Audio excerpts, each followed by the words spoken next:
do sound test for the clerk's laptop, and we'll see if that came through.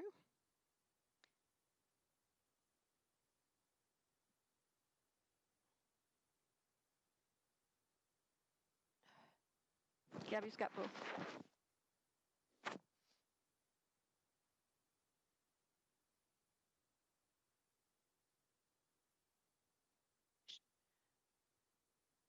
YouTube is on as well, Gabby. Yeah.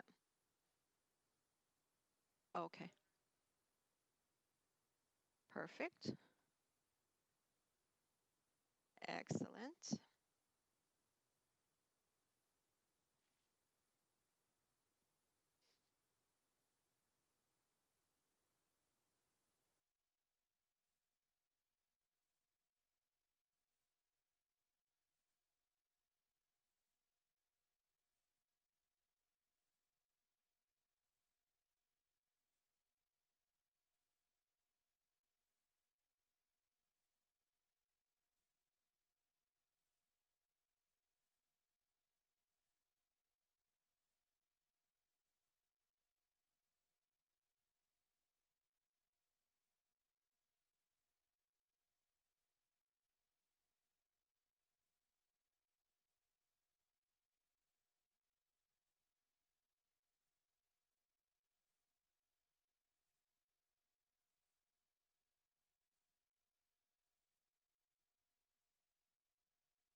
Have we been live? That's the bigger question. Yeah. We are live now. Thank you. Okay, we're going to. No, well, we're doing it. We're going to start our meeting. Councillor Jackson, maybe you could go on mute while you take your call. He's not hearing me, I don't think. Could you put Councillor Jackson on mute because he's. Okay, thank you. So thank you and good morning to our council meeting on this October the 28th, pre-Halloween. Good morning, and the City of Hamilton is situated upon the traditional territory of the Erie, Huron, Nutro-Wendat, Haudenosaunee, and Mississauga. This land is covered by the Dish with One Spoon Wampum Belt Covenant, which was an agreement between the Haudenosaunee and the Anishinaabe to share and care for the resources around the Great Lakes. We further acknowledge that this land is covered by the Between the Lakes Purchase 1792 between the Crown and the Mississauga of the Credit First Nation. Today, the City of Hamilton is home to many Indigenous peoples from across Turtle Island, North America, and we recognize that we must do more to learn about the rich history of this land so that we can better understand our roles as residents, neighbors, partners, and caretakers. Members of the public are advised as well that our meetings are webcast live by the City of Hamilton, temporarily archived on the city's website. And a reminder to all of you that all electronic devices are to be switched to a non-audible function during our council meeting. And members are reminded of the 5-minute time limit, which is will be adhered to during this meeting. Members can submit another request to speak if they require more time to ask questions or make comments thereafter. Let me first go to a roll call of those that are present. I'll start with Councillor Wilson. Good morning, President. Good morning. Councillor Farr. Here. Thank you. Councillor Ned. Good morning, President. Good morning. Councillor Marula. Good morning, sir. How are you? I'm well, thanks you. Good morning. Councillor Collins. Good morning. Thank you. Councillor Jackson. Ward 6 is here, sir. As always, thank you. Councillor Pauls. Here, thank you. Good morning. Councillor Danko. Present. Councillor Partridge. Good morning, Mr. Mayor. How are you? Good morning. Councillor Whitehead. Here, mind, body, and spirit. The scary Councillor Whitehead, yes. Councillor Vanderbeek. Councillor Vanderbeek, I saw you, don't hear you at this point. Okay, we'll just wait on that. Councillor Ferguson. I'm here, thanks. Thank you. Good morning. Councillor Johnson. Good morning. Good morning. Councillor Pearson. I see you as well. Don't hear you, but I see you. Councillor Pearson is present. Councillor Clark. Good morning, sir. Good morning. Thank you. Councillor Vanderbeek, one more time. I'm pretty sure I saw you. Not present? Okay. Thank you. And I do want to, before we start, acknowledge the passing of David Braley, a champion in our community, a philanthropist, a team owner, businessman. He was just so many things to this community, and I think it's worthy of us to acknowledge his passing. He has made many, many contributions to our city, to our healthcare, to our universities, and to the community at large. And so our condolences go out to the Braley family on behalf of, I'm sure, all members of council. Any other comments on Mr. Braley, if you care to? If not, Councillor Vanderbeek, you are now present, I see. Okay, and you will be recorded as such. So having said that, the approval of the agenda, Madam Clerk, are there any changes to the agenda, please? Yes, Mr. Mayor, good morning. There are 9 added communication items. There are 3 pieces of correspondence respecting the Urban Hens Backyard Pilot Program, with a recommendation be received and referred to the consideration of item HI of the Planning Committee Report 20-012. Item 412, correspondence from Joseph Minor respecting can we do better job telling people about the highly contaminated do not eat fish downstream of the Hamilton International Airport, with a recommendation to be received. Item 413, correspondence from Graydon Smith, AMO President, respecting the proposed transition schedule for your Blue Box program to the new full producer responsibility regulation, with a recommendation to be received. Item 414, correspondence from Mike Moore, Board Chairman, Hamilton Challenger Baseball Association, respecting Hamilton 2026 Commonwealth Games Bid Corporation, with a recommendation to be received.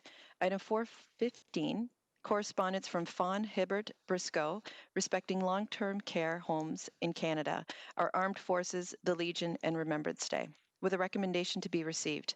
Item 416, correspondence from Robert Burke respecting coronavirus, with a recommendation to be received. Item 417, correspondence from Lila Miklos, replacing her correspondence that was placed on the October 14th council agenda, with a recommendation to be received. There is one added notice of motion, 7.1, staff comments to the proposed regulation for Blue Box program transition. There are two added bills, Bill number 20-231 to repeal and replace bylaw number 14295 respecting removal of part lot control block 255 within registered plan number 62M1257, municipally known as 59, 63, and 67 Cuesta Heights in Ward 9. Bylaw number 20-232, a bylaw to authorize the issue of debentures, and that is citywide. That is everything, Mr. Mayor. All right, thank you. Just 1 second, sorry. Stephanie, you said? Okay. Thank you. On the amended agenda, could I get a motion to approve the agenda as amended? Moved by Pearson, seconded by Partridge. All in favor? Electronic vote, please. And Councillor Johnson, do you wanted to speak on this matter or something else? Something else? Okay, thank you. Whoops. That vote came up and now is gone.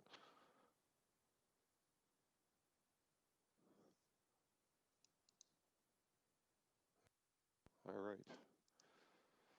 For those that can vote, please do. And if you're having trouble, give us either thumbs up or thumbs down. Councillor Clark, thank you. Thumbs up. Anyone else having a vote challenge today? Okay, that's great. Thank you.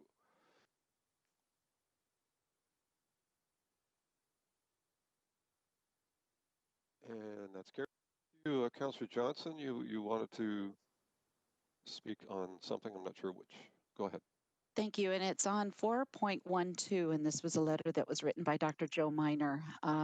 For just a refresher course for everyone, this is the PFAS contamination that occurred when, in the 1970s, when the firefighters were using a location within the airport lands for firefighting practices, and they were using foam. And the number one ingredient in this firefighting foam was PFAS.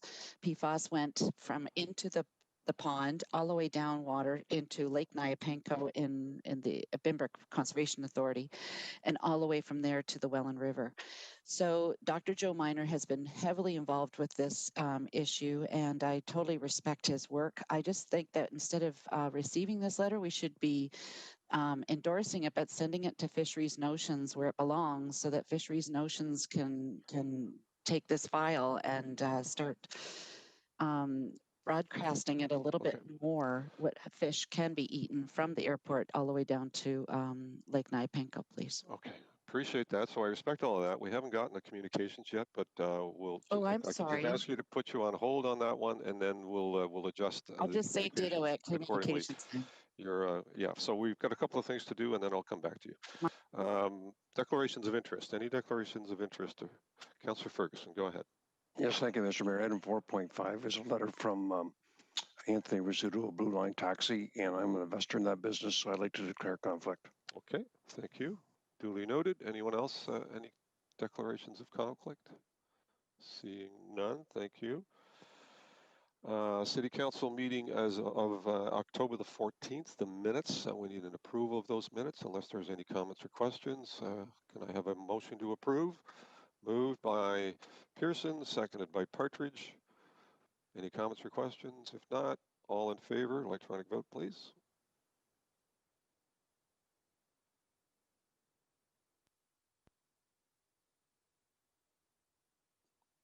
And thumbs up from Councillor Clark, I believe. Thank you. Anyone else? Councillor Whitehead? I don't see him there right now. Thank you, and that's carried as well. On the communications item, first of all, let me get Councillor Ferguson to put the motion forward to put it on the floor. Councillor Ferguson, go ahead. Yeah, the October 28th council communications be approved as presented and, or as amended if any are made. Okay, and a seconder for that, Councillor, is? Councillor Johnson. Johnson, okay, thank you. And then back to Councillor Johnson. So first item on communications regarding the airport discharge, and you wanted to amend that Yeah, to thank send you. it off to Fisheries and Oceans, please. Okay, And, all right. and Ministry of Natural Resources as well. Thank you. Okay, thank And my you. On that apologies to item, the staff. thank you. On that item, any other comments or questions on it? Councillor Wilson, I saw. On this item, No, I just Okay. wanted to second it, please. Mr. Minor is a Ward 1 constituent. okay, thank you. And any other comments or questions on that? Okay, hearing none, thank you for that. That'll be amended and changed. Other communications items. Anyone wishing to speak? I see hands coming up, so I see Councillor Ferguson and Councillor Jackson so far. So Councillor Ferguson, go ahead.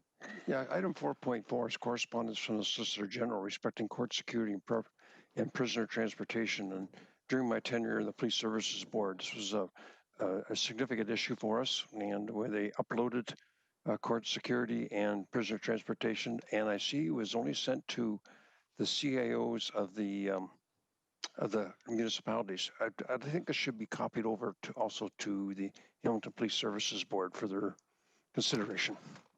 Okay, that's fine. I don't see any issue with that. Do you need a suspect that motion? It's probably there. You know what? Probably no. We'll amend it accordingly as we do. So unless there's an objection on this item, anyone on this item? Seeing none. Okay, thank you. So that will be amended. Councillor Jackson, then Councillor Whitehead. Councillor Jackson. Mr. Mayor, I have two items, so Yep. I'll just do one at a time then. Yes, please. Okay, so item 4.5, Mr. Mayor, correspondence from Blue Line Taxi. As you can see, the recommendation from clerks is just to receive. It's a two-page correspondence from Blue Line, and I'm sure reflective of the rest of the taxi industry. And they have three recommendations. I wanted to move at least that this would be received and referred to the General Manager of Planning and Economic Development. I like their item 1, that there would be the instructions that asking council to pass a motion to defer the September 30th licensing deadline to December 31st of this year to ensure there's no accidental abandonment of taxi plates. His other two recommendations, if my referral, Mr. Mayor, and by the way, I have a seconder in Ward 10, Councillor Maria Pearson. If that passes, then I'll let items 2 and 3 unfold accordingly over the next 2.5 months between the taxi industry and staff. And if I could quickly explain, Mr. Mayor, my position, this is, of course, many industries, many sectors of our economy have been hammered during this awful pandemic, and the taxis are one of them. If we can go back quickly 5 years, Uber came blowing into town. That caused a major upheaval. And through the great efforts of Senior Director Kent Leaders and Manager Monica Sorello, as you know, a new bylaw, amended bylaw was worked out so that there was more fairness, equity for the taxi industry. Now, fast forward to this year, the taxi industry, as you know, Mr. Mayor, we all heard got whacked through their insurance companies. That's not our issue. That's not council's issue. That's internal. But then on top of everything else, then the pandemic hit, literally grinding the taxis and the taxi drivers' value of their incomes, value of their plates, ultimately grinding it to a halt.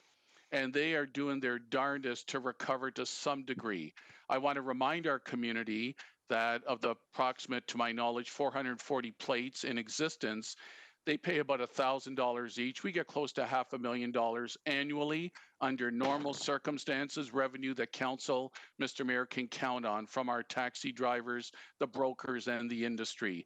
So all I'm hearing in their plea today, and Monica Sorello and Ken Leaders have followed council's direction from many months ago when we deferred any recouping of fees till September 30th.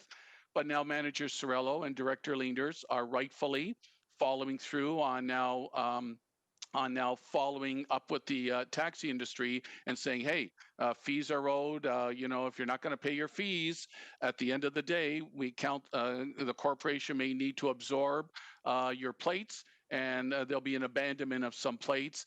And for many retirees, Mr. Mayor, as you know, those plates are invaluable at the time they're no longer driving and sell them. It's a form of retirement income. I have many drivers in my constituency that are of a multicultural background as well. Many of them came to this country, have degrees from their old country, are driving a taxi. So be it. It's their only source of income. All I'm asking and saying all that context for my colleagues, and I tried to advise my colleagues over the last 2 weeks of what I was hoping to do today. I'm just asking, instead of receive, refer to the general manager for appropriate action, deferring September 30th to December 31st, and hoping staff in the industry can huddle and see what solutions they may be able to come up with, understanding that waiving of any fees is probably a non-starter.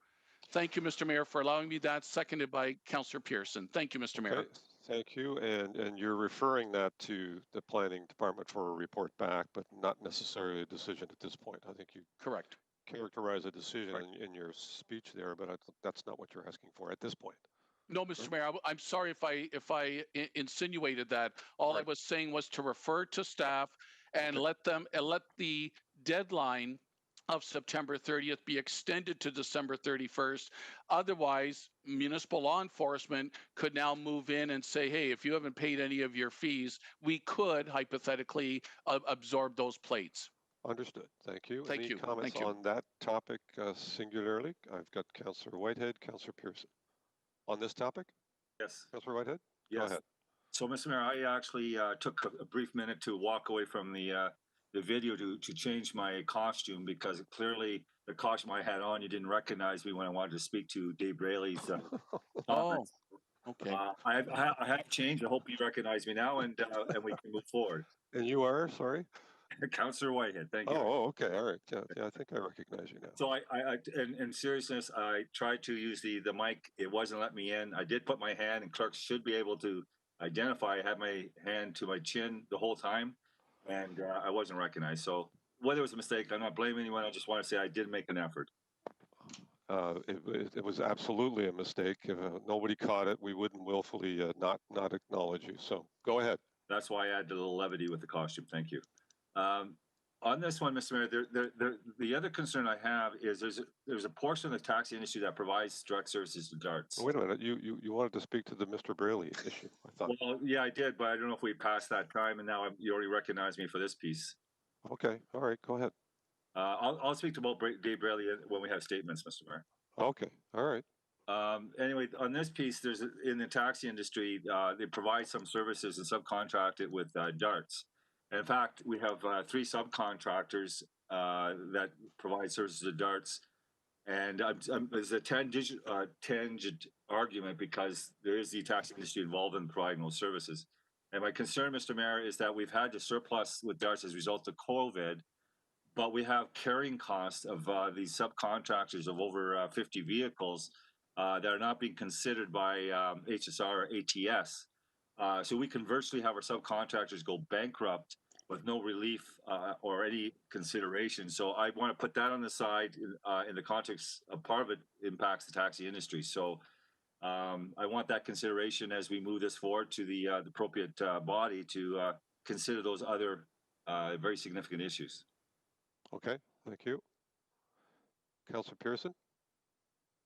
Thank you, Mr. Mayor, and I appreciate Councillor Jackson and I chatted about this earlier in the week, and I'm very supportive and respectful of the issues that our taxi industry are facing.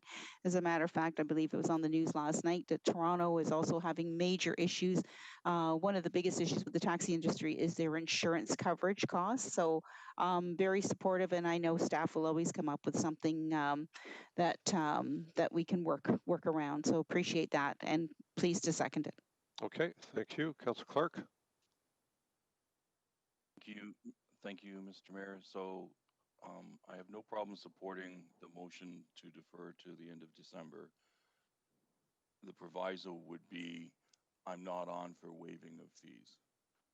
I don't think the insurance companies are waiving their fees, and neither should the city. We didn't create this situation. We're in this situation, and we're not waiving the fees for other licenses and for other licenses. So I just want to make it clear that if it comes back, Councillor Jackson, I'm not supporting any waiving of fees. Thank you. Okay, but you'll support referring it to staff for a report back? Yeah, Okay. yes, sir. Yes, Okay, sir. thank you, and that's what's on the table at the moment. All righty, thank you. Any further questions on it? Councillor Wilson?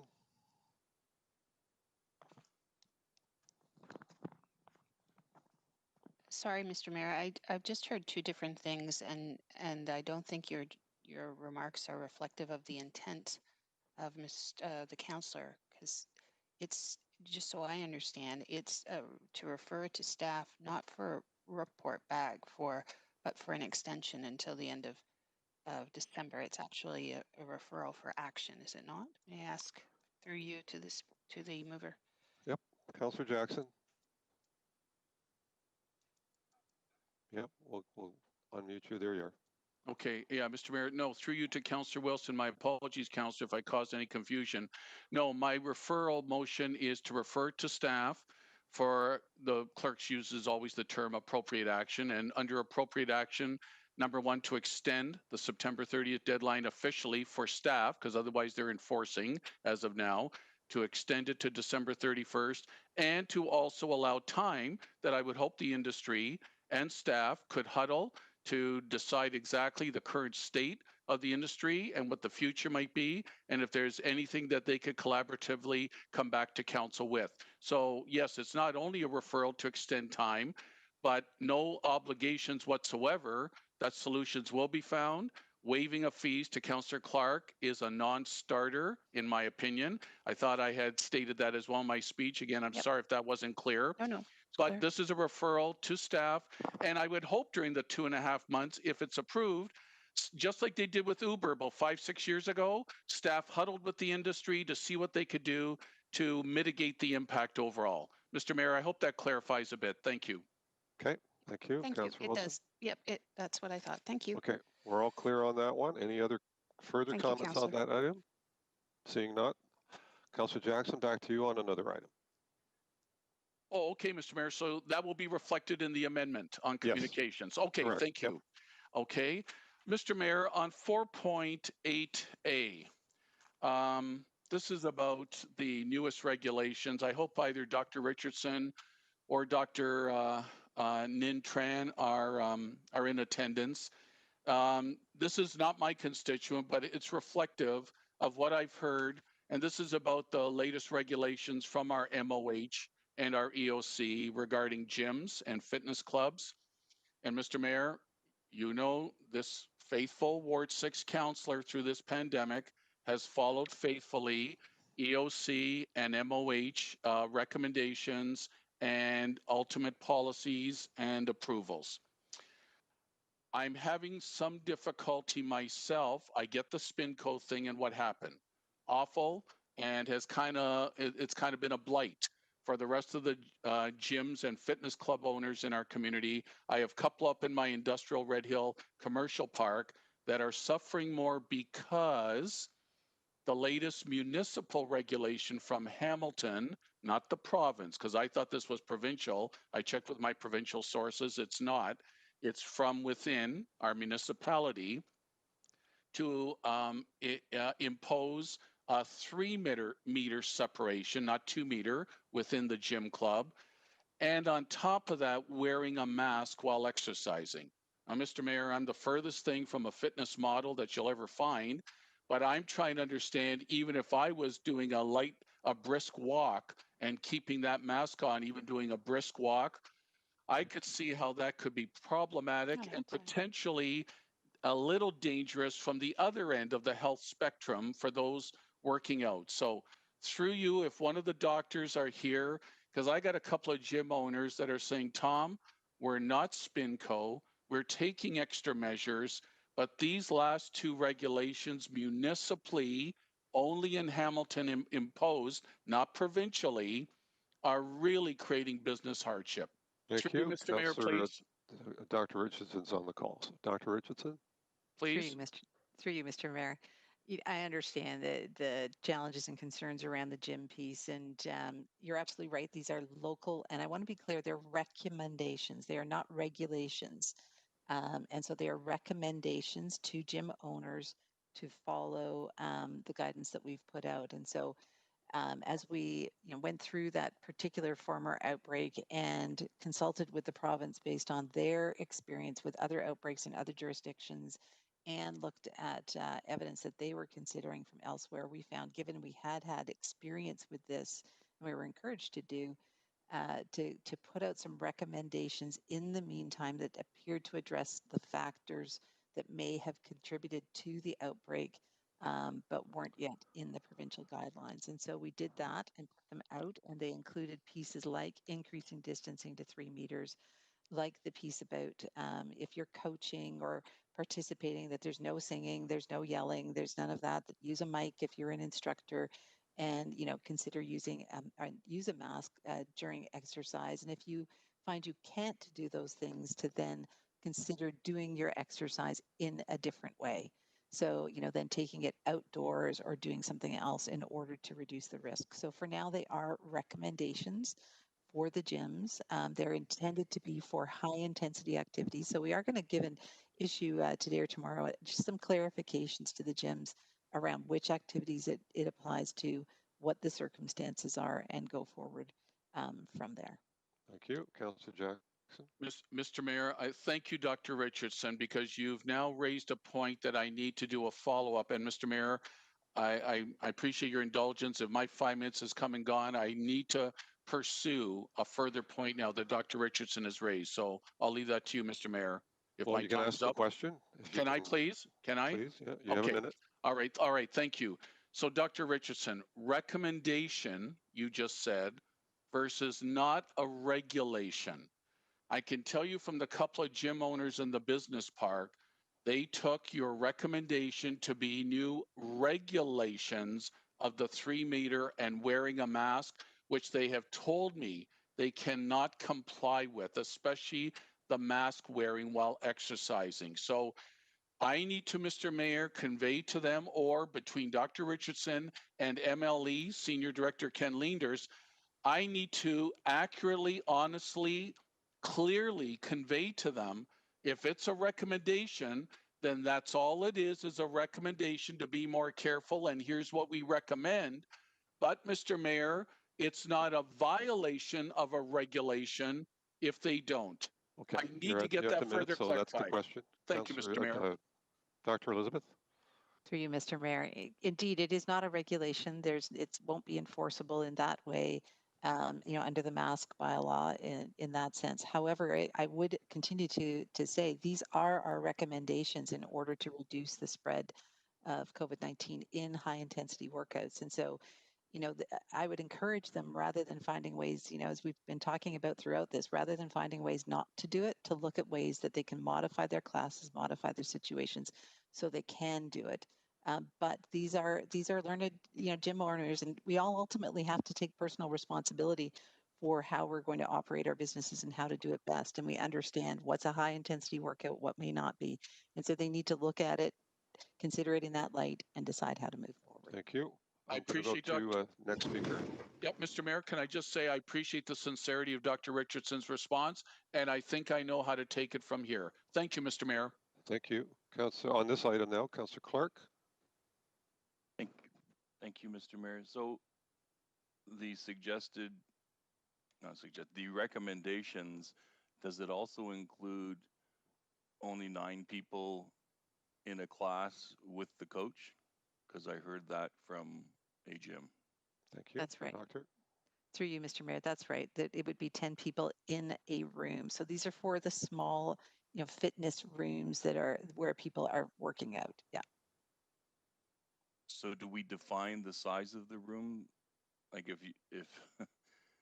if you have a large area and high ceilings and lots of circulation, are they allowed more than 9+1, or do we say in this room bigger than 1,200 square feet, you can't have any more than 10 people? Or I'm trying to understand the recommendation.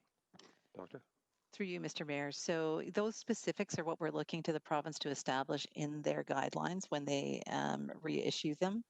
I think again here we have to have common sense come into play. And so when we're talking about kids playing hockey on a rink, that's not what we're talking about. When we're talking about an aquatics class in a large swimming pool. That's not what we're talking about. When we're talking about high intensity exercise in, a smaller indoor space, yes, that's what we're talking about.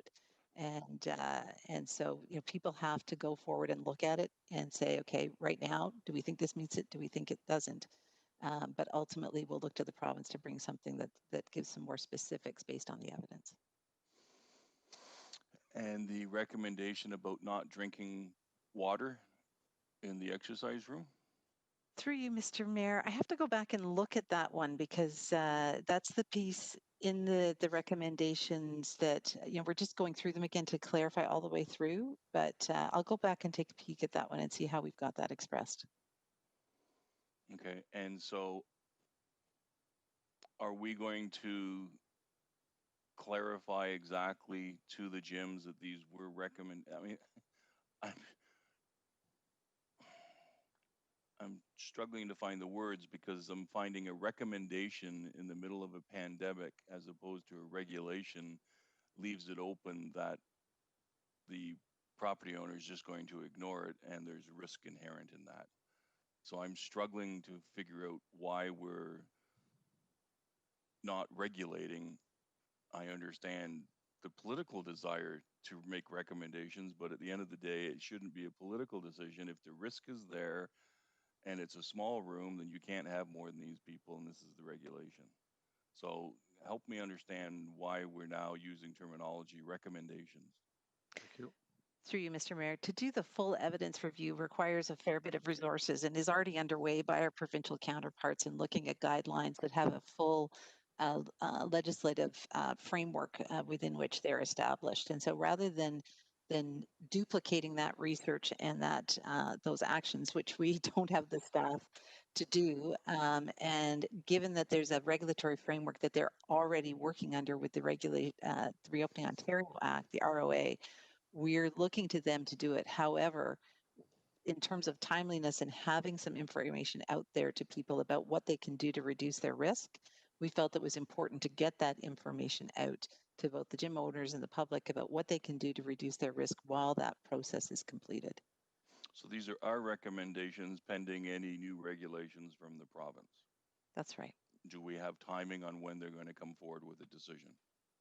Through you, Mr. Mayor, the timing, on these has been longer than we would like, but I don't have a specific date. No. I don't envy you. Thank you. Thank you. Councillor Ferguson, same topic.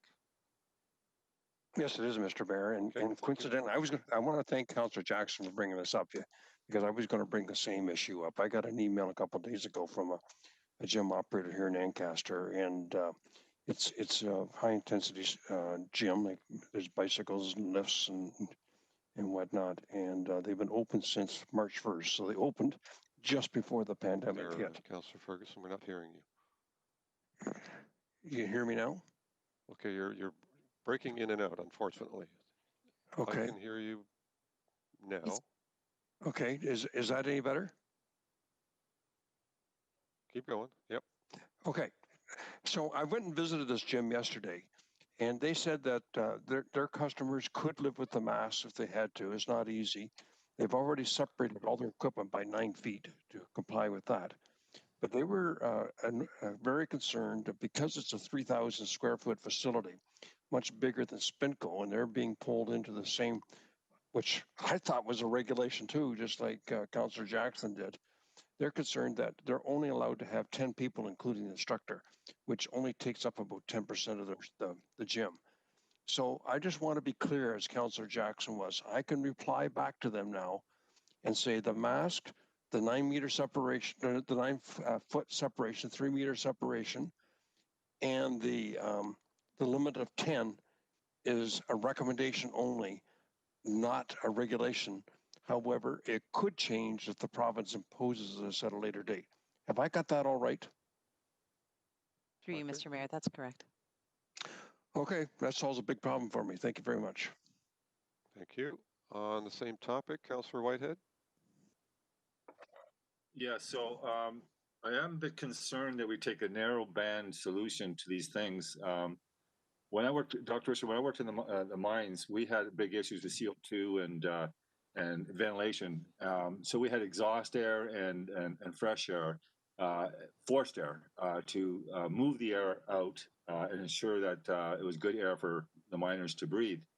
So something raised with me in the gyms and that a lot of the issue could be because outdoors seems to be safer, indoors not, and a lot of it probably is related to the fact that air movement isn't as efficient indoors as it is outdoors. So how come we're not taking a look at if people want to mitigate those concerns, that if they put big fans and exhaust systems to exhaust the air movement out of the building, that would in fact impact the any potential spread? That's the number one question. Number two question is where are we failing?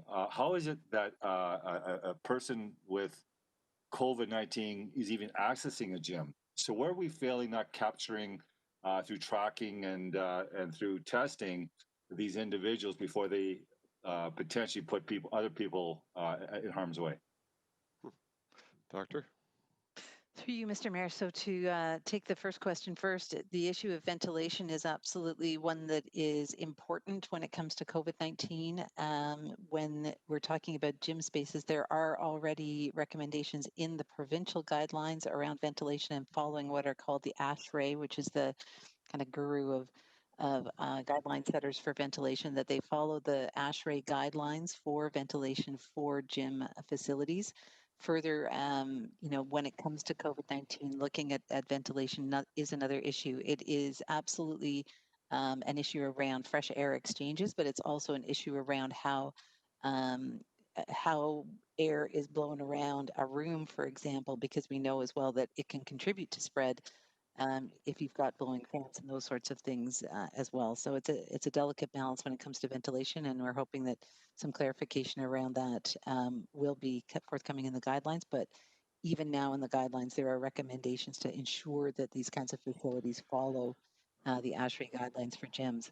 When it comes to detecting people before they come to a class, it's great that you point out the issues and the importance of case management and contact tracing.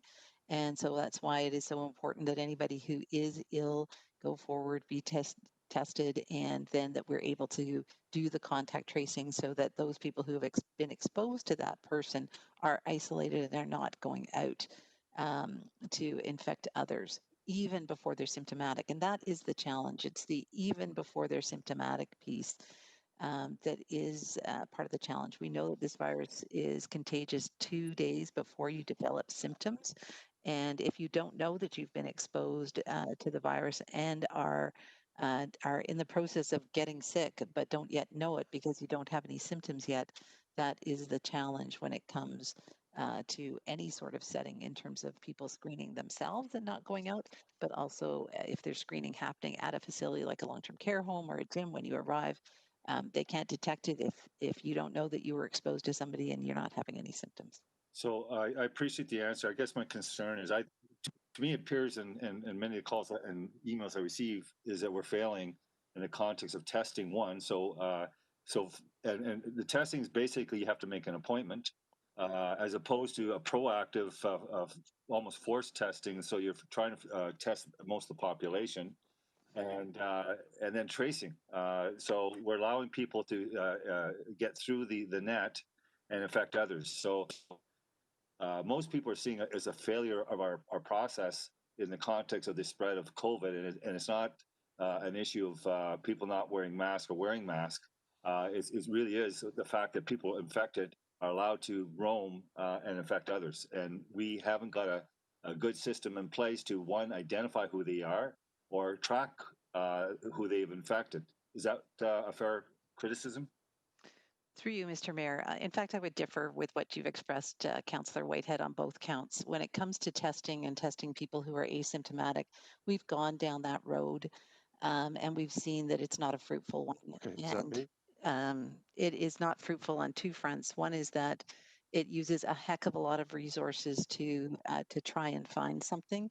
And we've seen that the labs become overwhelmed, can't then test the people who need to be tested so that we can control the virus. We also have seen that if you test people who are asymptomatic, you end up with a lot of false positives. In fact, only 1 in 10 of those tested in our experience who are asymptomatic turn out to be true positives.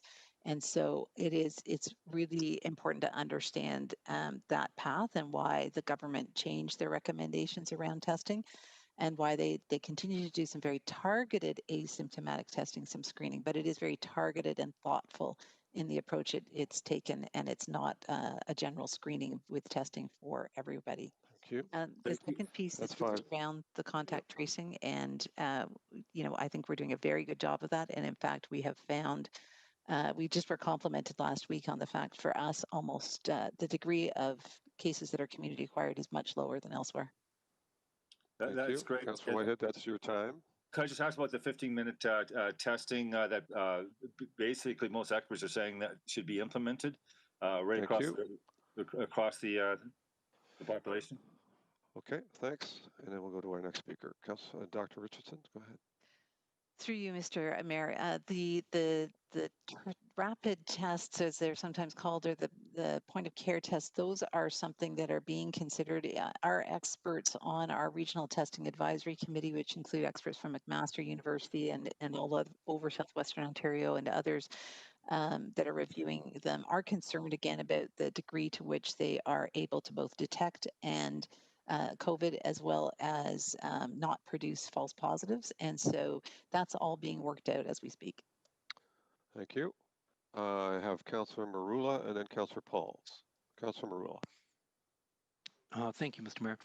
I'm somewhat concerned about this mask issue, and I'll explain why. I've had a number of friends who are members of gyms and a number of gym owners contact me for months now since the COVID thing hit. When they were closed, they were under the impression that we had some sort of magic authority to open them up. They opened up, then we create these regulations, and obviously they're resistant to it. And unless you make it a regulation, they're not going to comply.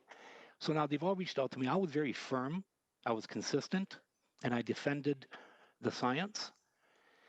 And if we waver on this, and the messaging here today now, if they're going to read or listen to what has happened, they're going to say, well, I contacted Sam. He was really hard on us. And now suddenly we've contacted all these other councillors, and now we really don't have to do it because it's not a regulation, it's a recommendation. That puts me in a real awkward situation. And we're either in this thing together or we're not. And so if they've come to me first and I've said no to them, and then they go to others, and now suddenly they're gaining traction, but the science isn't conclusive yet, we're actually trying to help them help themselves, because in Toronto, the gyms are now closed. So we're giving them an opportunity now to wear the mask so they can actually continue to operate under maybe uncomfortable situation, but a necessary one, or they're going to be faced with what Toronto's faced with, and that's closure. So guys, let's help people help themselves, and let's all kind of stick together in this thing, because now I'm going to have to reach out to everyone that's contacted me and tell them it's not actually a regulation. Not that I told them it was a regulation. I implied it because I actually thought it was too. So now people are going to think I gave them misinformation, and God knows we have enough of that out there. So I'm taken a little back by this, only because I was I've been very consistent and firm on all of the science associated with this. And this puts me in an awkward situation because I've told friends and family members even, like, just wear the damn mask. And now these gym owners are going to go and tell their customers, oh, we don't have to wear them. So they're not going to wear them. And then they're going to close down. So thanks very much, if that happens, for contributing to their own demise. I appreciate your time. Thank you. I've got Councillor Pauls. Can't hear you just yet. Just a second. There we go. Thank you, Dr. Richardson. My question, I think Councillor Clark just stated a little bit. My main concern is this. 4.8b, one of our constituents wrote that in a high-density gym, they can't even bring water. And that is unbelievable, because I exercise and I need my water, because hydration is the most important thing when you exercise. Dehydration could send you to the hospital. And I know it even causes death, because I know that. If you're dehydrated, and you exercise, it's dangerous. And I want to make it clear that I understand wearing masks. We put that on. I understand it's, 3 meters apart. But these gyms that are high density gym, and I have few of my friends that own one, they are saying now you can't bring a bottle of water because while you're exercising and you're dehydrated, you cannot put your mask down to take a sip or even lift it. I don't understand that. I don't understand that because we go to, restaurants, we sit down, we take the mask out, we're talking, and yet in gyms, we can't even take a water bottle. So please, can you make it clear what's going on and what they can do and what they cannot do? And I'm with signs too. You must wear a mask. Okay, we went that there, but now no water. No, you have to leave your exercise. You have to leave the room in order to take a drink. Please explain. Thank you. Doctor? Thank you, Mr. Mayor. I think, the circumstances we're talking about, they vary depending on what the gym is actually like and the degree of an impact that it has. Absolutely. The counselor states a very, very important factor, which is, remaining hydrated while you exercise, especially when you're doing high intensity exercise. I would say that to take a short break and step out of the room for a minute and take a drink and come back in if you're working in a number of them, while inconvenient, when we're trying to balance risks and we've seen some of the risks that are associated with high intensity exercise, that's what we're trying to do throughout. And I appreciate what Councilor Marula said earlier about, we're essentially trying to help people to stay open overall so that these gyms can be in place and can continue to operate for both their own financial success as well as the desire of their clients to continue to work out. So we will look at what's there in terms of the drink piece, but I think there is a balance to be struck. Thank you. Mr. Pauls? Thank you. And I'm just saying, this is people 3 meters apart we're talking about. So as they leave the room, they might be going through by someone. So I think it's even smart to stay at your position, take the mask off a little bit and take a drink. That would make more sense to me. So I just wanted to be clear with that because I do have emails about this. Hydration is important. Thank you. Thank you. And I'm just going to turn it over to Councillor Ferguson for a couple of comments. As we work through this process, it's going to get more and more complicated as we're trying to strategically isolate, locations where the spread of the virus can occur, and that's really an effort to try and keep the economy buoyant and keep places open. And the recommendations that the doctor is talking about are recommendations not unlike the recommendations we've highlighted for Halloween. We haven't made them regulations. We haven't made them requirements. We said it's a recommended that you maintain a certain amount of distance and that you find a different way of handing out the candy. Well, that's the same idea here. It's a recommendation at this point. Do I agree that it would be great if the province would make a regulation? The difficulty is that if they make a regulation, they're also going to be faced with some parts of the province saying, yeah, it works in our area, and other parts of the province saying they don't. So I think we need to give our public health and our both provincially and municipally some latitude in trying to make these strategic decisions and how to best avoid the spread of the virus. And if our numbers continue to go up, and the locations where we might see spread in congregate settings, like gyms, increases as well, then the likelihood of that being a regulation to either shut them down or be even more restrictive goes up. And so, as Councillor Marula rightly pointed out, we're trying to provide recommendations so these facilities can help themselves avoid a further restrictive approach. I had the pleasure of witnessing a video of someone demonstrating whether or not masks were a detriment to the oxygen levels in a person, and they went through the process of adding 1 mask and then 2 masks and then 3, and they got up to 20 masks, 20 layers of masking, and there was 0 effect on the oxygenation of their blood level. So, you know, this whole notion that masks are a detriment to that, if you have health issues, I can understand that. I do not believe that masks are a detriment to working out or that they're a detriment to, you know, functioning in our city. And the reality is the more often we wear them wherever we are, the better off we're going to be from two perspectives, COVID and flu. And we're already seeing, you know, the incidence of flu in different places already dramatically dropping because more people are wearing masks more often. So I just want to be sure that we give our public health officials some latitude here. They're trying to walk that fine line between not having to shut everything down and strategically looking at locations that, you know, can pose a problem in terms of the spread of this virus. And I think that's a very, very difficult fine line to walk. And I'm not sure that any one of us want to take on the responsibility of having let go of some of these recommendations and regulations to find out that suddenly we have a spike in these locations because we didn't act accordingly. So I thank the doctor for their good effort. I was somewhat critical of Halton second guessing their public health officials and the province, in fact, and I hold to that. Certainly, you know, reasonable questions to ask, clarity around recommendation as opposed to regulation.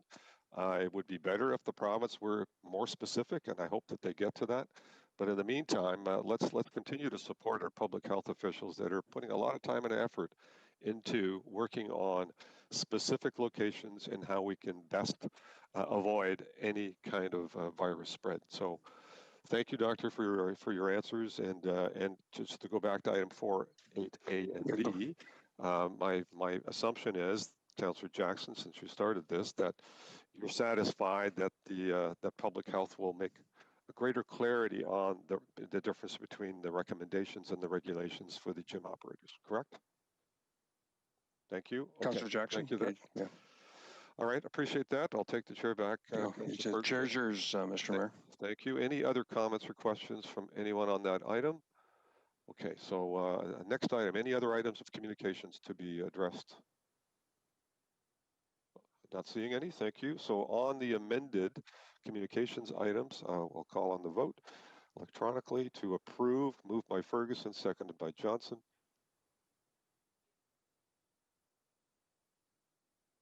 Okay, yes, that's true. We have to address item 4.5 independently, so Councillor Ferguson can declare his conflict. So on item 4.5, we'll pull up the vote.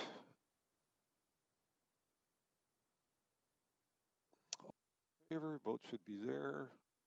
Councillor Clark, were you able to get it up and running? I see your thumb up. Thank you. That's an answer in and of itself. Anyone else having voting difficulties? Councillor Pauls, thumbs up. Thumbs up, but mine has a request button and I can't take it down, and that's why it's not showing up. So okay, thank you. Maybe you can get some advice from Janet in terms of how you can deal with that. Thumbs up from you though, thank you. Anyone else? Councillor Johnson? Don't see her there right at the moment. Okay, and that is carried. Thank you all. Sharon, we're going to turn to, as I turn to, yes, the balance of the communications items, correct. Moved by Ferguson, seconded by Johnson. Johnson's not here, so let's make it Councillor Clark. All in favor, as amended. And thumbs up from Councillor Clark, thumbs up from Councillor Pauls. Anyone else? Councillor Ferguson? Yeah, I just want to be clear on the one that you broke out that I have a conflict on. I hope the clerk's not going to show me as the mover on that one. No. Okay. I want to be clear on that because I didn't hear that. Okay. Yep. Councillor Pearson, able to vote?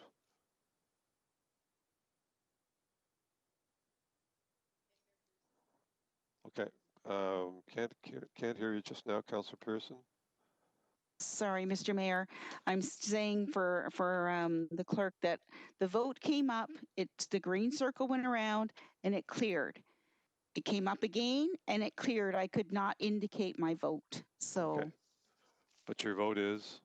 In favor. Up? Okay. Thank you. We'll see if you can communicate with Janet to see if we can sort that out. Councillor Johnson's back. Thank you. In favor, thumbs up. Anyone else?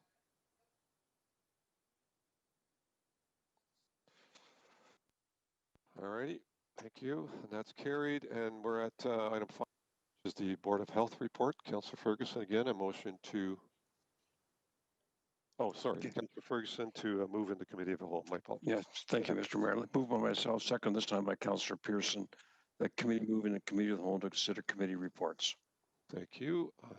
All in favor, electronically, with appropriate thumbs up indicator from Councillor Clark. Anyone else? Councillor Pearson? Councillor Pauls, thank you.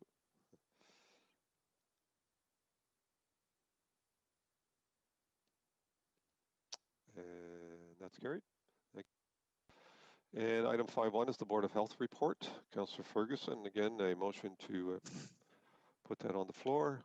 Yes, moved by myself, and I'll use the Vice Chair, Councillor Wilson, as a seconder, that the Board of Health 20006, being the meeting held on October 19th, 2020, be received and the recommendations contained therein be approved.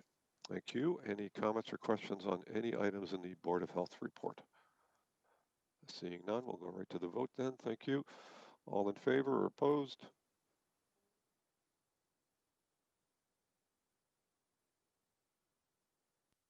And those that need to do thumbs up, Councillor Clark, yes. Councillor Pauls, thumbs up. Councillor Pearson, thumbs up required. Are we good? Thank you. Anyone else? Oh, great, that's carried. Item 2 is the Public Works Committee report of October the 19th. Councillor Danko, motion please to put that on the floor. Thank you, Mr. Mayor. Moved by myself, seconded by Vice Chair Councillor Marula, that the Public Works Committee Report 20-010, being the meeting held on Monday, October 19th, 2020, be received and the recommendations contained therein be approved. Thank you. Any comments or questions or concern around any of the recommendations in the Public Works report? Not seeing any indication. Thank you. So on the report itself then as a whole, all in favor?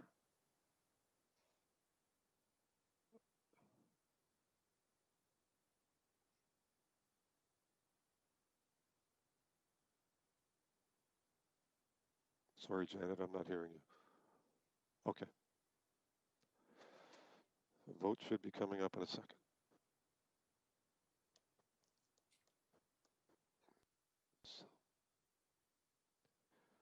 And again, Councillor Clark, thumbs up. Councillor Pauls, you need to indicate. Thank you. Councillor Pearson, you're okay? Are able to vote? Okay, thank you. And that's carried as well. We're item 5.3, the Planning Committee report. Councillor Danko again to put that one on the floor. Go ahead. Thank you, Mr. Mayor. Moved by myself, seconded by Chair Councillor Farr, that the Planning Committee Report 20-012, being the meeting held on Tuesday, October 20th, 2020, be received and the recommendations contained therein be approved.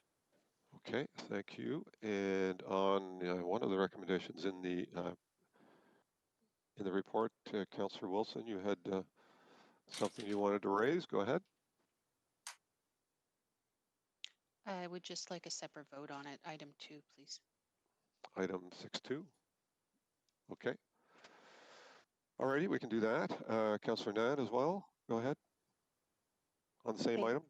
Thank you. It is item HI, respecting the Urban Hens Backyard Pilot Program. My request is that it be lifted from the information section of the planning report 20-012 and added as item 8. Okay. And so if there's an approval of that, then we will put on hold the Planning Committee report until we have dealt with that issue. So all in favor of lifting that item out of the information section? Is there a seconder for that, Councillor Nan? Yes, Councillor Wilson. Thank you. Councillor Whitehead, you wish to speak? I find far too often, even though it's allowable, and I need the staff to do an assessment on this, that we are now doing committee work at council. Far too often we're pulling from minutes of public works meetings where respectfully a vote is taken place and a councillor may not like the results of that vote within the committee, but that's why we set up standing committees. And then again, lift it to bring it to council. So if in fact that is the new process, I would suggest then let's monitor how often that takes place, who actually does this most frequently. And then the second piece is to determine whether or not we should eliminate standing committees and just go straight back to GIC, since obviously standing committees are not respected. They're not being utilized for real committee work. And we are now truly using council to vet these types of processes. I don't think that's what was contemplated. Thank you. Okay, thank you. So let me first deal with item 6.2. There was a request for a separate vote on that item. So if we can, item 2, sorry, item 2. Apologies, I saw you waving. Councillor Marula, on that item. Can you hear me? Go ahead. Yep. Yes. Mr. Mayor, just on Councillor Whitehead's statement, I have to disagree with him. We've been doing this forever. And again, I've done it a number of times. I will continue to do it. If something's defeated at committee, you can pull it off the agenda. It's not out of the ordinary. So respectfully, I've done it 1,000 times. So thank you. Thank you. So on item 2 of the Public Works report, there was a request to have an independent vote. Sorry, planning report. I'm getting lost in my own verbiage. So let's have a vote on that one, unless there's any other comments. I see none. So on that specific item, all in favor and those opposed.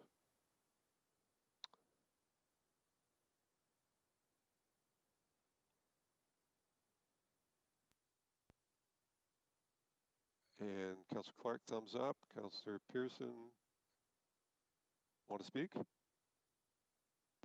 Mr. Mayor, can you please clarify, are we moving the report or are we moving that amendment that was put on the floor? There was no, not the amendment as yet. No, just a So report. we're just moving the planning committee report as is? No, we're removing item 2 of the planning committee report. Okay. On a separate vote. So there's a request to do a separate vote on that item. So the item is to incorporate city lands into North Waterdown Drive bylaw. Got it. We're voting Okay, on Mr. Mayor, I misunderstood. I thought we were voting on the chicken issue, so I voted no, and I should be voting yes. Yeah. So could we please redo the vote? Thank you. I should have indicated that we're going to deal with them one at a time. So the first one is the water down issue. Okay. The second one will be the lifting of the report regarding hens and chickens in backyards. So first, this one. So the vote on this one, let's do it again. On this one is the water down lands drive bylaw. Okay, thank you. Thank you. Planning committee report. Here we go. Votes up. All in favor, and those that are opposed can indicate. And I had Councillor Clark, I believe, thumbs up. And anyone else unable to vote? Councillor Pearson. Good, thank you. Councillor Paul's good as well. Councillor Jackson, you having a problem? Excuse me. Councillor Jackson. Mr. Mayor, so I voted previously the way I wanted to, but it's not coming up the second time. So should I just give you a thumbs up? Yes, if you could, that'd be helpful. Thank you. Councillor Nand needs thumbs up or down.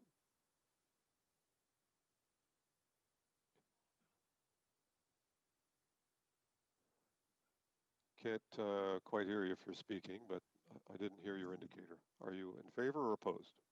I voted. I did. Oh, okay. All right. Yeah. Thank you. No worries. Okay, and now we're going to deal with Councillor Nand's motion to lift item H1 from the information section and add it as an item 8 of the report for discussion. So Councillor Nand, moved by yourself, seconded by Councillor Wilson. On that lifting of that, Councillor Whitehead once again. My comment wasn't that you couldn't do it. My comment, I want to make it clear, is we should actually start reviewing how often, how frequent these types of activities take place where we do committee work at council. It's not a question whether we can or can't, but if it's happening that frequent that we are now basically holding standing committees basically redundant, then maybe we should just go back to the GIC process. That's all I'm suggesting. I'm not suggesting anything wrong is being done here. Yeah, you made that point earlier, and thank you for that. All right, so the items before you, to lift that item off of the agenda. There are speakers. Okay, thank you. Yes, yes, yes, yes, yes. On the lifting, yeah. So the debate right now is whether or not we lift it from the information section.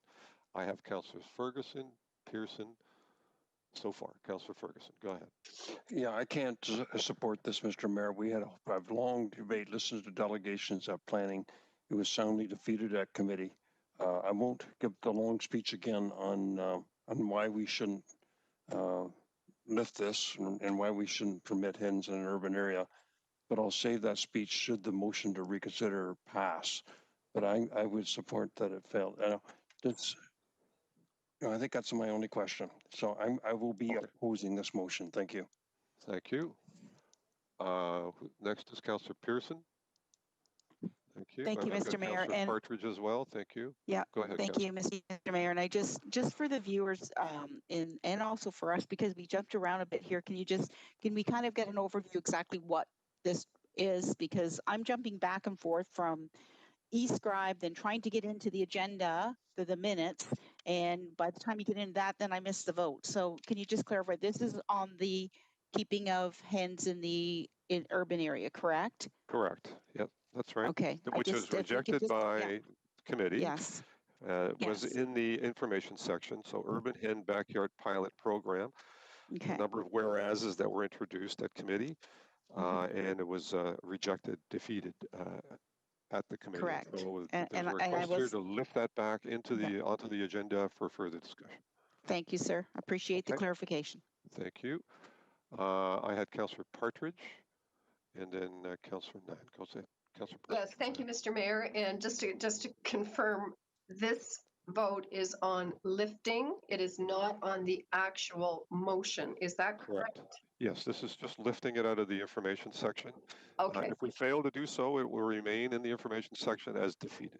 Okay, thank you. So we have dealt with this so many times over the last, I don't know how many years, and I cannot support lifting it. I think it's time to put this to bed. So I will not be supporting lifting it, nor would I be supporting the actual having livestock within the urban areas, because I completely disagree with it. It should be in the rural areas. Thank you. Okay, thank you. I have Councillor Nan and then Councillor Clark. Councillor Nan. Thank you. Through you, the rationale for lifting the motion and bringing it to council is that I believe that there is information that my colleagues didn't have the opportunity to explore as they were debating this at Planning Committee, and in order to give and afford the rest of my council colleagues an opportunity to hear that information as well, which is different from what was stated during the Planning Committee meeting. Thank you. And an opportunity to ask our staff the questions. Thank you. Thank you. Councillor Clark. Oh, there we go. Sorry about that, sir. I had my button pushed. Thank you for the opportunity to speak to the issue. When the vote finally comes with regards to the chickens, I'm opposed to it. I've made that abundantly clear. My residents in my community have expressed that opposition. There are challenges. But speaking to the privilege of a councillor having the opportunity to raise something from a report and have that discussion and have that vote, that is, as Councillor Merulla said, our right and privilege as individuals. We may deem this to be a complete waste of time because we know the outcome, but members on council have that right to do it, especially if they weren't members of that committee and they want their vote registered. So I'm not sure how we can deny that without infringing on the privileges or rights of our elected colleagues. So I'm just urging people to be patient and we will get through it. Thank you. Thank you. And my recollection is it doesn't happen that frequently at all, but c'est la vie. We have Councillor Wilson.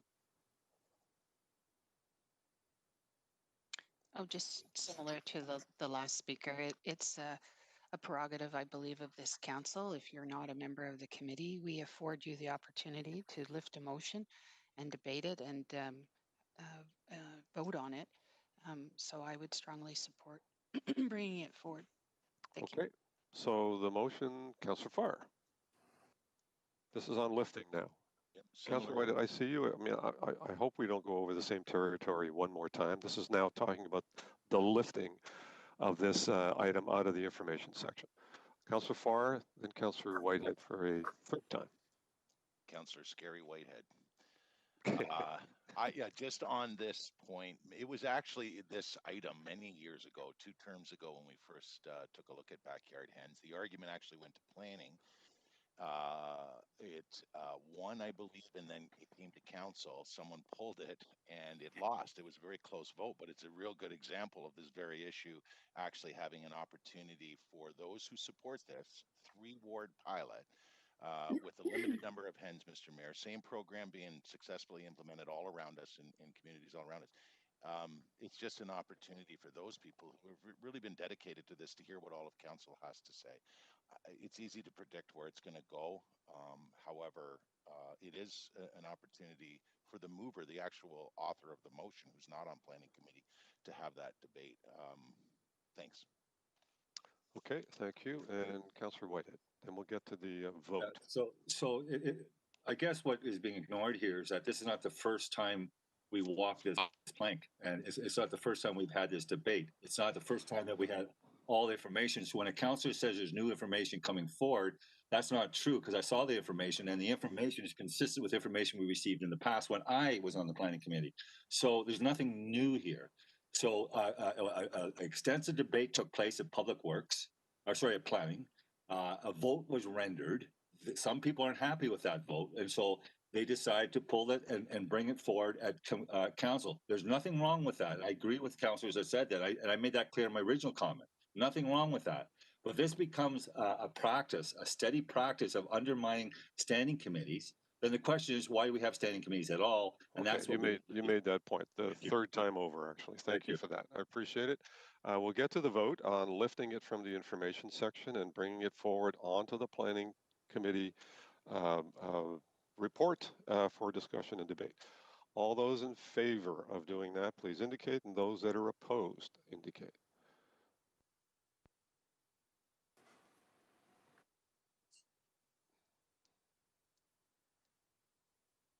And we need indicators from those. Thumbs up from Councillor Clark. Thumbs up from anyone else?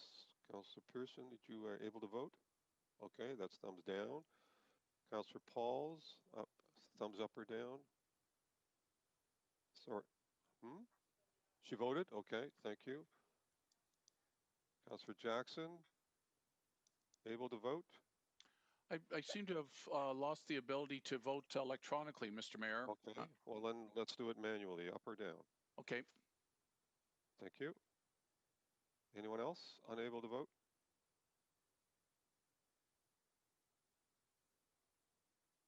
Yep, Councillor Jackson, just a recommendation from our wonderful clerk, Janet, to press F5 to refresh your screen there. Thank you. And that is carried.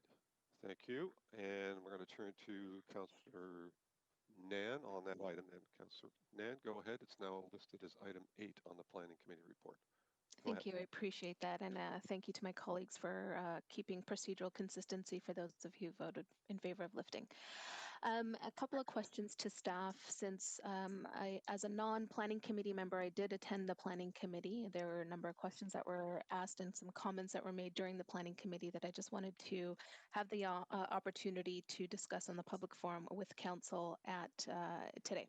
So question through you to staff, Director Leendertz, is how many complaints has the city received to date of hens being kept? And any chance that that information might be available in terms of a ward-by-ward breakdown? Thank you. So, Mr. Leaders? Yes, so through you, Mr. Mayor, we receive about 25 complaints a year, and we're currently in the process of doing a ward-by-ward comparison. It should be done by today. Okay, so we'll have the ward-by-ward later today? Yes. Thank you. And during the planning committee, there are some points raised regarding concerns or fears of animal welfare, the adequacy of shelter/coops, issues around, I guess, a lack of confidence that our citizens would comply with any strict recommendations or requirements that might be put in place. And I was curious through you, Mr. Mayor, to our staff, Director Leendertz, have you observed or read up on what other cities have done to address those concerns? And do you know of any information that is presently to your knowledge? Through you, Mr. Mayor, the Toronto actually is starting a very detailed pilot project in Fort Ward.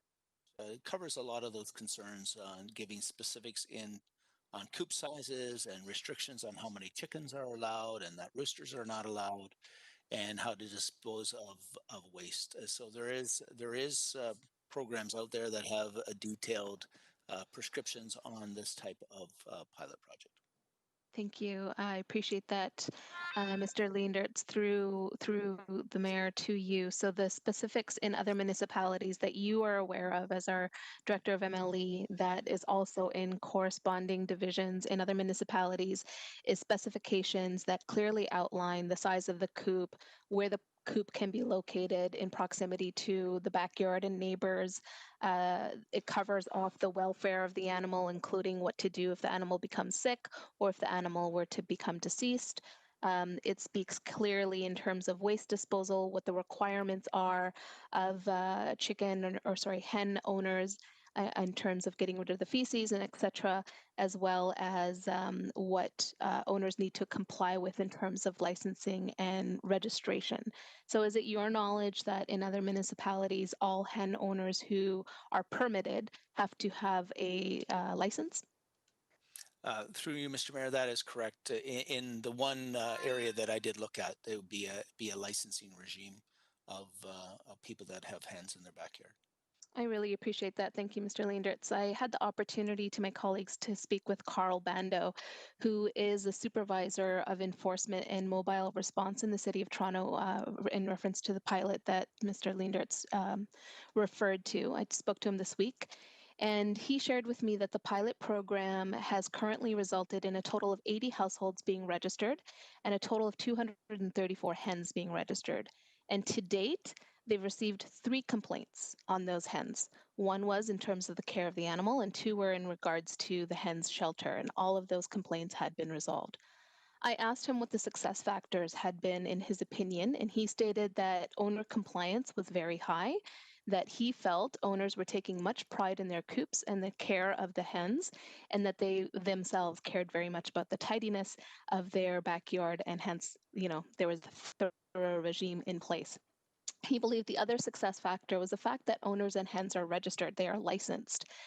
He shared with me that it was not onerous in terms of staff resources in order to put this pilot together, and more importantly, not onerous in order to maintain the information and to continue ensuring compliance and monitoring it with those who are registered. I asked him if hens have resulted in attracting rats or vermin in the areas where those hens are registered. He stated that there has been none, and further that no coyotes have been found to be targeting hunting in those areas where those registered hens are located throughout the city. This motion, Mr. Mayor, is seeking more information. The fact that our director was able to provide even this snippet, I think, is very important to bring to the public record. And fundamentally, this motion is requesting the ability for the city to create or even explore potential made in Hamilton solution that takes the best of all of the regulatory practices that other municipalities around us have put in place. We don't need to create something from scratch. In fact, Carl Bando, who I spoke with from the city of Toronto, is a resident of the city of Hamilton, lives in the lower city, and had also indicated to me that he'd be more than happy and more than willing to work with our staff in order to strengthen the data and put forward information so council can make a decision that's informed and informed in order to make our decision around a policy rather than rooting our decision in historical assumptions. Thank you for the opportunity.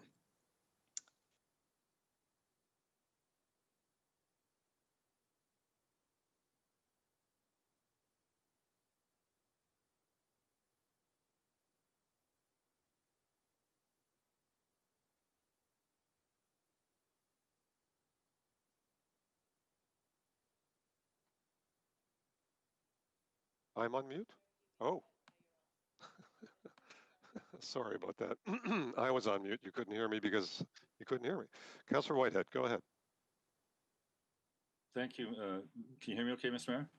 I can, yes, thank you. Thank you. And I really respect that the councillor came from Toronto, relied on a Toronto experience to bring to Hamilton. I want to make it clear that Hamilton is unique demographics, unique geography, and unique surrounding.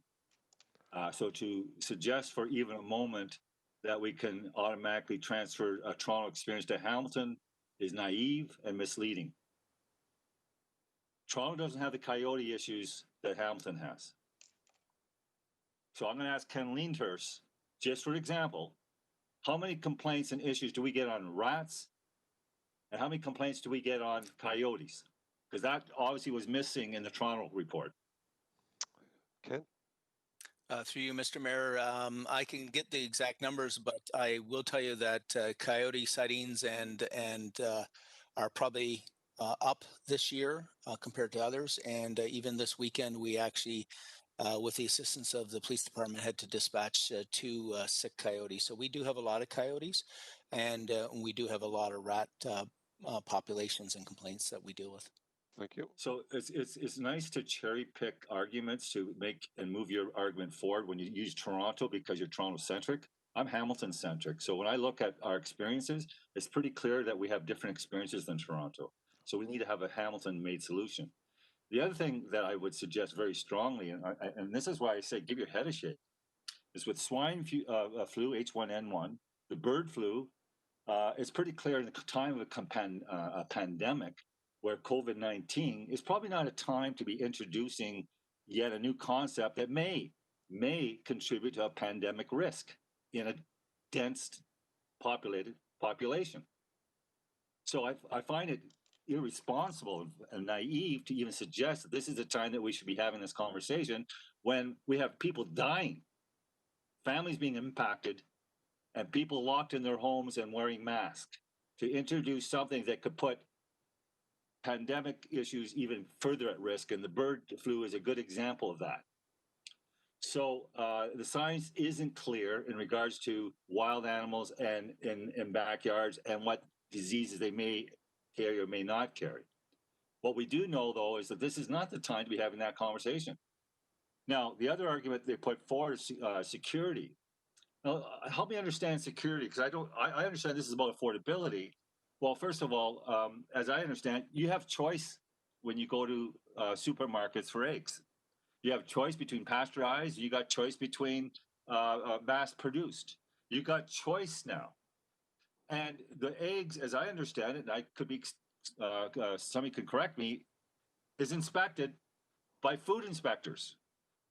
So the other issue in regards to hens is that neighbors take their eggs and pass it on to their friends and neighbors, unchecked, uninspected, and putting other people at risk.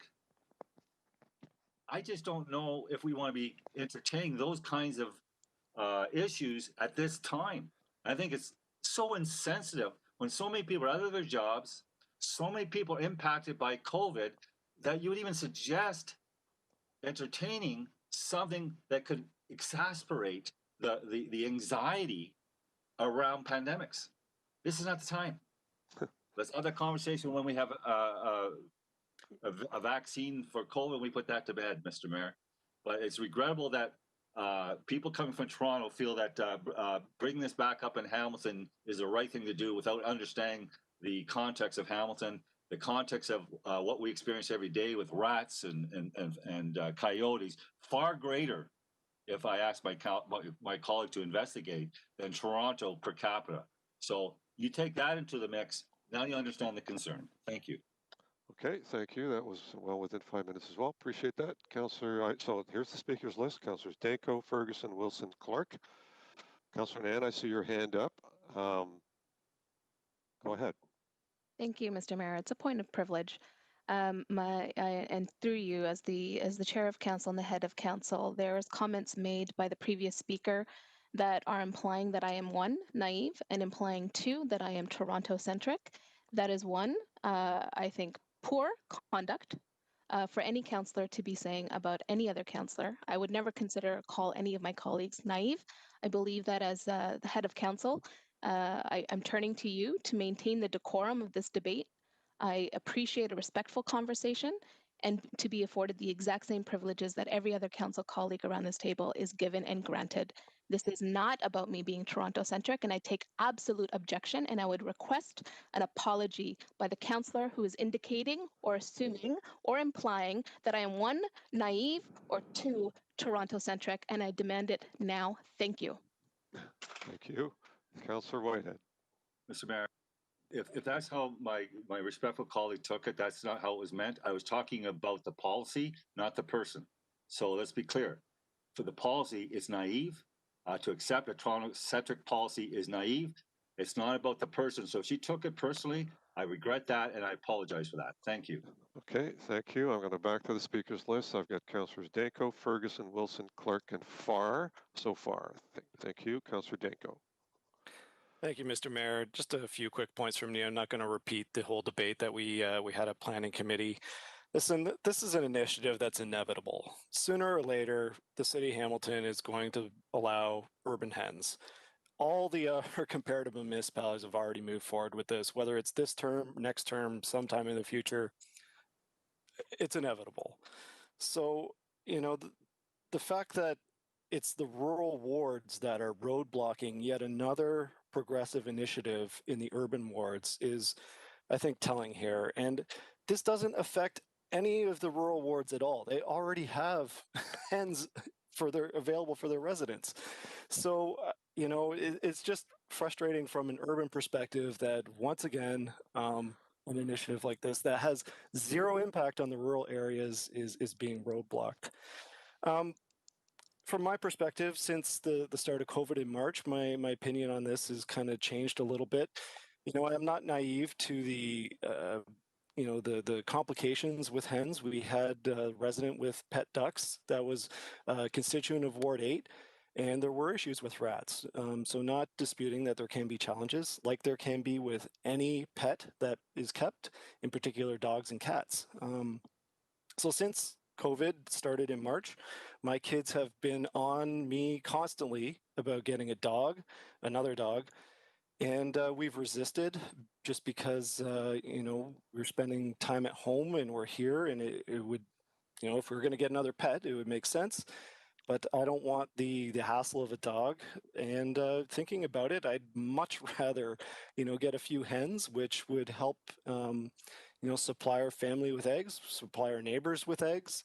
And we've been also having quite a few conversations about food security. And back in the spring, we planted a garden way bigger than we ever do. I don't hear, you know, concerns about, you know, the industrial tomato farmers or the zucchini conglomerate, but somehow it's a concern with hens and eggs.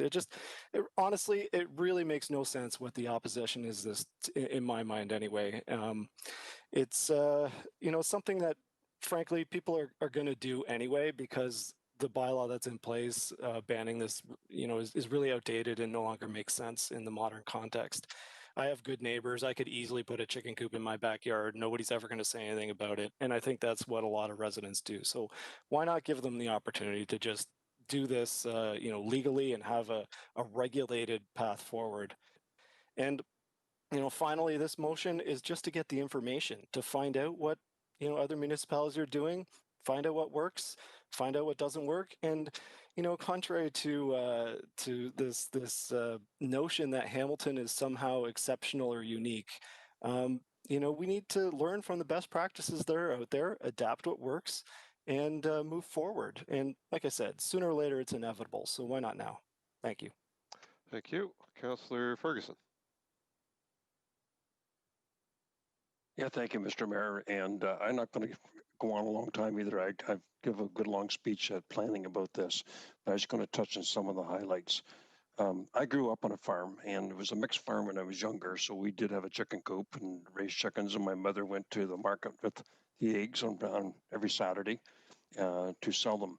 We eventually specialized, as most businesses do, into one area, and that went to dairy. But I can tell you, you know, people who live in urban areas may not understand the consequences you can have of having something like chickens in your backyard. There is no worse odor than chicken manure.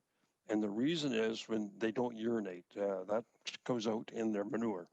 And so it's very high in ammonia and makes your eyes water when you start spreading this stuff around or it's available.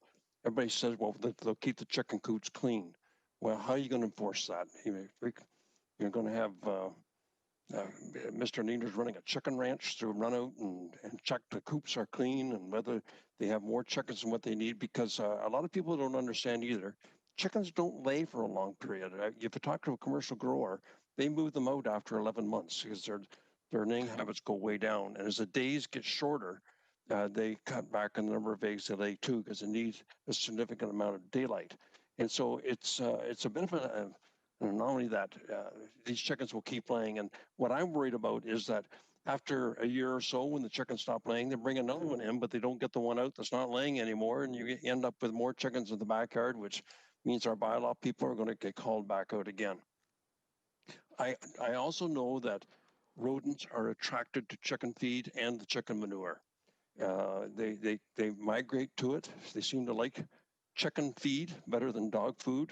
And the last thing you want is mice and rodents to move into your area because they don't understand fence lines and they'll go across into our neighbors. And it's a horrible inconvenience to have rats and mice running around in your backyard and trying to get in your home, and some being successful at doing that. My main reason is neighbors. And to suggest for a second that all the rural councillors don't have urban centers is ridiculous. Ancaster has a very large urban center. And, most of the population is in the urban center. Most land mass is in the rural, but most of the population is in urban Ancaster. The toughest issue for me to deal with as a ward councillor is neighbors not getting along with neighbors. I think Councillor Danko's lucky if he has all good neighbors. Has left the meeting. What'd that mean? Don't know. Participant left the meeting. I'm still here. Apparently, but you're still here, so carry on. And so now I lost my train of thought, but I can just visualize someone putting, a few hens in their backyard, and chickens do fly. I've seen them regularly. They can, you have to put the tops on a large horse stall, for example, to keep them flying over the top, which is about a 10-foot elevation. My fear is that chickens will fly over the fence. They like to perch because that's how they escape their predators. They perch up high so predators can't reach them. And they'll go across to the neighbor's backyard, which has a pool in it with some nice lawn furniture on it, perch there, and then poop all over it.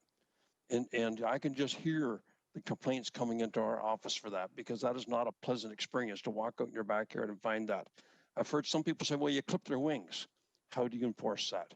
And animal clippers are not cheap to buy. If this is all about saving money, and livestock clippers they use for, cattle or chickens and anything else are very, very expensive tool that you'd have to purchase in order to clip those things. You can try it with scissors. Don't think it would work. Never heard it done that way. But they will get over to a neighbor's property and is going to cause rift between neighbors, which is ultimately called to our offices, which is sending Mr. Leenders and his staff out again to try to deal with this. We got enough issues to deal with neighbors having disputes with other neighbors without adding another layer into that. It's all about food security. Well, egg maker feed is not cheap. But eggs, I find you can get eggs for, $3 or $4 a dozen. But the egg beater, a bag of egg maker costs about $15 to buy. And of course, egg maker is what the mice like. And, it just reminds me, this train of thought, of that movie, City Slickers, with Billy Crystal. And he helped deliver a little calf in the field, fell in love with it, took it home. But a year and a half later, it's a great big cow walking down an urban street in his community. And this sort of thing will continue again. When you try to migrate rural environments into an urban setting, it's just going to create problems which I don't need. And so for those reasons, I'm not going to support it. Perfect timing. Thank you so much. And I remember the Jack Palance character in that movie very distinctly. I've got Councillor Wilson. Thank you. Pleased to speak to this motion. But before I do, I just, the notion that a member of around this horseshoe can use words like someone is misleading, that implies that they are willingly not being forthcoming and not telling the truth. That same counselor used that term to describe me, and he's used it again today. He didn't apologize then, and he didn't apologize today. And I think that is very, very unfortunate and reflects poorly on how we conduct our business. And if he can't argue on facts without trying to disparage a member of council by using those kinds of adjectives, it speaks to maybe a lack of skill. I'm not sure. On the content of the motion. That's an issue unto itself, which then evokes a point of privilege, I'm sure. So maybe we could stop this at this point and maybe just deal with the issues for everyone concerned, including Councillor Whitehead and Dan and everyone else. Focus on the issue. Let's speak to that issue. We can't keep going back and forth on points of privilege, I don't think. Not a useful use of our time. Go ahead, Councillor Wilson. So I'll get to you, Councillor Whitehead. I've heard arguments of this is Hamilton exceptionalism. Pilots can be done and studied and assessed everywhere else, but not in Hamilton because we're special. We're different. We have more coyotes, more rats, more mice, more city slickers. I'm not sure. This is asking for information so that we can make an informed decision. I've heard a lot of statements made, but I'm not sure as a member of council whether they're rooted in fact. And we have jurisdictions who are piloting, including Toronto, including Brantford, which is not exactly an urban mega center, which we could put and pose those questions and get that information so that we can make an informed decision moving forward. Informed decisions such as what is the average cost for those people who are engaging in a pilot elsewhere for them to run a coop monthly. There is an assertion that this will be overly taxing to our enforcement professionals. I would like to learn from other municipalities whether in fact it is. If there are already unregulated activities out there going on and our bylaw officers are involved in responding to those 25 complaints per year, how many complaints per year are being logged in the municipalities that have a pilot? I've heard from a member of council that in the largest city in Canada, it's 3, maybe because we are regulating and licensing them. I've heard questions about odors. I've heard and statements and assumptions about odors, but I would like to receive the information from those jurisdictions that are allowing this, practicing in this, and the information that could inform us so that we can make the best public policy possible and do it in a way that works for Hamilton and those 3 urban wards who wish to participate. So I'm going to continue to support this, and I hope due consideration will be given so that we can have that information and make informed decisions. Thank you. Thank you. And on a point of privilege, Councillor Whitehead. Now, point of privilege traditionally means that someone's been named. I don't recall anybody being named at any point through this exercise, but let's end it here if we could. Councillor Whitehead. I absolutely agree with you, Mr. Mayor. That's how it should be exercised, but you did allow one councillor to enter into it, and her name was not mentioned either. So I think we need to stick to what the true principles of point of privilege is when a name is mentioned. I'm tired of these pot shots from councillors, Mr. Mayor, that suggest by tacking their narrative and saying that the narrative is misleading, it implies something different. When we have a different context in Hamilton than Toronto, as per our coyote complaints, and that's not mentioned in the context of making an argument, then the argument can be misleading. So if people are so wrapped up in bubble wrap that they're so sensitive to being attacked, their message or their narrative being attacked, maybe they're in the wrong job. Thank you. Okay, thank you. And hopefully that doesn't extract any additional comments. I've got Councillor Clark up for debate on the topic of hens and chickens in the urban environment. Councillor Clark. Thank you, Mr. Mayor. I'd like to suggest at some point in the near future that the governance committee look at the point of privilege, because we need to clarify it once and for all.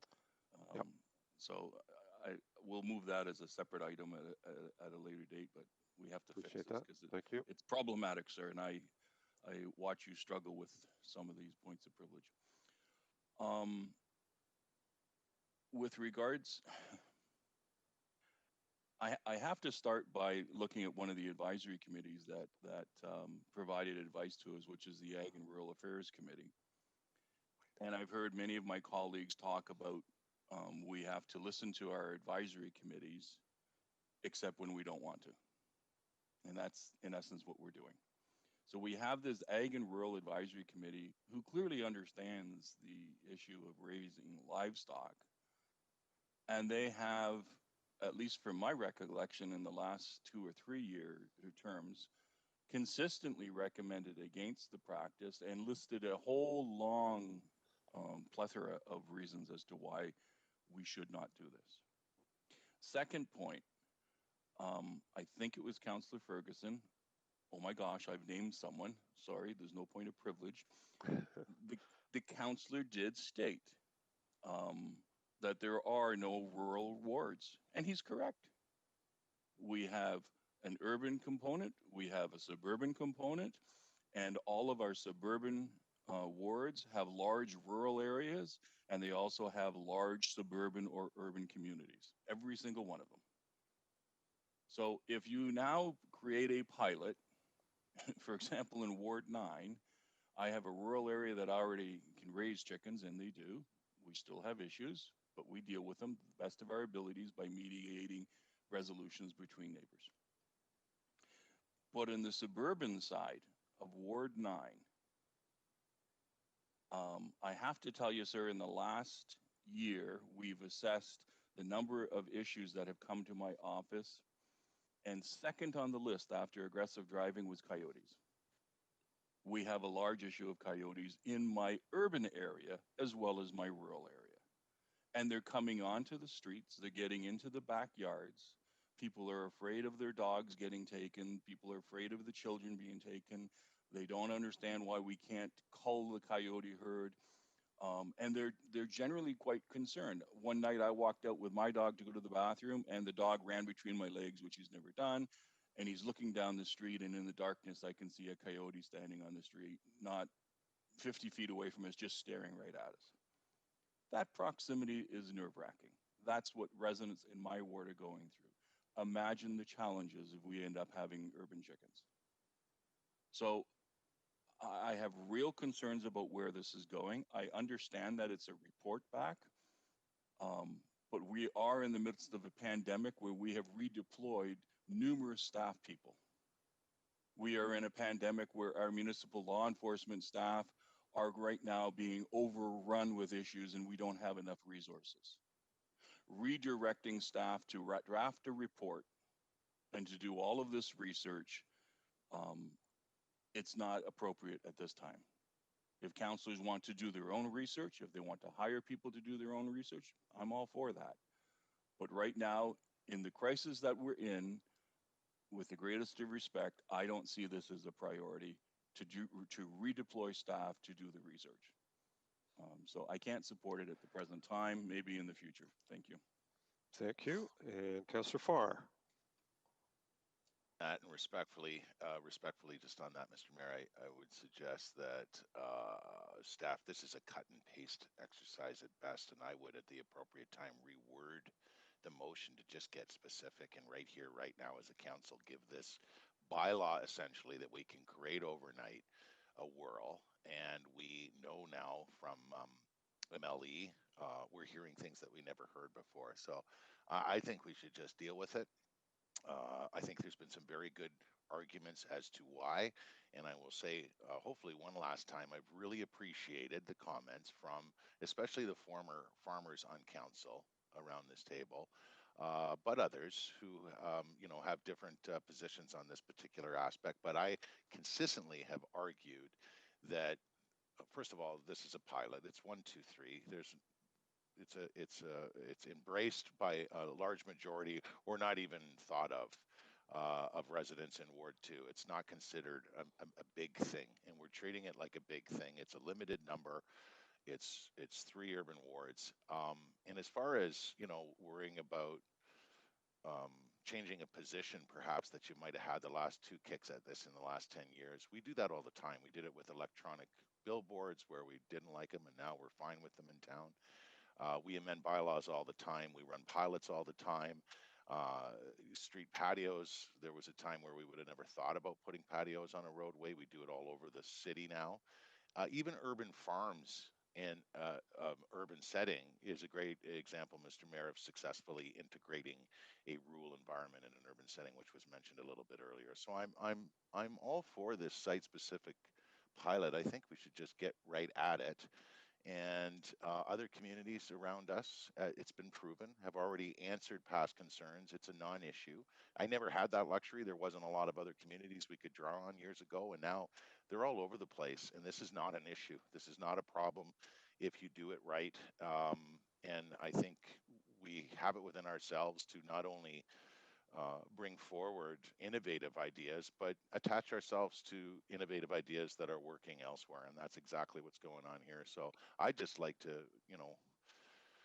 just give it a whirl, give it a try. Let's think outside the box a little bit. And again, MLE, even health have taken different positions than the one you used as your arguments against this years ago. Even our own staff have a different viewpoint. So we should take that into consideration. Much appreciated. Thank you. I'm supportive of what's before us, even a pricey down version of it that just directly says, go create a bylaw and let's do this pilot. Thank you. Okay, thank you. I've got Councillor Nan and Councillor Whitehead second time. Councillor Nan. Thank you. Councillor Johnson, do you want to speak? Because you'd be a first-time speaker, so I'd have to put Councillor Nan and Whitehead on hold. Councillor Johnson? Sorry, I did press speak though. Okay, sorry. I did speak to this extensively at planning, and I hear my colleagues actually repeating my words.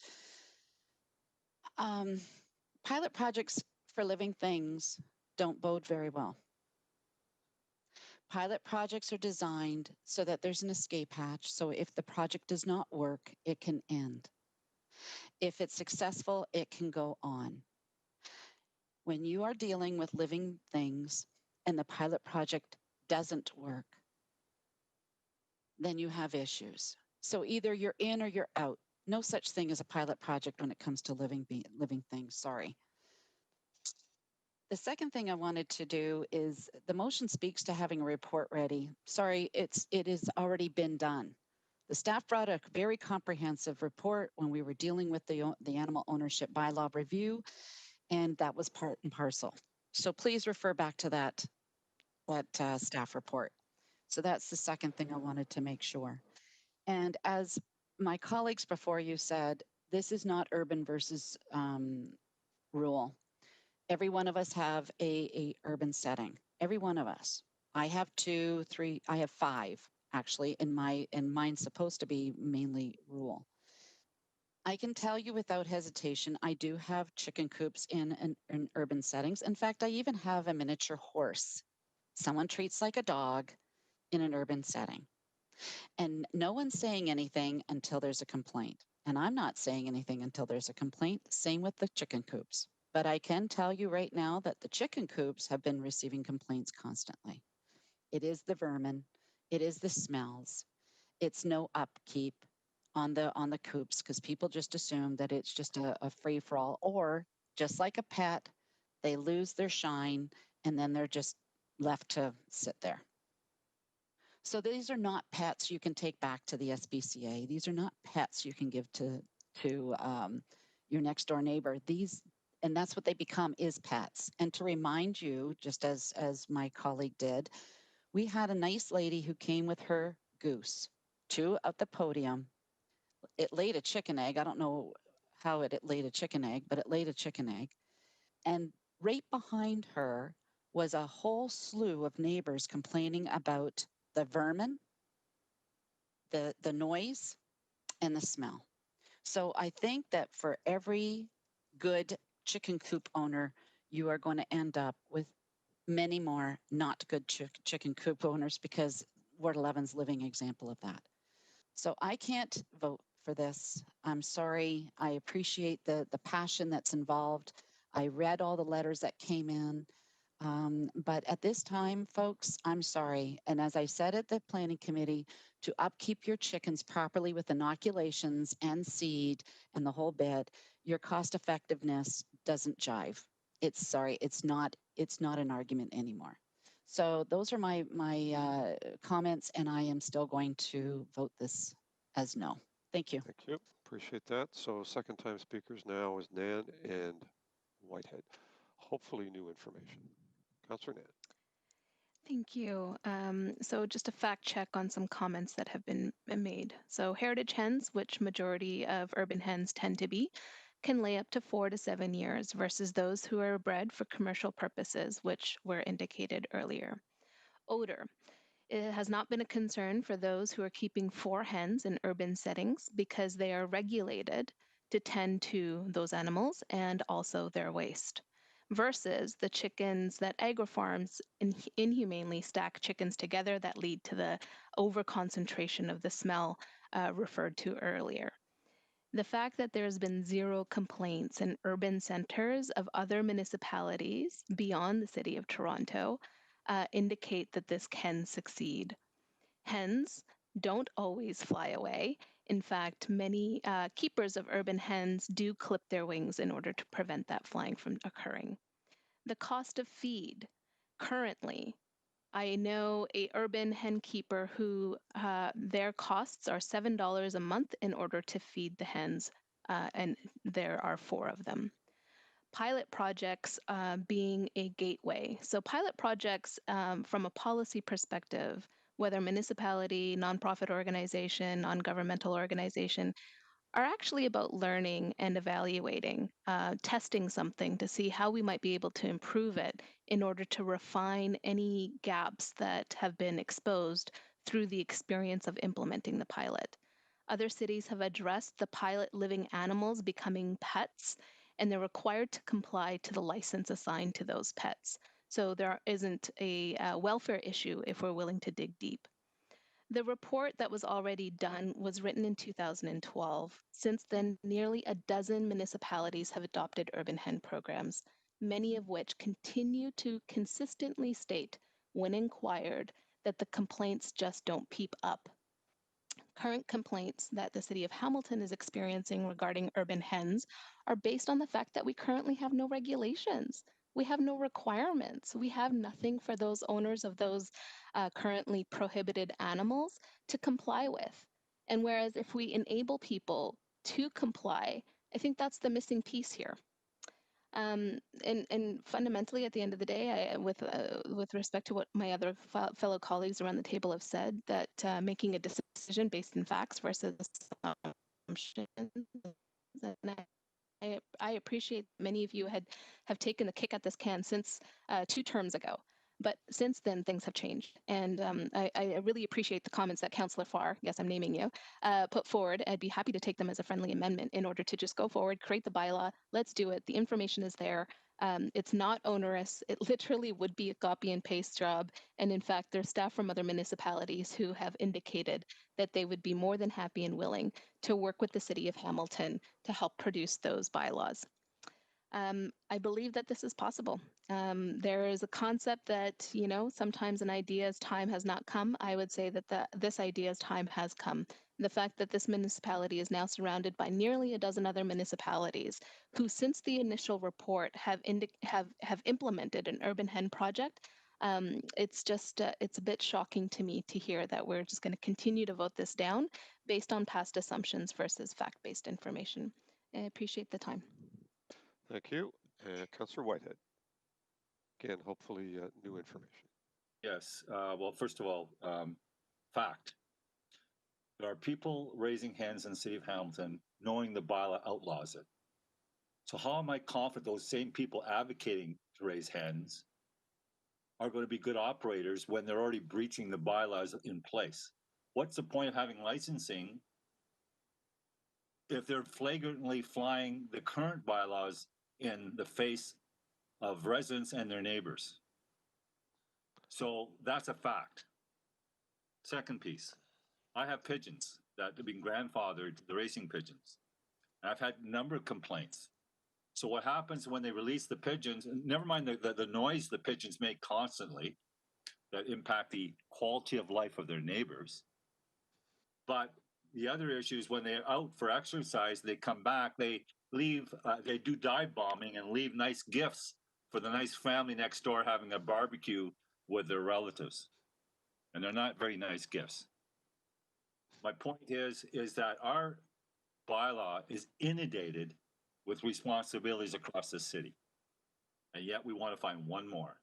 There's an assumption that everyone will follow the rule when we know that's not realistic. You know, I had my daughter who pushed to have take these kittens in that were stray kittens and didn't have a home. And I remember saying explicitly, you take them in, you're going to take responsibility for them. That lasted a couple of years. Then the shine disappeared. So mom and dad are cleaning the cat litter box. The responsibility is completely gone. And my concern is that to suggest that everyone is a model citizen in the context of raising hens or chickens in their backyard is not realistic. That's a fact. That's a fact. So the question for me is, in a pandemic, when our health department's already indicated passing on eggs, like one of the counselors indicated, to your neighbors is a safe thing to do, when our public health department has indicated counter to that. Salmonella. Who takes the liability when that counselor passes that egg over to their neighbor? Is it the city that has to take on that liability? Especially if we have a license in place. And we talk about gardens. I mean, I've been had gardens with dill and herbs and tomatoes and zucchinis for a long, long time. But to suggest that comes even close to relating to this argument about livestock. And my last comment, and I think Councillor, and I'm going to say her name because I thought it was a very legitimate point. When you bring in an animal into a pilot program, people actually they come to pets to some degree. So there's an emotional tie to that animal. If the pilot program fails miserably, what impact does that have not only on the animals, but the people?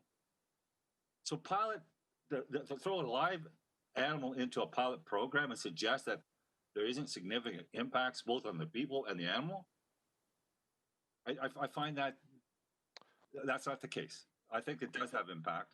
And that's why you should be considering pilot programs for straightforward things. But when you're dealing with animals and people, I think that's a whole different game. Thank you. All right, thank you. I'm going to, go on a limb here and call the question. Spirited debate. Thank you all very much. And we'll go to in favor or opposed to the recommendation to have a pilot program on urban hen backyard. Sorry, I see you mouthing something, Councillor Nan. No? You're good? Okay. Sorry. The motion, but. Pardon me? I just thought that we could clarify that the motion was seeking information in order to, yeah. Yeah, well, we have the motion before us, so I think Okay, everyone thank you. understands what they're voting Appreciated. on. And so, in favor, please indicate. Those that are opposed, please indicate. I'm sorry. Yep. And there's no abstentions on this one. Councillor Clark indicated opposed. Thank you. Anyone else need to? Councillor Pearson. I don't see Mayor? here right now. Mr. Mayor, for clarification, when a vote comes in, one, it might say whether it succeeded or not, but I don't get to see the actual 15 to 1, 14 to 1, 7 to 1. I don't even get to see who voted for what. Yeah, I get to see it briefly, but that'll all be on the record for sure. Okay, but we're not seeing it immediately, right? No, unfortunately not. Okay, thank you. And how are we doing on the vote? Okay, and that fails 9 to 6, I can tell you. Sorry? Okay, Councillor Pearson, I do recall you not being in favor, and you weren't just now. So. Thank you, Mr. Mayor. I just wanted to, because I lost my VPN here, my internet service, so I don't know if I came through on that last vote, but I am opposed to that, so that's fine. Thank you. Did it come through? Your mark is absent, so we can correct that. Or could you correct that, please? Yeah, we will do that. So we will mark you as opposed. Thank you. All my internet stuff went down. No? I just got back up. Thank you. Okay. Thank you. In any event, the motion fails, and so we're going to go to back to Councillor Danko, I think, to put the report on the floor for the amended. Sorry. Pardon me. My apologies. Thank you. Councillor Clark, do you have an amendment to item 6? Yes, thank you, Mr. Mayor. It's moved by myself and seconded by Councillor Johnson, I'm hoping. And I'm just going to read the amended portion because it's a long amendment. This amendment to my colleagues came about from the Planning Committee. The proponent had requested, as I recall, and Mr. Robichaud could clarify this for me, the removal of certain holding provisions under the auspices that the work had been completed and so that the holding provisions were no longer necessary. Can I just get confirmation on that before I move the motion, Mr. Mayor? Okay, thank you. Through you, Mr. Mayor, to the ward councillor is correct. The applicant had been working with city staff on the requirements for a traffic impact study. And by the time this matter had reached planning committee, my colleagues in transportation planning had approved the traffic impact study submitted with the application. And as such, the holding provision is no longer required. Thank you. And that's very helpful, Mr. Robichaud. I appreciate that because that clarifies why the motion's before us. So that the draft bylaw attached. So this is, I'm reading now, Mr. Mayor, item B1, just to get to where the amendments are. That the draft bylaw attached is Appendix C to report PED 20164 be amended by deleting subsections 1, 2, and 3 in their entirety and replacing subsections 1, 2, and 3 with the text in Schedule A attached here too. Item 2, that pursuant to Section 3417 of the Planning Act, RSO 1990, page 13, further notice of this change made to the proposed bylaw shall not be required. And 3, that the amended draft bylaw pursuant to subsection 1 herein, which has been prepared in a form satisfactory to the city solicitor, be enacted by the city council. And so that's the amendment. And that the below text being amended, subsection 2 of the draft bylaw attached as Appendix C to the report be attached and form a part of the main motion. So I appreciate the clerk's help in all of that. If we could deal with the amendment and come back to me for a very short comment, sir, about the overall motion, I would appreciate that, sir. Thank you. Okay. So on the amendment, I can't see everybody at this point because the amendment's on the screen. Any comments or questions on the amendment itself? Not seeing any indication thereof, so let's deal with the amendment. So all in favor or opposed? Electronically, and Councillor Clark, I assume you're in favor. Thank you. Wasn't a giant leap on that one. Anyone else need to do a manual vote? Pearson? It's coming up. Oh, Okay, good. I'm in favor. I'm in favor. Didn't Thank come you. up. Thumbs up from Councillor Pearson. Anyone else? Councillor Pauls, you're able to vote? Fantastic. Councillor Nan? Voting? Yep, I see. Sorry? Got them all? Thank you. And that's carried unanimously. Councillor Clark, back to you. Thank you very much, Mr. Mayor. I want to thank the proponent, the planning staff, as well as the consultants for working on this project.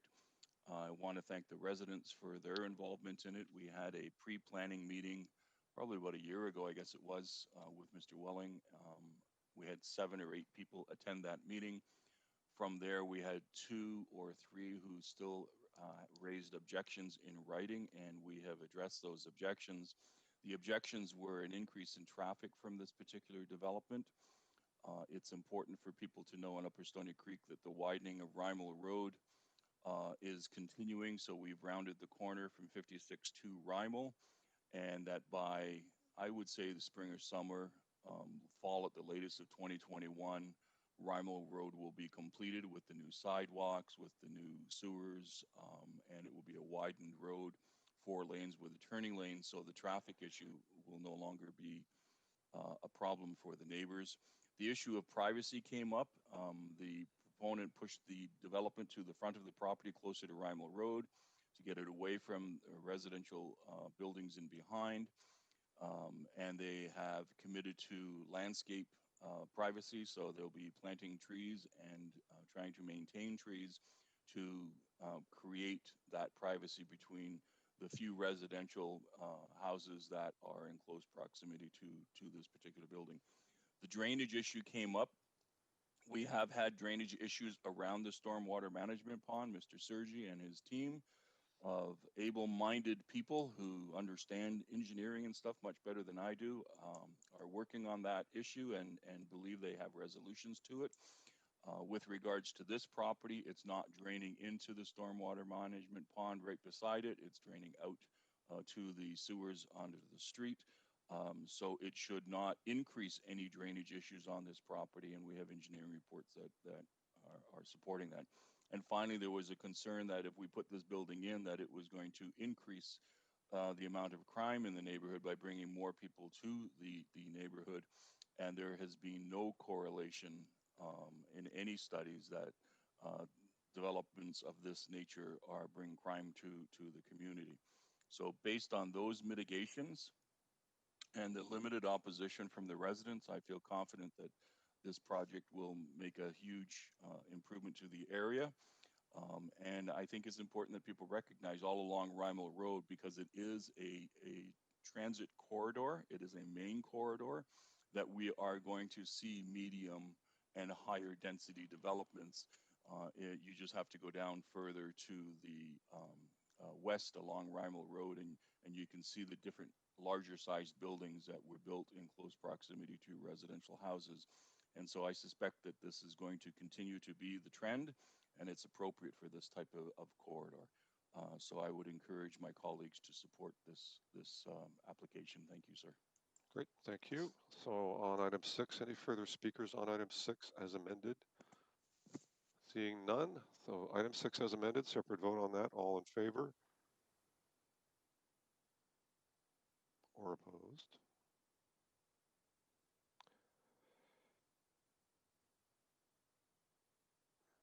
There's our vote. And any manual votes required. Councillor Clark, unable to vote as yet, but thumbs up. Thank you. Councillor Pauls, thumbs up. Oh, able to vote. Thank you. Anyone else? All good? Great. Thank you. And that is carried unanimously as well. The entire report is moved by Councillor Danko and seconded by, I can't remember whom. Farr? Thank you. All in favor on that report as amended. Councillor Clark indicating support.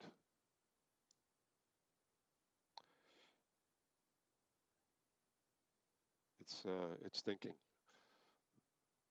I got a signal from Janet saying it's going around. It's coming around. Let me know if we have to go to manual if it's not popping up. Mr. Mayor? Yes, sir. I was just looking at the vote on the hens, and I saw 9-6, and I thought Marie Pearson vote wasn't recorded, so it would be 10-6. Is that correct? Yes, that'd be correct. So it's still showing 9-6 on the record. Yeah, we haven't been able to adjust the record as yet. Thank you. Oh, okay. All right. Let me correct. Unfortunately, the councillor was absent at the time the vote was taken, and so she can't change the record unless we go back and redo the vote. And Janet or Madam Clerk, can we go back and redo the vote just for clarity's sake?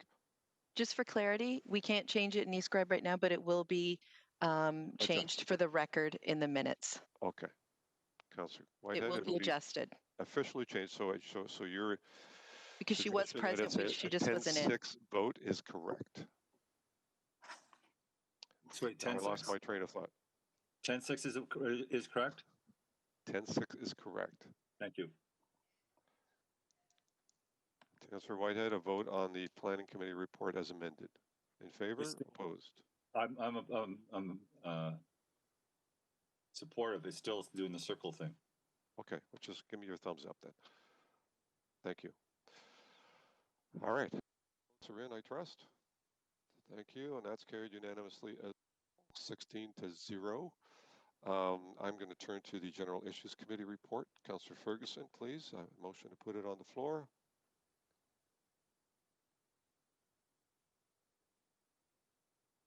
Ferguson. I'm just going up the. There you go. Oh, thank you. So move by myself, seconded by Councillor Arlene Vanderbeek. I hope she's okay with that.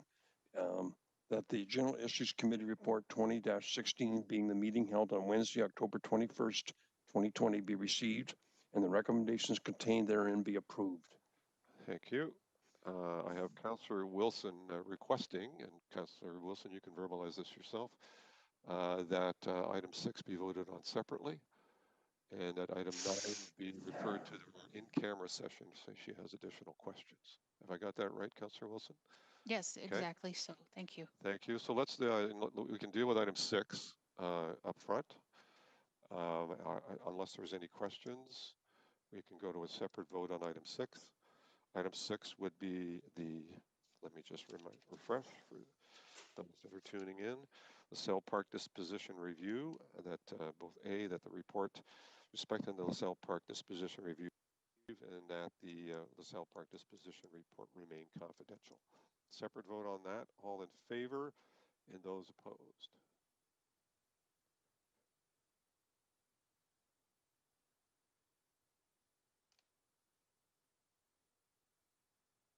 Councillor Clark in favor. Thank you. Any other manual votes required?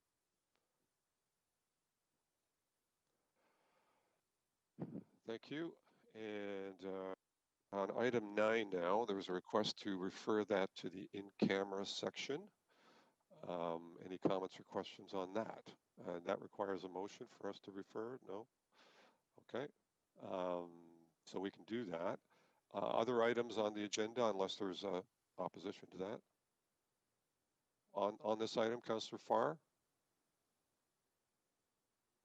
Go ahead. Can't hear you yet. I was going to ask. I was going to There ask you why go. we're going in camera for item 9. Because Councillor Wilson has a series of questions, and it was an in-camera item in the first place. Sorry, I missed that. Thank you. No worries. Thank you. Any other comments or questions on any other item in GIC report? Mr. Mayor? Yes, sir.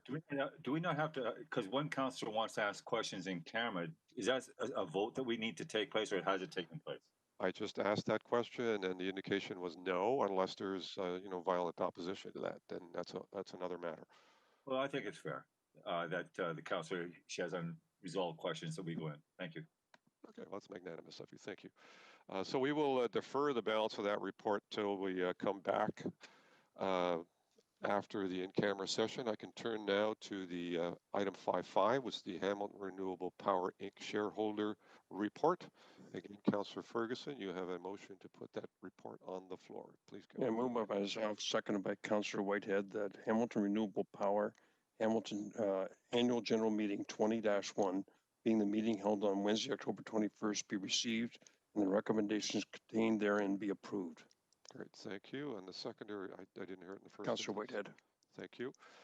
And any items on that report that anyone wants to lift or discuss? Not seeing any indication of that. So on that report then, all in favor or opposed? Electronically, and Councillor Clark's thumbs up. Thank you. Anyone else needs to do a manual vote, please indicate. I think we're all good.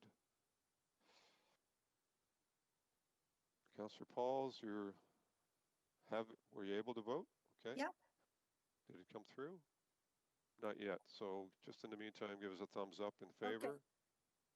Okay. I voted. And keep voting. It's good. Vote early, vote often. Isn't that what they say? No, they don't say that. That is carried. The States right now. I'm not sure what the mantra is. They don't want to collect. They don't want to count votes apparently. Item 5.6, Audit, Finance, and Administration Committee Report. Councillor Wilson, could you put a motion forward, please, to approve that report, or at least put it on the floor? Councillor Wilson. Certainly. Moved by myself and seconded by Councillor Vanderbeek that the Audit, Finance, and Administration Committee Report 20-009, being the meeting held on Thursday, October the 22nd, 2020, be received and the recommendations contained therein be approved. Okay, thank you very much. Is there any comments or questions on that report? I see Councillor Clark in the first instance. Anyone else? Okay, Councillor Clark, go ahead. Thank you, Mr. Mayor. I appreciate the opportunity. I just wanted to mention again that Councillors Johnson and myself were present at the Niagara Peninsula Conservation Authority monthly meeting, so we could not attend. And I wanted to thank Councillor Collins for his strong comments about the fraud and waste annual report. I was very pleased with the outcome of the report. I think it's really going to help us as we move forward. And I want to thank the staff for the work that they did. I know Mr. Brown worked really hard on the investigations, and we will just continue nickeling away on some of these issues and improving our processes within the city of Hamilton to prevent fraud and waste, which is the ultimate goal. So thank you, Councillor Collins, for your supportive comments on the report. Great, thank you. Councillor Whitehead. I want to echo those comments, Mr. Mayor.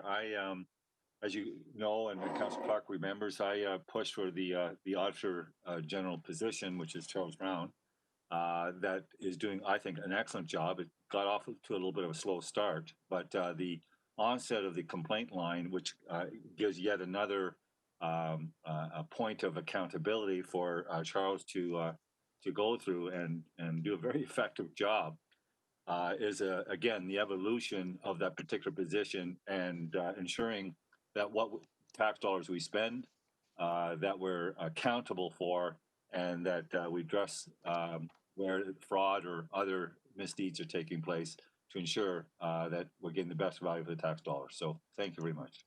Okay, thank you. I see no further speakers on the report. So all in favor or opposed? Councillor Clark, I take your thumbs up. Thank you. And electronic vote required.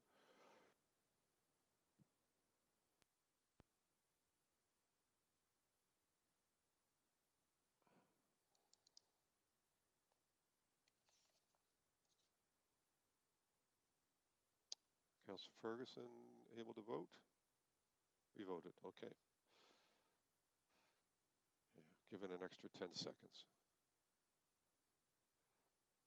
That's carried as well. Thank you all. And item 5, sorry, Councillor Ferguson, you need to waive the rules to present a report on the City Housing Hamilton shareholder meeting report. Go ahead. I'm sorry, on the Mayor's Task Force report on economic recovery. My apologies. Just a second. I have it down. The next one's supposed to do is waive the rules in order to complete the shareholders report. Or Yeah, sounds like I'm getting a correction from our staff here. So, Sorry, Mr. Mayor, it's a waive notice for both the Mayor's Task Force and City Housing. Okay, and oh, sorry, just City Housing. Yeah, so my apologies. We're waiving the rules for the City Housing Hamilton shareholder meeting report. Okay, and just a clarity to the clerk, I attended this Hamilton Housing meeting, but I had to leave. It was delayed in starting by about 45 minutes, and I had to leave for another event before it happened. So can I move the motion through Mr. Mayor, to the clerk?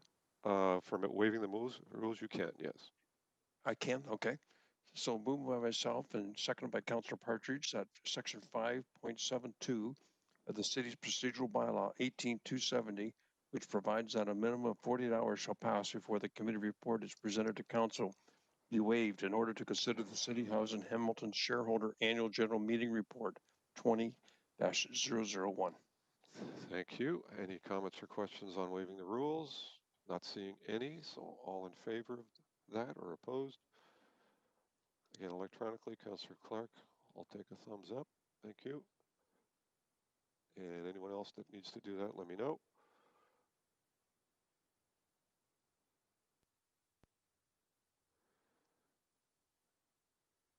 And to your point, Councillor Ferguson, we have a different mover of the report itself as a result of your not being there. So,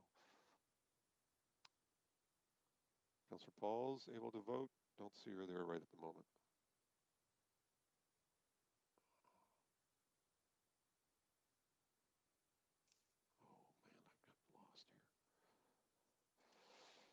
And that's carried. Thank you.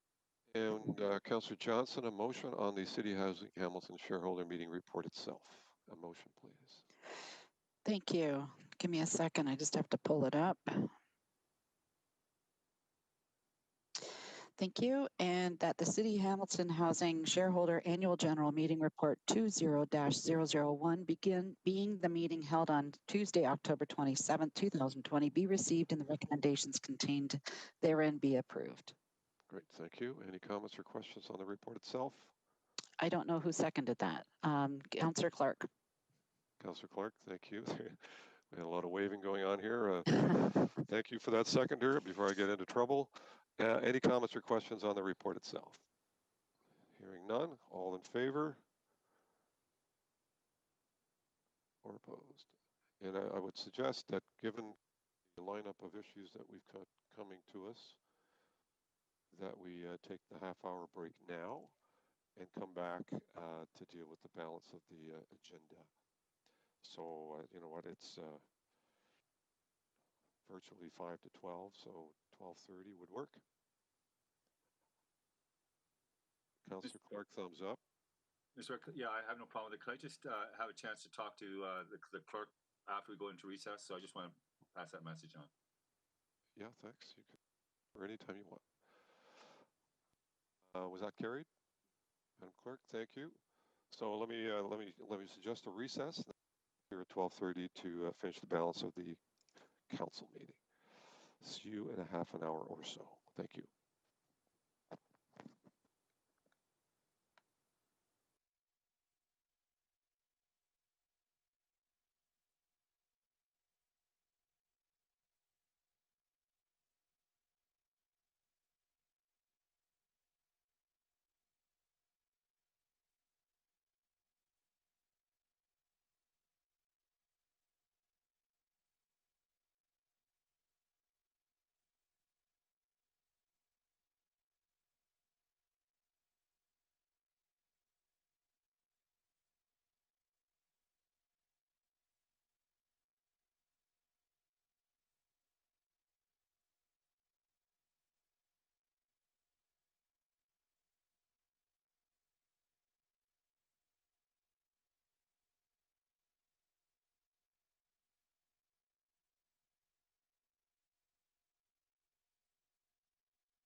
Madam Clerk, you'll let me know when we're good to go.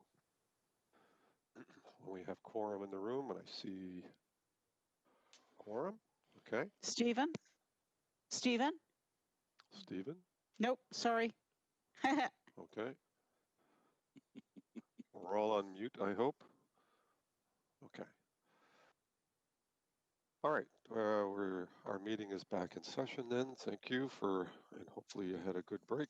Thank you for allowing staff to do that. Before us, we have item 6.1, which is a reconsideration of a decision that was approved at September 30th council meeting. Councillor Nan, you have a motion for reconsideration. Go ahead.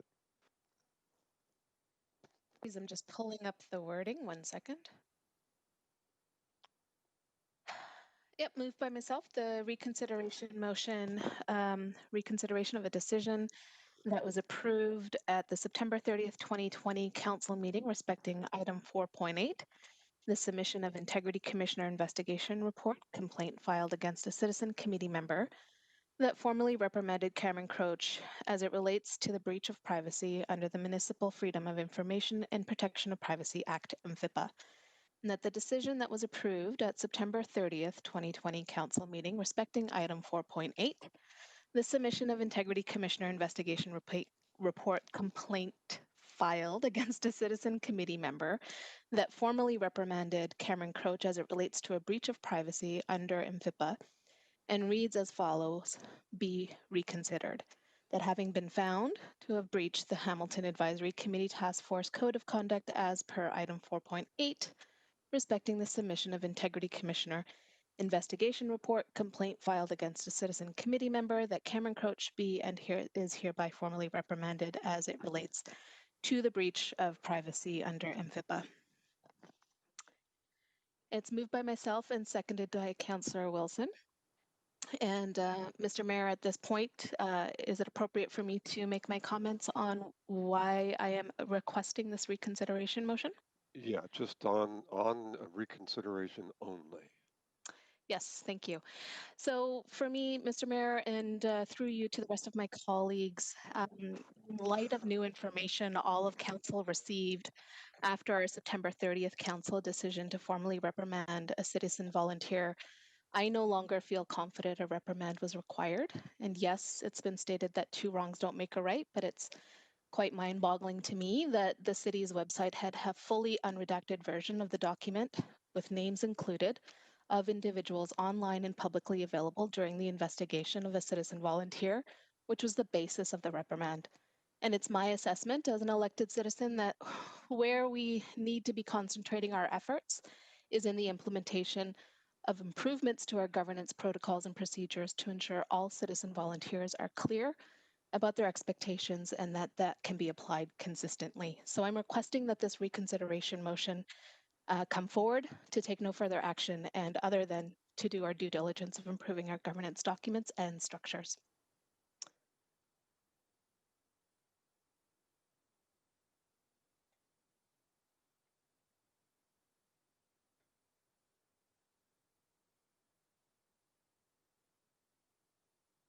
Mr. Mayor, you're muted.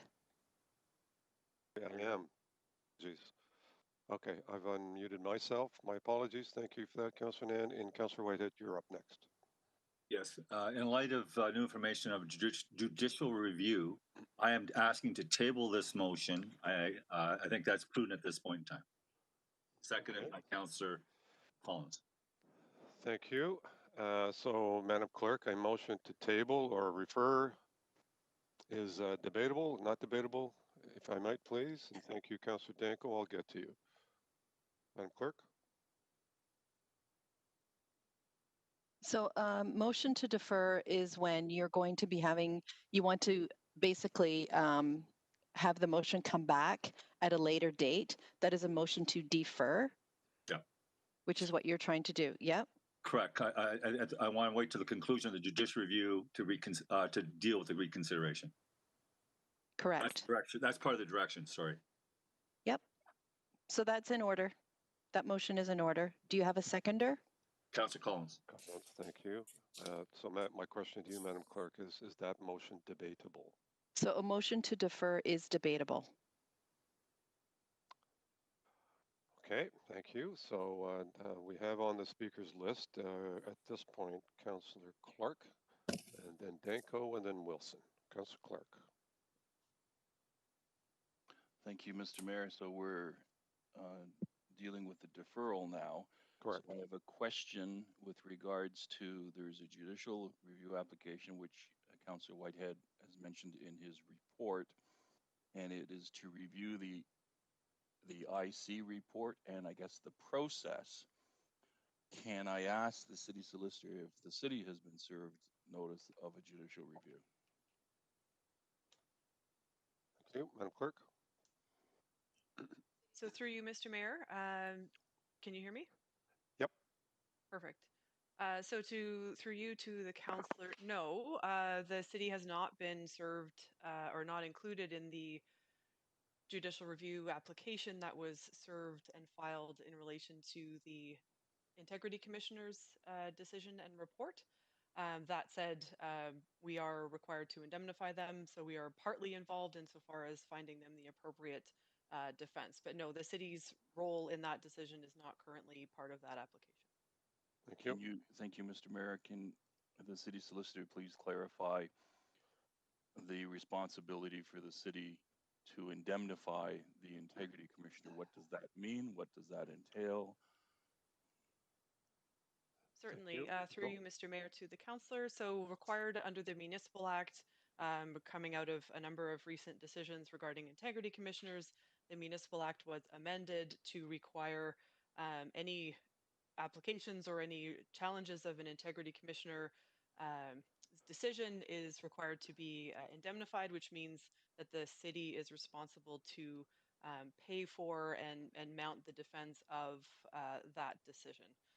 Thank you. The key word there is not just to pay for, but to mount the defense. So what precautions would the city solicitor provide councillors with regards to how we deal with this sensitive subject, given that a judicial review has now been filed? Thank you. Through you, Mr. Mayor. So certainly I have no objection to the motion to defer. That seems reasonable to me at this point, but that said, that absolutely we can proceed with a motion to defer. There's no issue. And beyond the motion to defer, do you have any cautionary tales to council in terms of how we address this issue? I know that when matters are before the court, historically, we don't comment sub judice or something like that. It's before the court, so we can't comment. Just help us understand what are the ramifications if we make comments about a pending review or a pending reconsideration motion if there is a judicial review that has been launched. Thank you. Solicitor, if you could reiterate your advice. Certainly, through you, Mr. Mayor, as in most cases, or in all cases, frankly, whenever councillors are making comments and staff in public, those can be relied upon in the future. So that's with all matters, it is important to be sensitive to those comments, particularly if they relate to any matters that could appropriately be dealt with or had been previously dealt with in camera. Thank you. Councillor Clark. Fascinating and interesting box we have now been placed in. Thank you. Thank you. Councillor Danko, on the deferral motion. I have a point of order on the deferral motion, and then I have some comments on the deferral. What's your point of order? The point of order would be that our procedural bylaw, section 3.145, part B, says that a motion to defer shall include the date when the question is to be considered. So in order for this motion to be in order, it requires a specific date, in my opinion. Well, we'll ask the clerk for an interpretation on that. Madam Clerk? Through the mayor. So because we don't have a date for when the judicial inquiry is actually going to be completed, it's perfectly acceptable to put that it would be once that is known. So while we stand within the procedural bylaw, it says that you have to include a date. Because we don't have a definitive day when it's going to happen, it's perfectly acceptable to put, you know, after the Christmas break if we don't know when we're going to be reconvening, or it's fine to say, you know, at the conclusion of the judicial inquiry. Thank you. So it would come, so I'll tell you from the clerk's perspective through the mayor, we would put this item back on the agenda the moment the conclusion of the judicial inquiry. Thank you. Councilor Which Danko. could be months, years. So at this point, we're deferring indefinitely. No. Until such time as the judicial review is done. Yep. Okay. That's the motion. Okay, so on the motion, I have 3 reasons to present of why this should not be deferred. I'm not going to get into the arguments that could jeopardize judicial review. So if I do stray, Mr. Mayor, please warn me, or legal can jump in. I will ask legal to jump in when they feel it's appropriate. Thank you. So since this decision was made to reprimand Mr. Croach, there is new information that came to light. Councillor Nan spoke about that in her intro. And I believe that if I would have known that information at the time that vote was taken, I would most likely have voted differently. And I believe that a number of other councillors would have similarly voted differently. And whether that goes to judicial review or not, that doesn't change the fact that I believe the outcome could have been different, and therefore a reconsideration today is justified. Second is that considering the impacts on Mr. Croach personally, it might not seem like a big thing to have a reprimand from the municipality on the record that you violated in PIFA, but you know, Mr. Croach is a young man. He still has many years of earning potential ahead of him, and something like that is on the record can follow him, you know, for the rest of his life and impact him in many different ways. And today we have an opportunity to reconsider that, and again, just leaving it on the record indefinitely. We're talking. So I'm just going to stop you there because you're talking about reconsideration at this point. That's not what's on the table at this point. So this is a tabling motion, so deferring it. So I need you to speak to not the content of the previous motion that was made, not the content of the reconsideration, but why it should not be deferred. Thank you. I'll move on then. So finally, while this reprimand is on the record, the Integrity Commissioner was very clear that they were not influenced or there's no undue communication with members of council. Since then, immediately following the reprimand, a member of this council went on the record to state publicly that they were interested in finding ways of using the Integrity Commissioner to further reprimand or silence Again, members of the public. that's not part of the deferral, so I'm going to ask you to stop on that one. You can make that point in some other venue, but not on this issue right now. So my point being is that while the reprimand stands, there is a chill that's been placed on our advisory committees and members of the public, and I don't know how far that sentiment extends, but it has been stated publicly, and I believe it's our duty as a council to address that today, here and now. Thank you. I think our clerk did address that in a subsequent email in terms of the jurisdiction of the IC, and we can have her do that once we're finished with this debate on whether or not this ought to be deferred. Thank you. Thank you. I've got Councillor Wilson.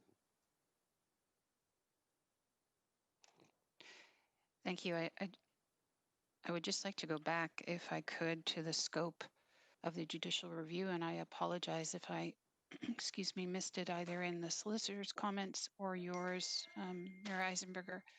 So again, let me just caution you again, because judicial review is not what we're debating right now. No, we're I understand. So the content of whatever the judicial review is immaterial at this point. Well, you can beg to differ. I would ask actually the solicitor's opinion on that, if I may, because I think if you're seeking to defer something because it application for judicial review has been filed, I think if there's sensitivity to why we wish to reconsider this, and of course I do, I can certainly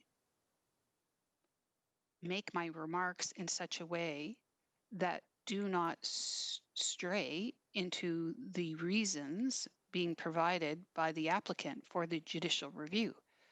So Okay. I'm So let's go to seeking. the solicitor because judicial review isn't on the table right now.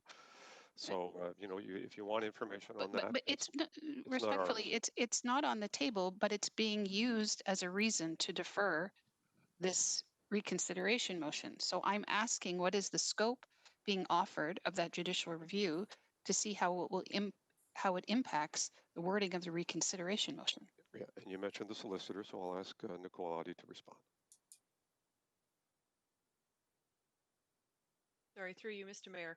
So the scope of the judicial review that has been filed by the applicant is a question and the questioning the jurisdiction of the Integrity Commissioner to have filed their report in the first place. So it's a what I would say is a foundational argument to say that the Integrity Commissioner did not have the appropriate jurisdiction and that they did not follow the procedural fairness required in such an investigation. So there's sort of both a jurisdictional and a procedural fairness argument. And so if they're successful in the application, the applicant, the relief being sought is that the recommendation report be quashed, and so it, in effect, would not exist. Thank you. Councillor Wilson. Thank you. That's very helpful to me.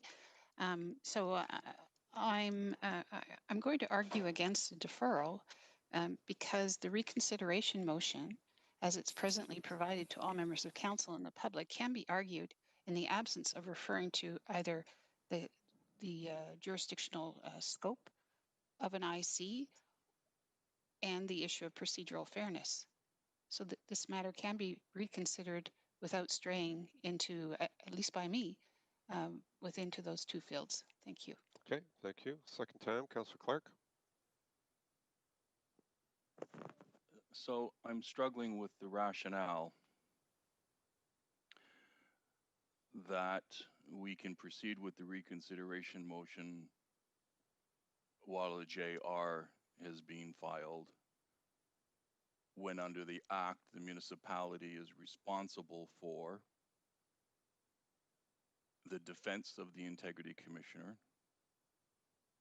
and the funding of his defense at the judicial review, or their defense, because there's two ICs. So if our obligation then is now to defend the IC and put a proper defense in place and defend the process, we now have councillors arguing that they should be able to raise matters that support the reconsideration, where in fact that information may become counterintuitive to the city's position in defending the IC. Surely people can see this. Surely they can see that we are being put in the middle of a quagmire, a legal quagmire, if we proceed with the reconsideration based on the current laws under the Municipal Act and our obligation to defend the Integrity Commissioner at the judicial review. Surely people can see that statements to the contrary of what the IC did could be, councillors could then be compelled to testify at that judicial review, or compelled to provide evidence to that judicial review. So I wanted to clear this up today. I came prepared today, Mr. Mayor, with very clear information in terms of my concerns and why I voted in the manner that I did.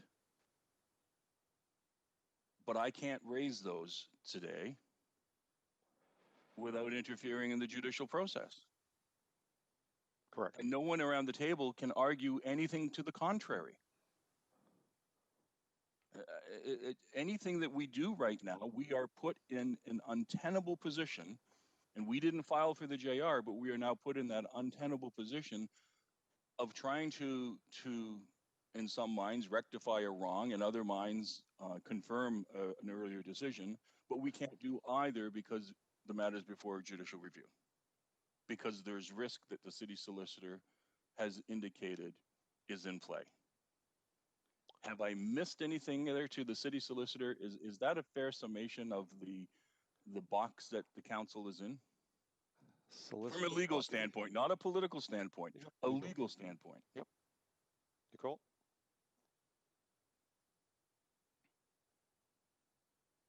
Through you, Mr. Mayor, certainly there are the cautions that I identified. Yes, I would suggest that if council does proceed with the reconsideration motion, that is certainly the framework, and we would want to be cautious as to not to stray into that realm. So yes, that is the legal framework and the risk that I've identified for you. Thank you. And one last question to the city solicitor. What is your recommendation?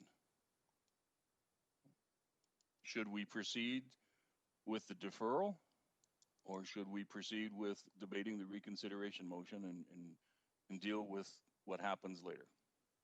Thank you. Nicole? Through you, Mr. Mayor, I think if within the framework that I've suggested in terms of avoiding the scope of the judicial review, then the reconsideration motion could proceed, but I leave that in terms of council's decision as to whether or not that's available for you based on the nature of the debate that you wish to have. Okay. Fascinating. Thank you. Yeah, and it's virtually a political decision at this point. Councillor Whitehead, second time. It's the first time I've actually had a chance to debate it because I didn't know it was debatable. So thank you for the opportunity and privilege to do so.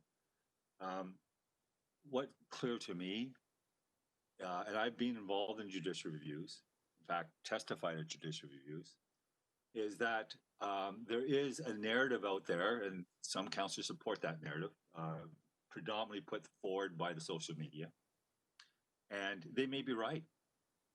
But I want to put to bed once and for all. And one thing about judicial review, it will put it to bed.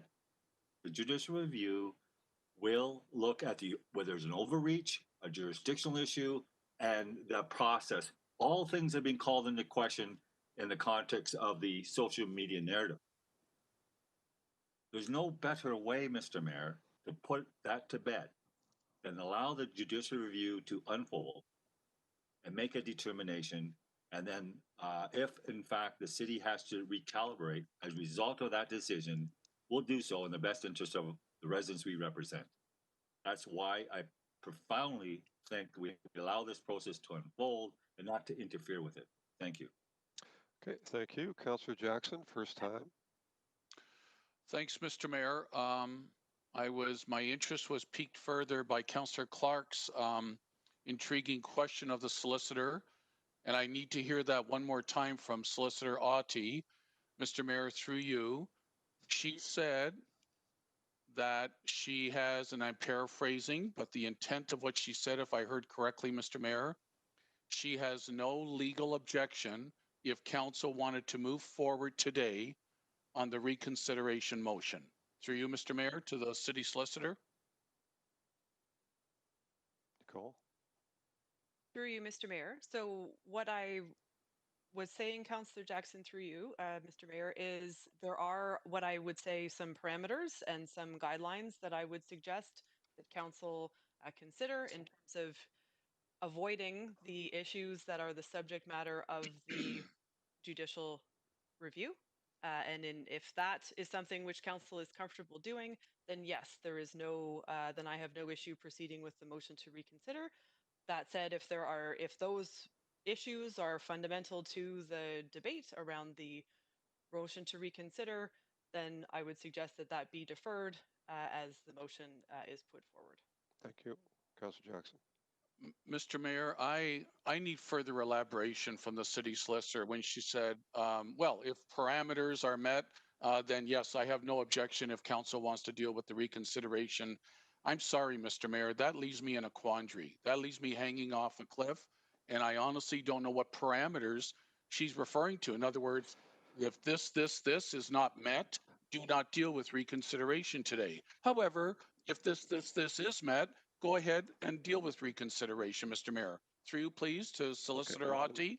And to be fair to the solicitor, there's legal issues here that is very difficult for her to talk about in a public session. So if you want legal advice, we need to go into camera. So let's not suggest that our solicitor is trying to withhold anything. She's trying to protect the corporation and the legal status of any defense that we may have to incur.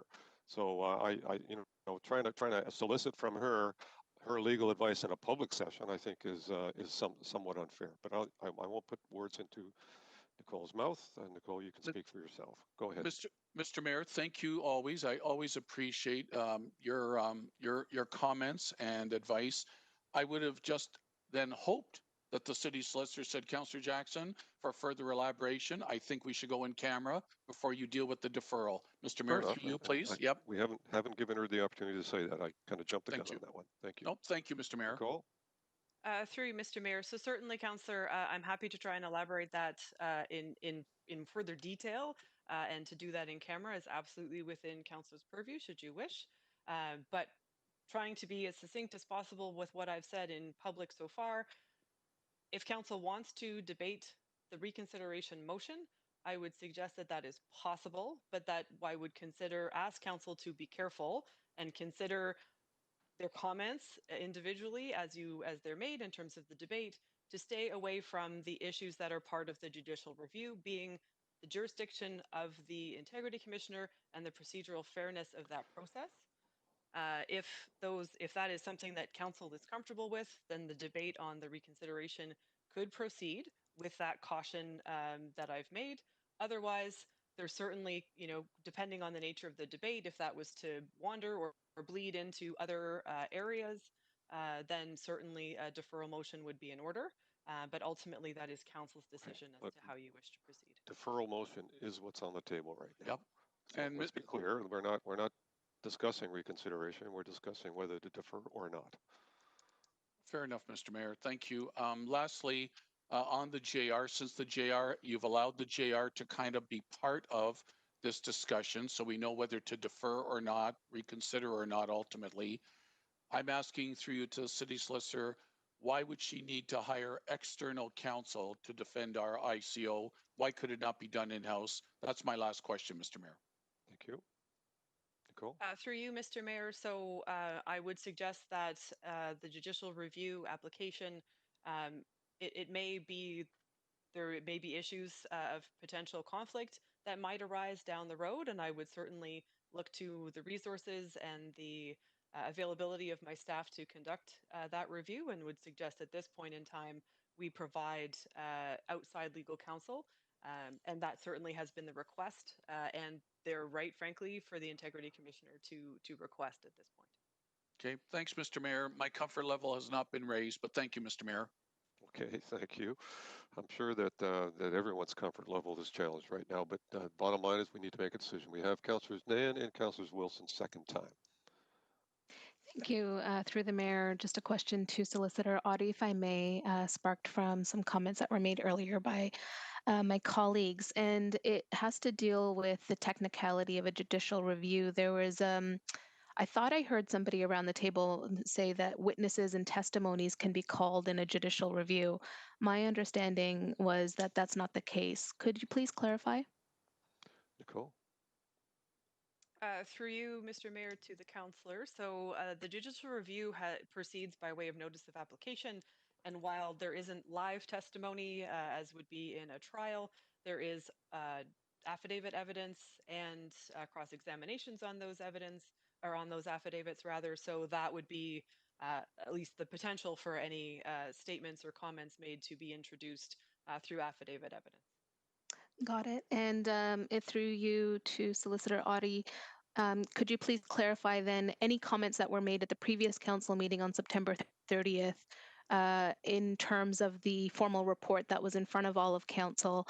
Any comments that were made at that time are, as you mentioned earlier, up for consideration in any judicial review, as would be any comment that any councillor makes during any standing committee or any other council proceeding, correct? Through you, Mr. Mayor, certainly insofar as they would support the arguments that are there, but that doesn't, they don't necessarily do that. But yes, if there was something, then yes, it could be included. But Okay. again, that's not a terribly common practice. All right, I appreciate that clarity, and I also appreciate the clarity of helping us be very crystal clear about what can be discussed in a reconsideration motion.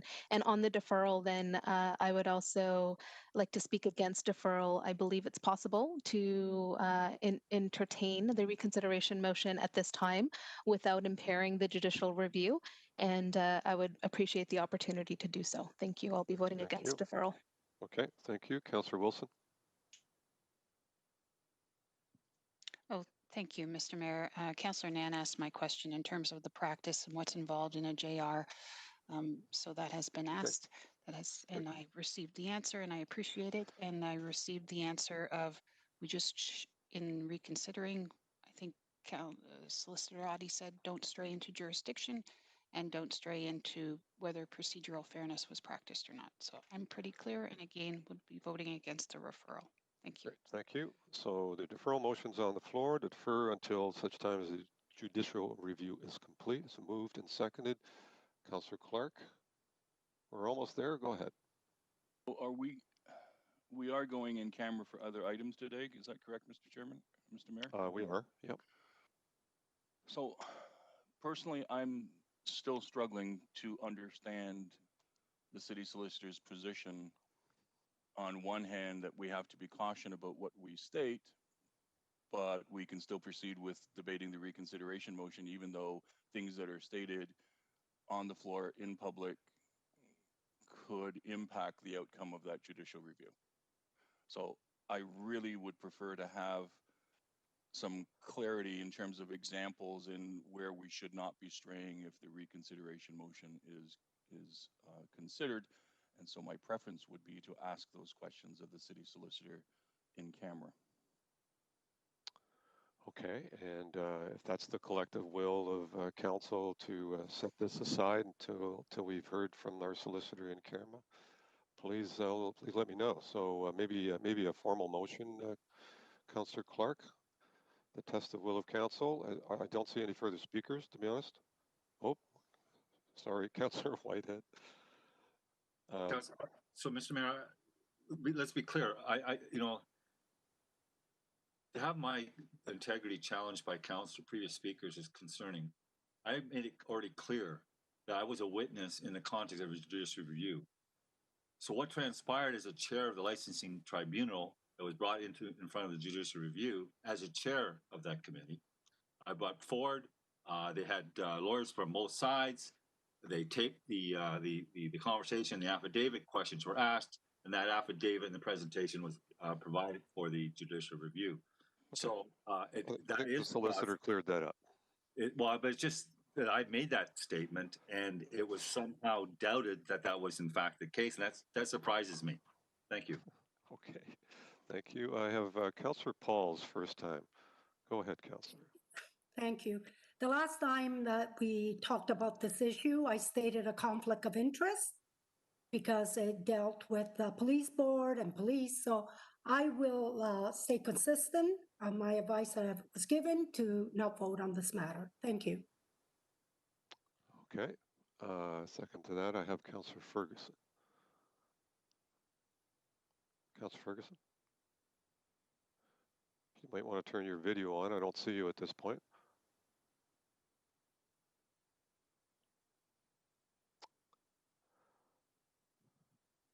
Councillor Ferguson? Having some trouble with your connection? Okay, I'm not sure how we can help. So I have no move to the contrary other than the deferral motion on the floor right now. So what is your wish? Call the question. Councillor Whitehead, what do you want to do? I call the question. Okay, second to that. Councillor Partridge, thank you. Okay, so we're going to follow through on the deferral motion. All those in favor of deferring this item, please indicate, and those opposed, and those that are abstaining.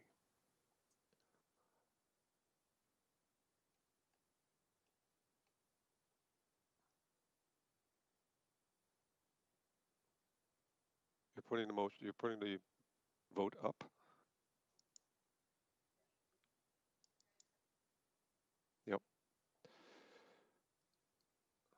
It's coming shortly, folks. Bear with us. There it is. Motion to defer.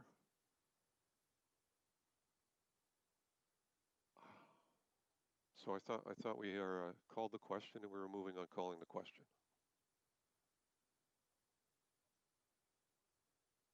Councillor Wilson. Thank you, Mr. Mayor. I don't mind the question being called, and I voted.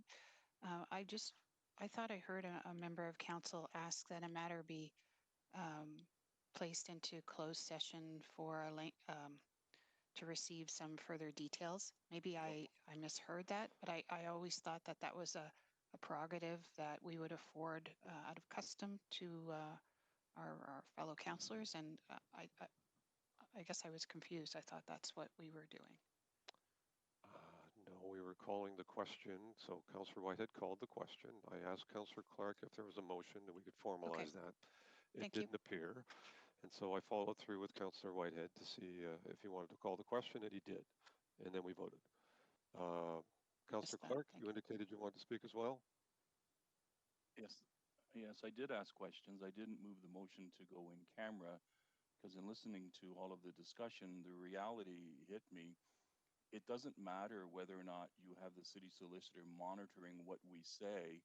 You can't stop someone by reading their mind before they say something, and you can't unring the bell with a judicial review process. Right. So to eliminate any risk of challenges, the most prudent course of action would be to defer until we have the JR complete. Okay, and that motion was carried. Madam Clerk?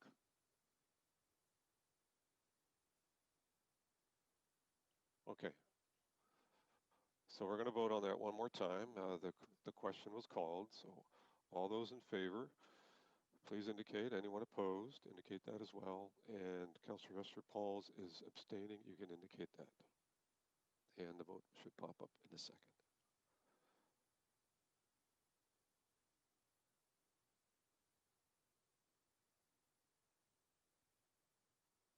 Anyone need to do a manual vote? Councillor Clark? Thank you. Thumbs up from Councillor Clark. Anyone else? Everyone else is able to vote? You have everyone? Councillor Ferguson, I haven't seen him appear again, so I'm not sure what happened there. Lost his connection somehow. And the deferral motion carries 11-3. Okay, thank you. I'm going to turn to item 6.2, which is an amendment to item 7.6 of the council minutes of 180818, respecting the Hamilton Municipal Heritage Committee report. Councillor Pearson, you'll have a motion on that. Go ahead. I do. Hang on just a second, Mr. Mayor. Yep. Just trying to, sorry, because I'm working only from the one screen. Just a second. Okay, it won't let me open, Mr. Mayor. Sorry. I can certainly paraphrase for you. I have it in front of me. Sure. Yeah, because I'm just trying to find it. Yeah, okay, if you'd like to. It's just a correction, I believe. Right. And I think the motion is an amendment to item 7.6 with the council minutes regarding 828 Sanatorium Road. And the amendment is that the recommendation to designate the property located at 828 Sanatorium Road, Long and Bisbee, under Part 4 of the Ontario Heritage Act, Ward 8, item 7.1, I read as dark. And item B, if the cross of Lorraine is determined to be situated on private property, and that's been deleted, lands owned publicly by the City of Hamilton, it should be removed from the statement of cultural heritage value of interest, and the balance of that remains the same. Correct. Okay. Everyone has it before you. Any comments or questions on it? Councillor Whitehead? Thank you. Thank you. Yeah, sorry, Mr. I missed this, but of course I've been dealing with Valeria on the Cross Lorraine. My understanding is that the actual cross is on the down grade of the escarpment, so it's unclear whether that is part of Valeria's land. Number one. Number two, it's also my understanding that part of the conversations in regards to the development and in context of our multimodal transportation bike escarpment network, that we already have concept plans in regards to interpretive placking to reflect the history of the site, the sanatorium, the national and international service we provide dealing with TB, the soldiers, the Inuit, as well as the cross lane. So it's a full package. So I'm not clear how this impacts the work that's been done to date and the commitment of the developer to actually forgo that land to the city so that we can use it for public purposes. So can I just get some clarification on that from someone? Yeah, and again, to clarify, this recommendation is being amended to indicate that the lands are owned publicly by the city of Hamilton that this cross is on. Before we get too far, I did have Councillor Pearson move that. The seconder for that, Councillor, was? I'll Councillor second. Marula, thank you. Councillor Whitehead's fine. Okay, Marilla. Okay, and I'm going to turn to either Steve Robichaud or anyone else that might have some information on this. Through you, Mr. Mayor, thank you. The purpose of the motion is simply to correct the Heritage Committee minutes, where the Heritage Committee was asking that if the cross is in fact on private property, then it should be included and considered as part of any designation of the private lands. Because if it is in public property or public ownership, then as public stewards of heritage resources, the city of Hamilton would take care of this the cross and protect it from any unsympathetic alterations or demolitions.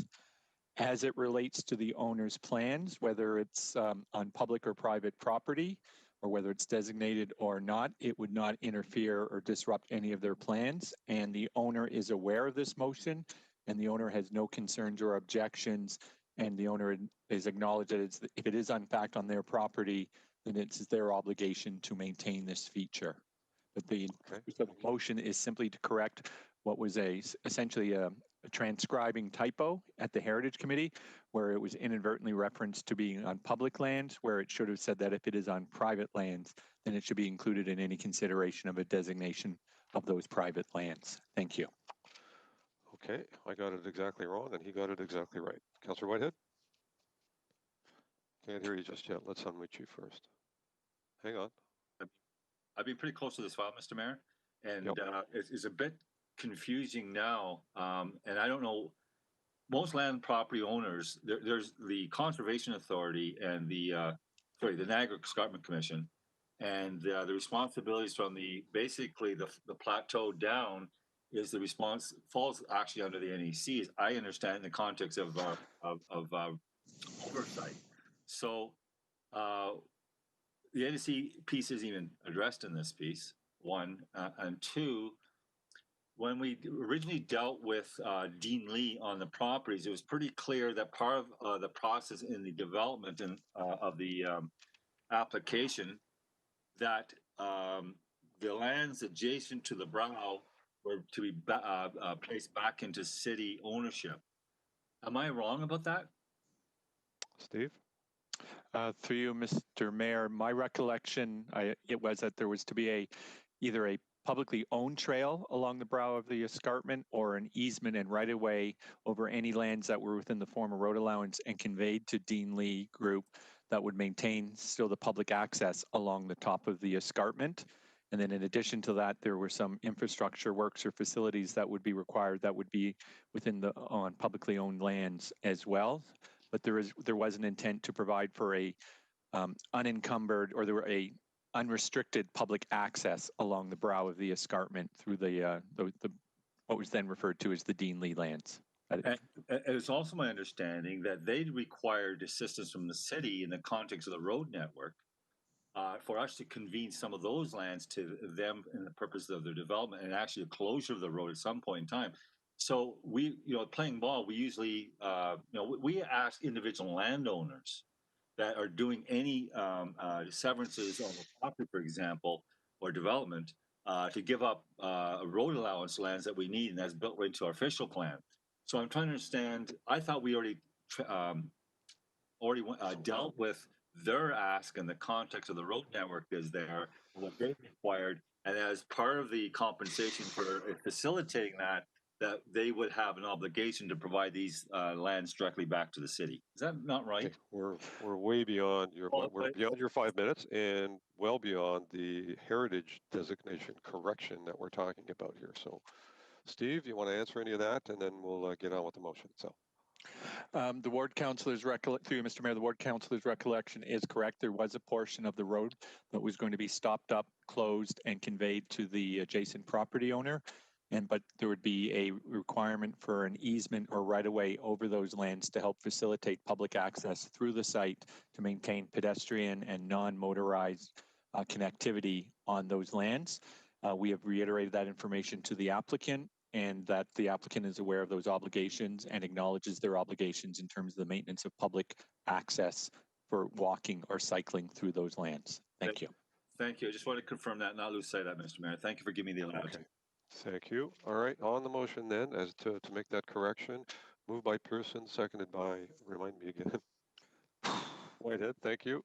All in favor or opposed or otherwise? Motion's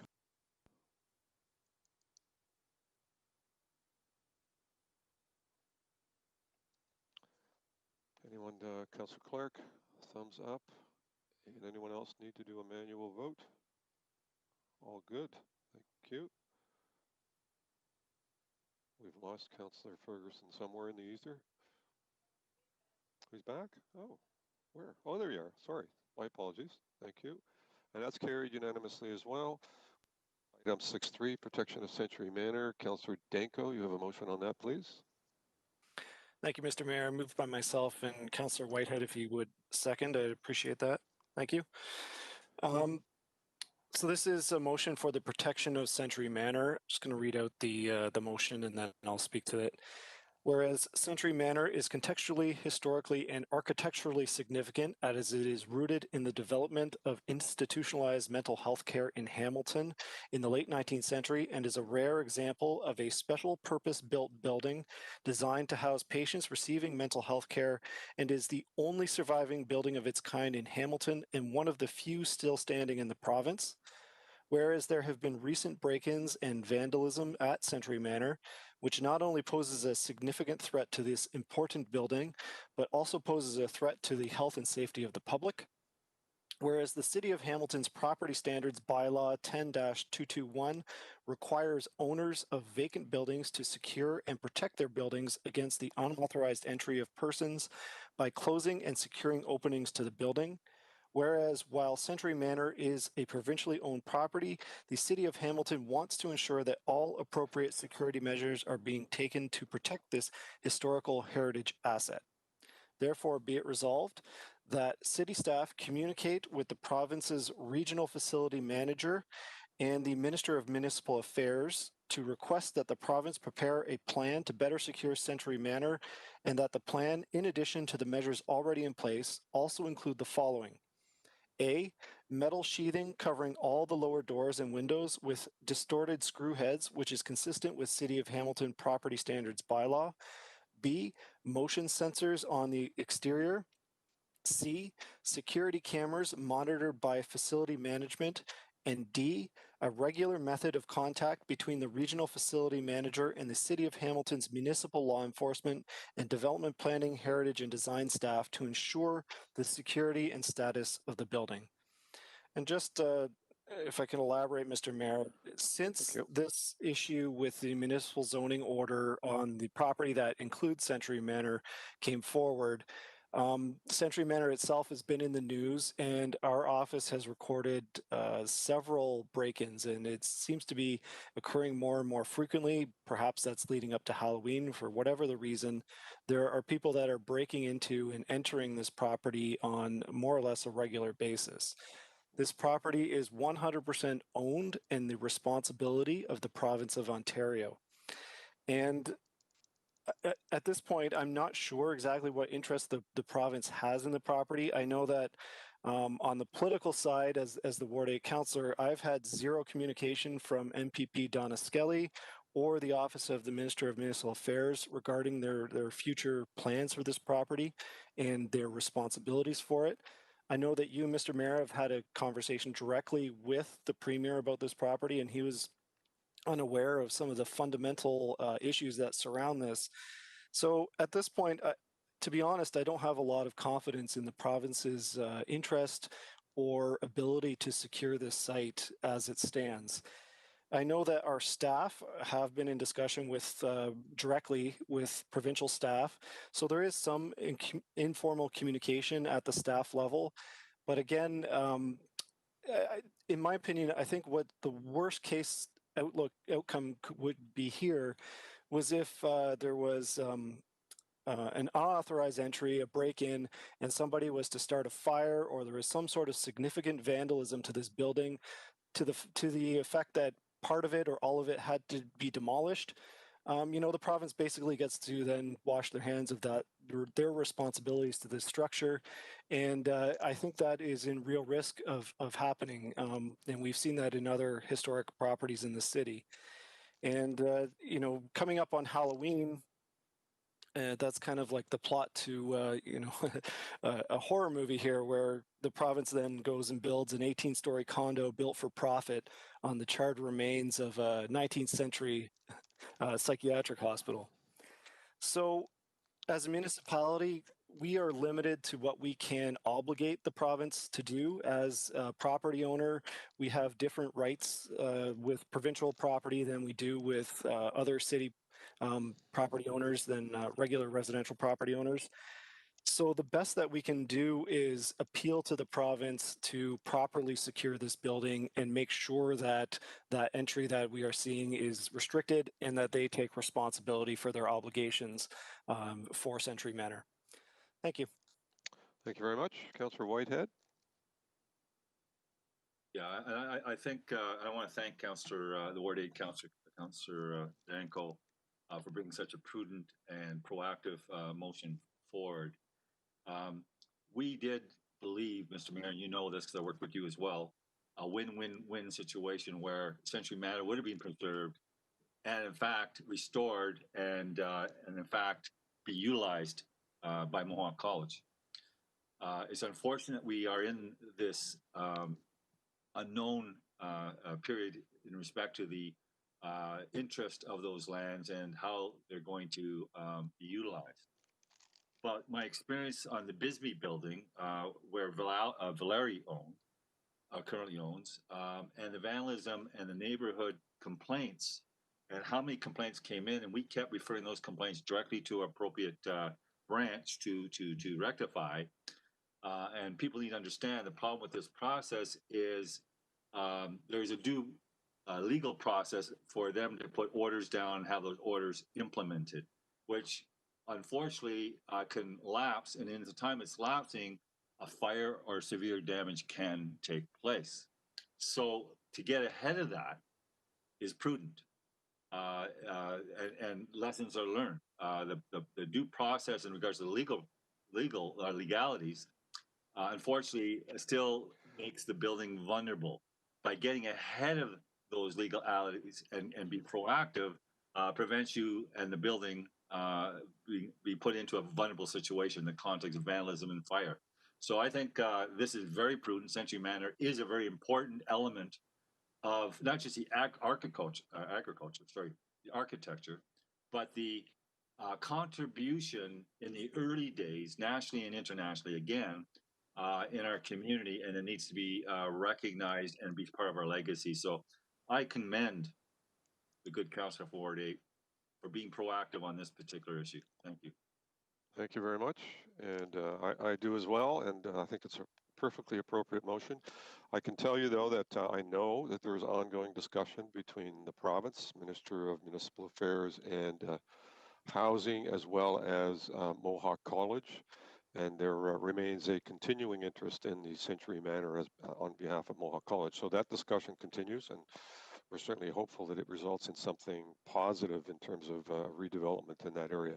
So I can brief you privately on what I've heard so far, Councillor. But in terms of securing this building, absolutely the right thing to do. It's a piece of history that needs to be preserved for forevermore. So thank you for that. Any other comments, Councillor Wilson? Thank you. Thank you, Mr. Mayor. I would strongly support this motion. I'm walking up the trail and in and around that building almost on a daily basis and have been for over a year now. And it's interesting, there are two observations to make. It is increasingly Century Manor becoming a subject for photographers because of its historic role in this province's history, an unfortunate history. But it's almost as if they're taking the pictures before the building becomes further deteriorated. And the second group of people who are there daily are those seeking to get into it. And so I have personally shooed people away. I've seen fires on the walls. It's just an ongoing, consistent effort to break into that building and frankly the one in behind it, which is a shame. So the province needs to do its due diligence and ensure that these efforts are truly thwarted. And that's why I support the motion. Thank you. Great, thank you. I see no further speakers at this point. So on the motion itself, all in favor? Any opposed? Councillor Clark, yay or nay? Thumbs up, thank you. Anyone else need to do that? Everybody else is able. Great, that's great.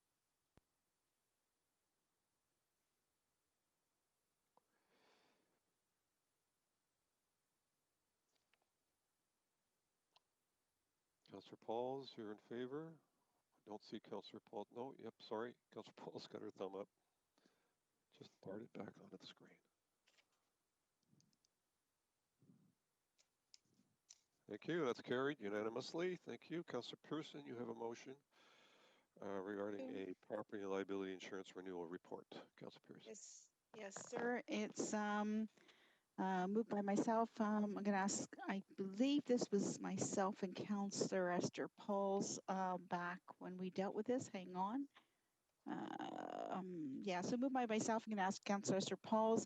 It's an amendment, Mr. Mayor, before us to subsection C, D, and small I of item 5.4 small e of Council Minutes 20-010 May 13, 2020, respecting the report LS 20010-2020 property and liability insurance renewal report is before us, and you'll see in dark the amendment says that that the 2020 property and liability insurance renewal report, the liability, sorry, I'm going down,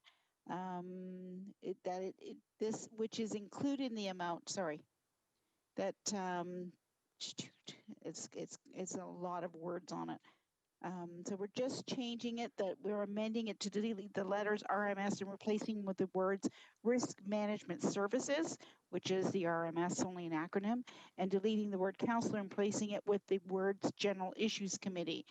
So that risk management services report back to the general issues committee with a work plan for expanding enterprise risk management.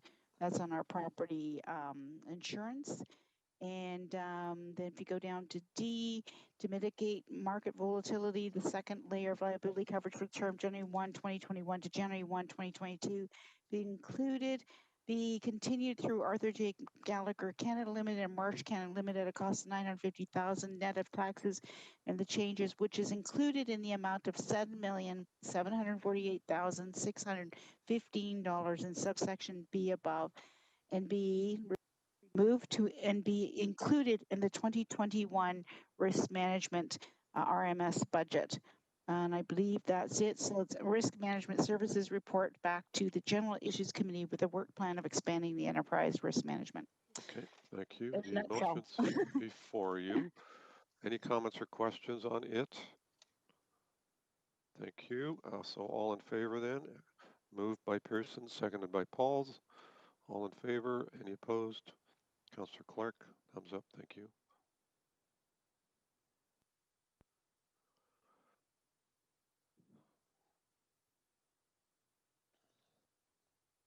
Councillor Pauls, thumbs up. Thank you.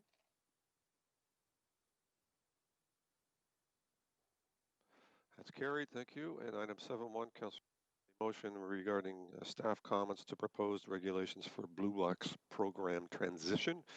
Councillor Whitehead. Thank you, Mr. Mayor. I don't know if you can hear me. I don't have it in front of me, so could I get you actually read it and I'll make comments on it? Sure. Do you want me to read all the whereases or just the resolved part? The just resolved part, I think, is fine. Yeah, so firstly, you have to waive the rules. So my apologies.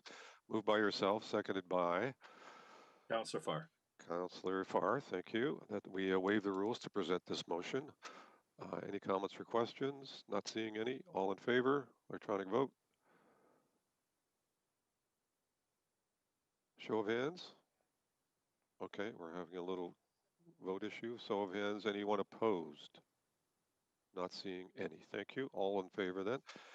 And we therefore be it resolved reads that the staff report being considered at the Public Works Committee meeting on November the 16th, 2020 to have council endorse comments to the Ministry of the Environment, Conservation and Parks with respect to proposed regulations to transition the Blue Box program to producer responsibility include that any benefits realized by municipalities who transition in 2023 and 2024 be equitably distributed amongst all municipalities and proportional to any realized savings. Secondly, that the mayor forward a letter to the Ministry of Environment, Conservation and Parks identifying the formalizing council's position with respect to the proposed regulation to transition the Blue Box program to producer responsibility. Councillor Whitehead. Thank you, Mr. Mayor. And the importance and significance of this, and yes, our staff did an incredible job and did contemplate this issue. So credit to staff. But this is beyond just the staff report and recommendation. This is political because we're going into a transition where the province is unilaterally deciding who is going to go first, who's going to go second, who's going third. And they may have a metrics, it may be very comprehensive and it may be justified. Having said that, I don't know what that is. It's not transparent. But what we do know is that there's communities that go early are benefactors in regards to savings. And the communities that go later are paying the price for longer, which is not fair. So what this motion is basically asking the province to do in the consideration is that take the collective savings from day one when they start implementing and transitioning this process and distribute it amongst all the municipalities so that we're all treated fairly and equitably and understanding that this is a staged process. I think that's the most prudent approach, one that's responsible and one that shows fairness, Mr. Mayor. And that is why I'm highlighting this particular issue by moving this motion. And I know you and AMO and all the other municipalities very strongly that this is the approach that the province should take. Thank you for listening. Okay, thank you. Councillor Clark. Yeah, thank you, Mr. Mayor, and I appreciate the opportunity to speak to. I have a quick question to staff, though. So, are all of the contracts for Blue Box across the province with the different municipalities the exact same contract? Currently, not in the future. Currently. Yep. Director Murdoch is on the call. Right. Yep. Through you, Mr. Mayor, Craig Murdoch, Director of Environmental Services. Currently, it is the same contract because it's administered through the Association of Municipalities of Ontario and Stewardship Ontario, and they have the same formula that they use across the province. So right now, we are funded up to 50% of our program costs, and that is very common across the province. I support the motion. Thank you. Okay, thank you. Any other comments? I want to thank Councillor Whitehead and staff for bringing this forward. I mean, in real terms, there's a phasing process here, 21 to 22 and 23. And, you know, we are actually, in fact, in 2023 in terms of transitioning to the consumer responsibility or producer responsibility. So that means that for the next 2 years, we're not going to get any benefit of the savings that other municipalities are going to get in advance. So this really kind of evens it out. And I think that's fair and reasonable.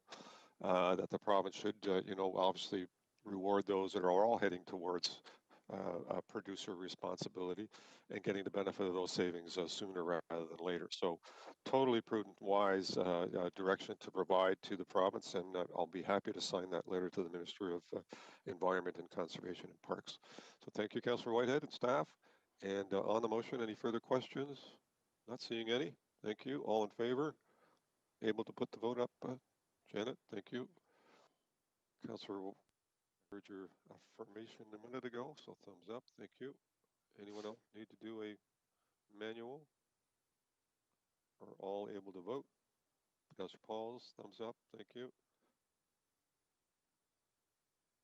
And we'll see you Saturday. Councillor Pauls. Game on. And that's carried. Thank you.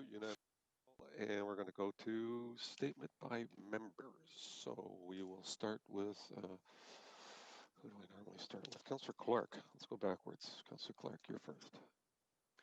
Thank you. I don't have a statement with regards to things that are happening in the ward. It's relatively quiet right now. I want to thank the residents once again who are being very supportive of all of the public health rules, regulations, recommendations, and guidance, and it is getting very confusing from time to time. I can sense their exasperation. I can sense the fatigue, but I'm encouraging people to continue the fight because the risk is so real. So I really support that. I have a question for our staff with regards to a letter that came out of the Toronto Council. They are objecting to, it would appear, price gouging by different dinner delivery services. And they're pointing to other municipalities who have capped the cost of the commission on the delivery services. Have we looked at that? Is that an issue here locally? I'm hearing from restaurateurs that as much as 30% is being charged as a commission, which really does seem like it's getting to the point of price gouging. Toronto, what they did is they requested the province to implement a temporary cap on the commissions for food service delivery companies during this pandemic. Is that something that we can consider as an endorsement or a similar motion here, Mr. Mayor? I would think yes, but let me get some staff feedback on that. Either someone in finance or potentially legal in terms of whether or not we can implement something of the same order. Anyone have any information on that? Or is it something that we need to ask our staff to report back on as soon as possible? I'm happy. Call out to staff. Yep. Go ahead. I'm happy, Mr. Mayor, making that request that they come back to the next GIC, I guess. Whatever is the most, when it's going to come to the committee faster. And the question would be that the City of Hamilton Council requests the province to implement a temporary cap on commissions for food service delivery companies. And if they could just give us some insight on that before we consider that motion. Very good. Thank you. Thank Jason you, sir. Thorne, That's I everything. do see, thank you. I see Jason Thorne on the call. Did you want to add anything, Jason? Not to extend this, but any information that might enlighten us? No, through you, Mr. Chair, I was going to suggest, as what Councillor Clark just did, that we would have to look at our legislative authority to put in some sort of cap or affect the pricing, but we can certainly take a look at that and report back. Or request the province to do so. Yeah. Okay. Yep. Thank you. Thanks, Councillor Clark. Councillor Pearson. Thank you, Mr. Mayor. Just a couple of things. First and foremost, I just want to mention, well, what did I do here? Oh, there we go. Our leaves are now falling. I think at the last meeting we mentioned about the beautiful colors, but our leaves are now falling, and unfortunately I'm seeing a number of residents are using plastic bags for leaves at the curb, and plastic bags are not allowed in our system. A reminder to please put leaves in the paper bags or an open container. And also a reminder that do not blow the leaves out on the road. It presents a safety issue to drivers and can be a liability to the city. Secondly, Mr. Mayor, and this is one that's been bothering me recently. As a matter of fact, in the last week, I've received 3 calls myself from, they claim they're Canada Revenue Agency, and they're asking for information for residents with regards to your personal social security number, social insurance numbers, etc. I also received 2 calls yesterday from a credit card company, and I'll tell you, they're at the most awkward hours in the early morning when you're not even awake. You run down to answer the phone and hear somebody saying that your credit card's been compromised. I just want to reiterate to residents out there, especially seniors, because I am getting calls now that they are also getting them. Please do not take heed to these. Just hang up. You will not get a call from the Canada Revenue Agency. And if it's a credit card concern, hang up and call your own credit card company. Do not release personal information on the phone, Mr. Mayor. I'm really concerned about the seniors out there. They get these and it is terrifying.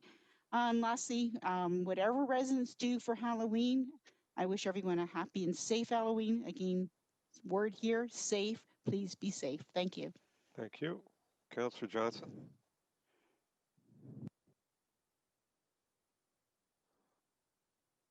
Don't see Councillor Johnson at the moment. I can always, oh, I see you there. Yeah, Councillor Johnson, sorry. Thank you. Missed that splash of purple in the far right-hand There you corner of my go. screen here, but there you are. So this is a notice to all the nonprofit organizations in Glanbrook. We realize that fundraising is a real challenge at the best of times, but during pandemic, the organizations have had to think outside the box.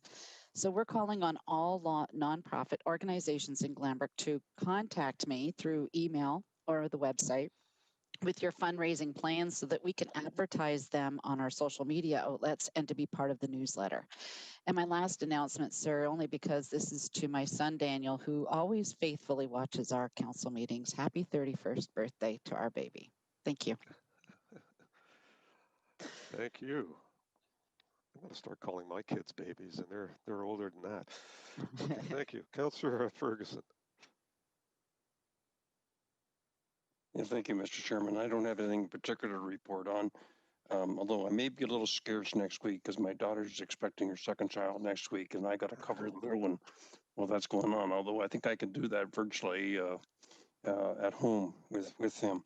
The second thing is that I had the opportunity to visit the Dundas Peak on Friday afternoon. It's supposed to be a very busy time, so I wanted to see it for myself. And the colors were stunning. The fence they put up was outstanding. You can still see over it and get your selfies.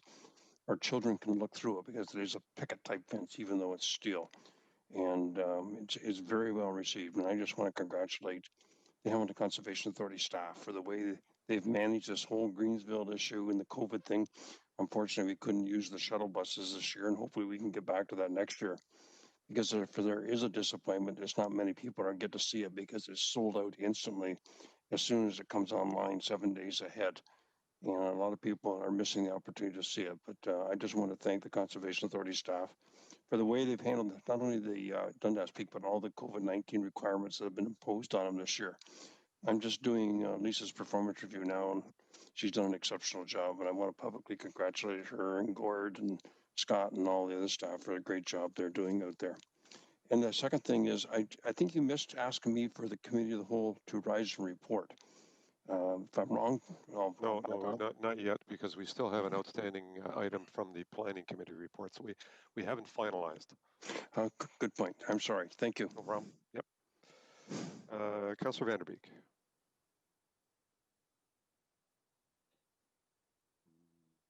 I see your picture. I don't see or hear you.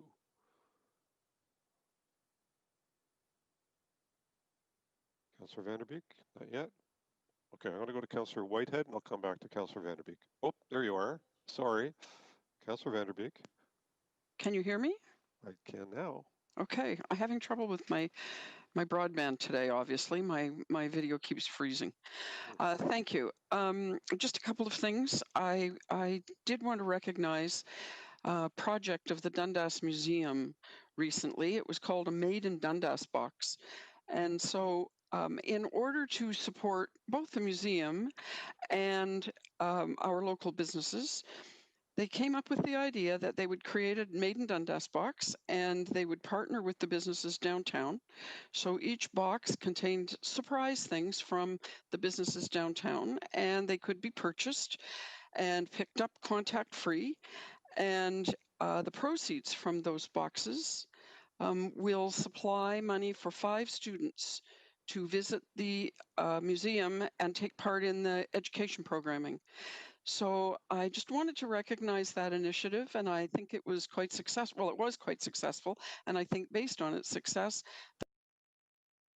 so it is. It really was a wonderful way for the museum to support the businesses and the businesses to support the museum. So I just wanted to bring that to your attention. And Mr. Mayor, I too want to talk about the Greensville and Webster's Falls Tews Falls and the Dundas Peak. The reservation system has been, in my opinion, a great success. The community has had, for the first time in probably about 12 or 13 years, an opportunity to live almost a normal life.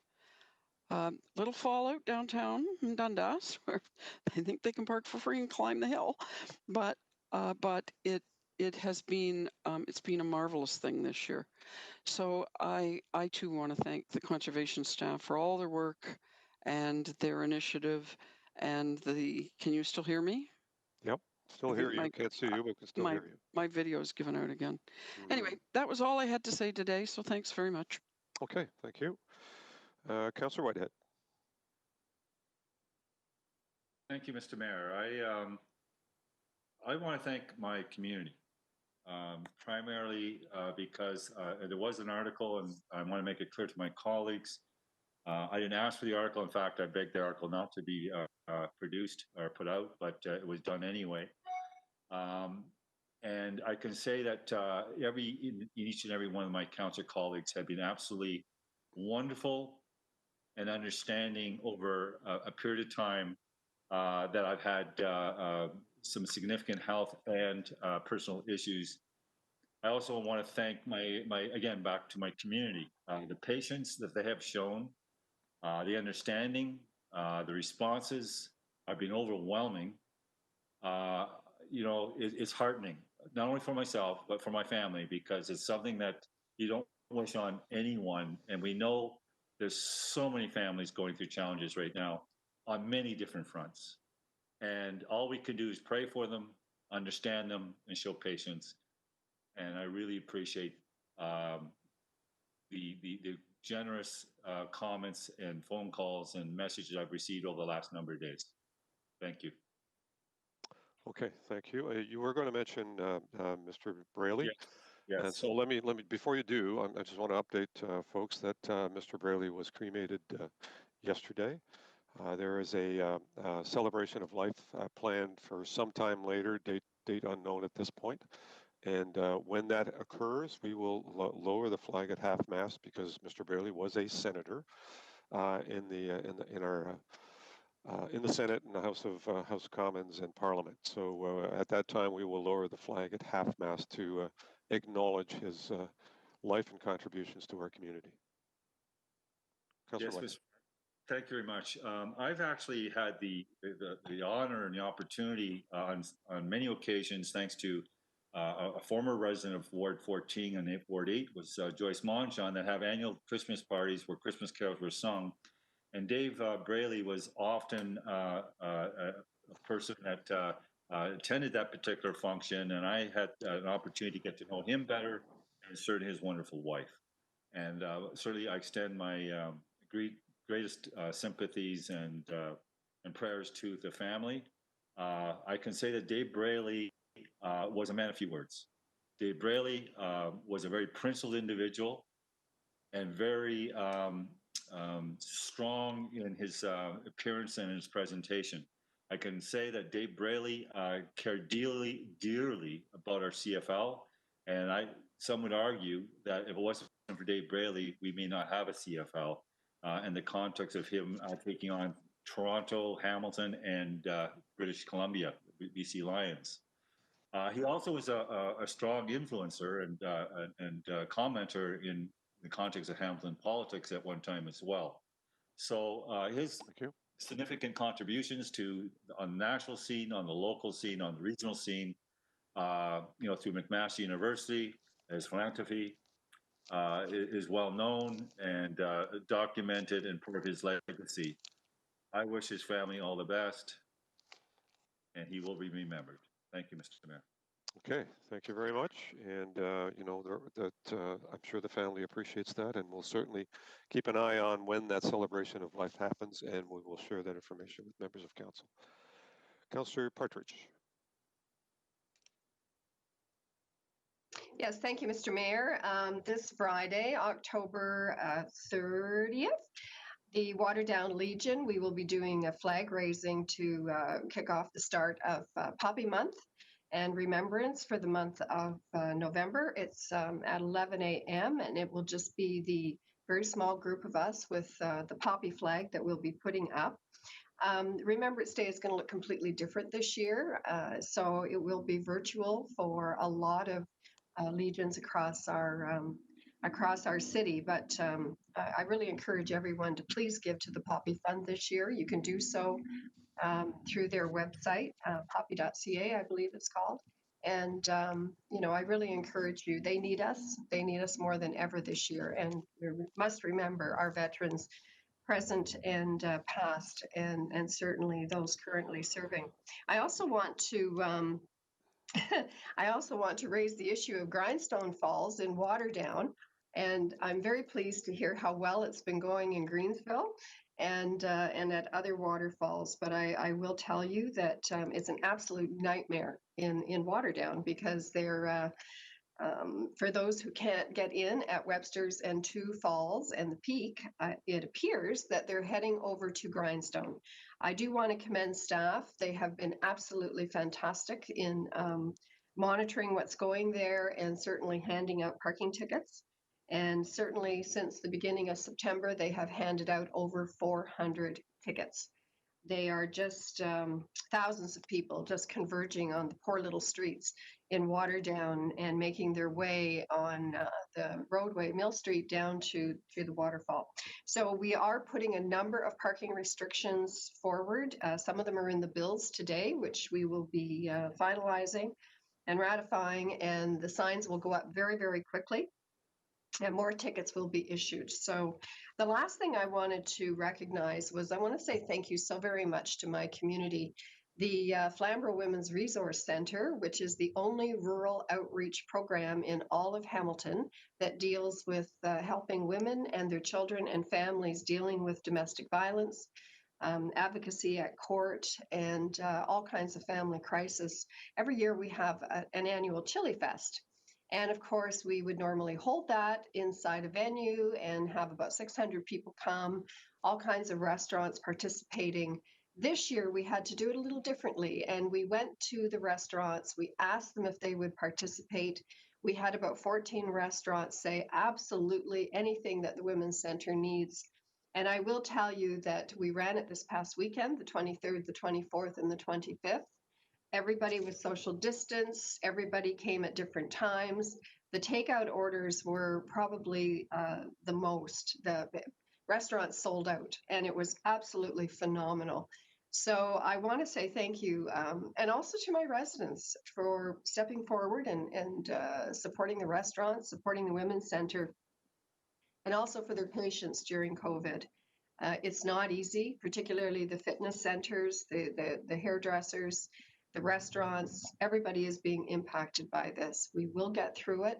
It sucks. There is no other way to put it, but let's hang in there, folks. And I just thank you so very much for your patience. Thank you, Mr. Mayor. Thank you. We need a T-shirt.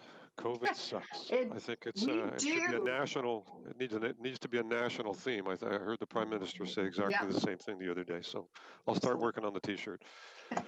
Thank you, Councillor Danko.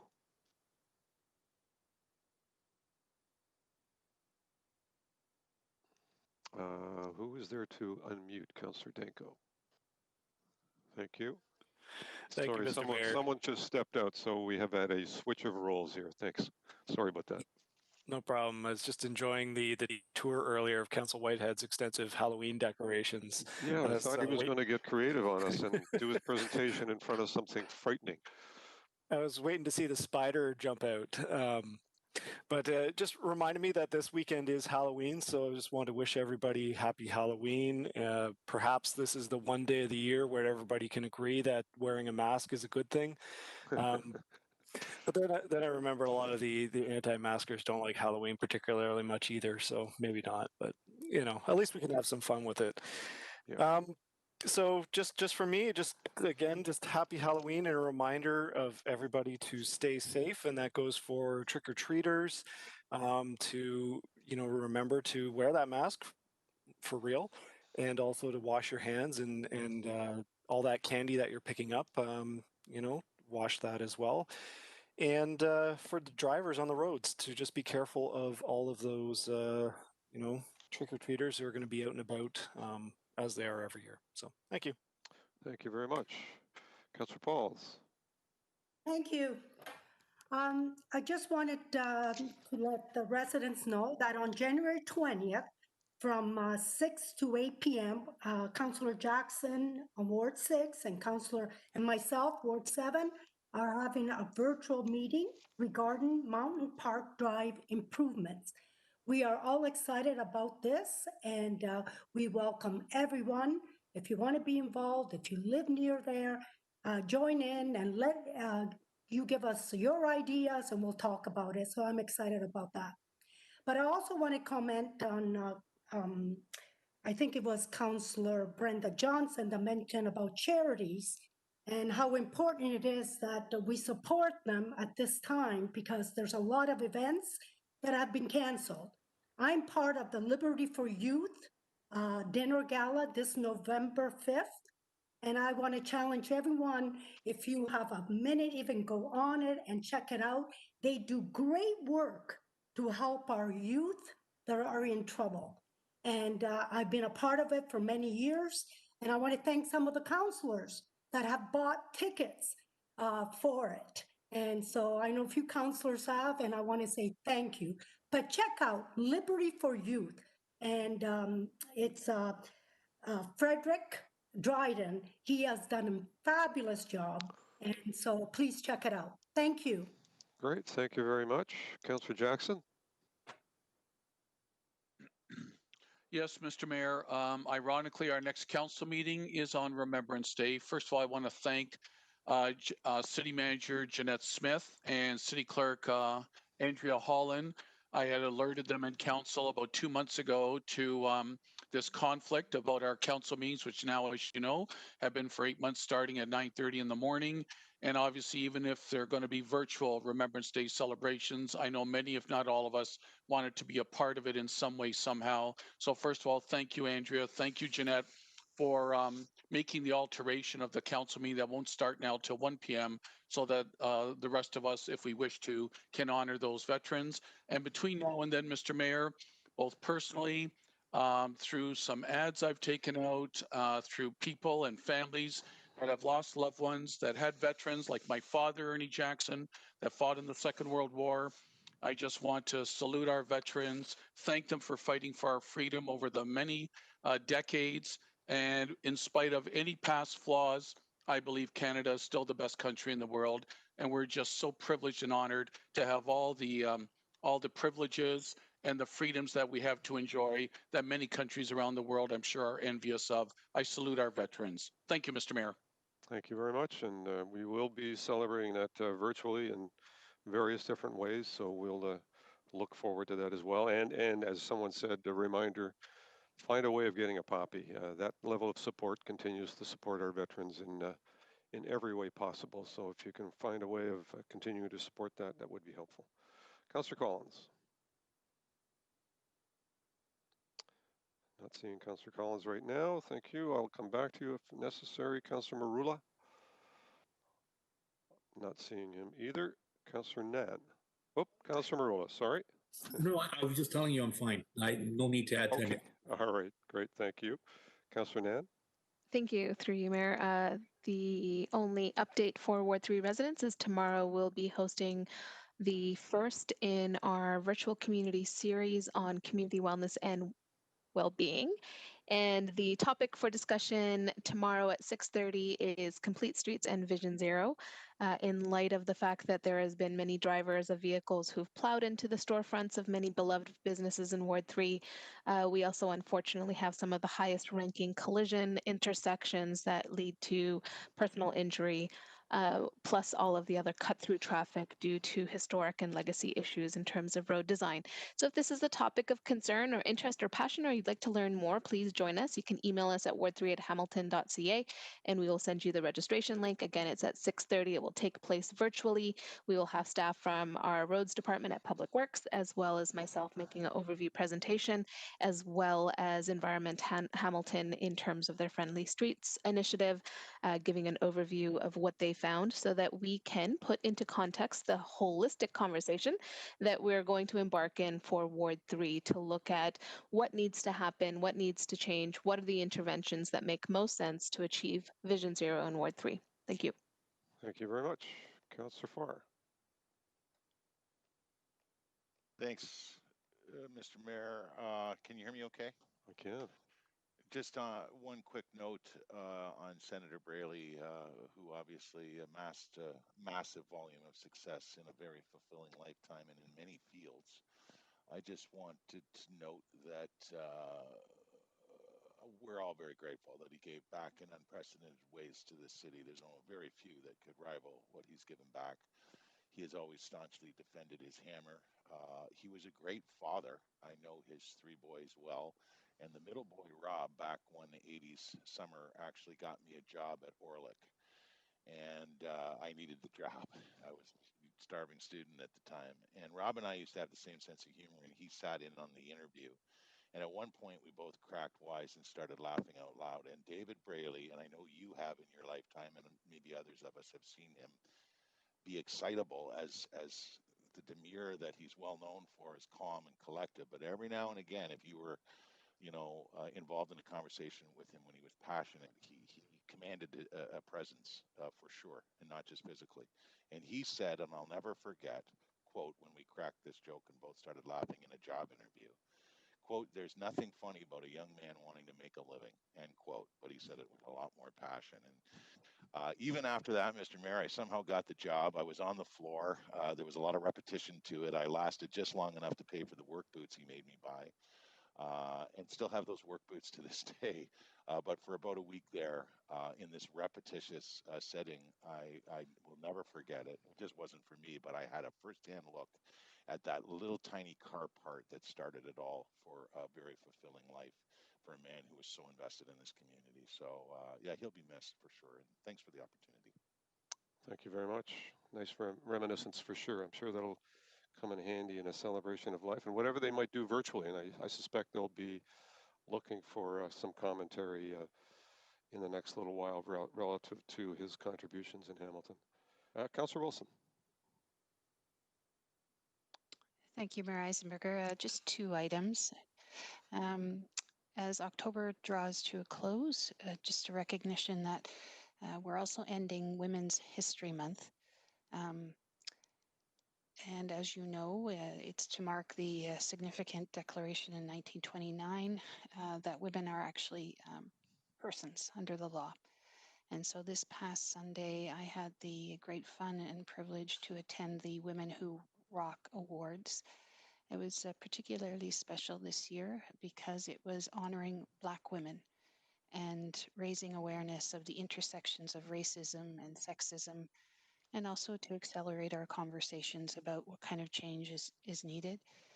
There were ultimately 6 women who, over 30, I believe, who were nominated, 6 who were recognized formally, and very proud to say that 3 of those nominations alone came from a group of individuals who I have the distinct honor and pleasure to work alongside, both staff and board members from the Hamilton Center for Civic Inclusion.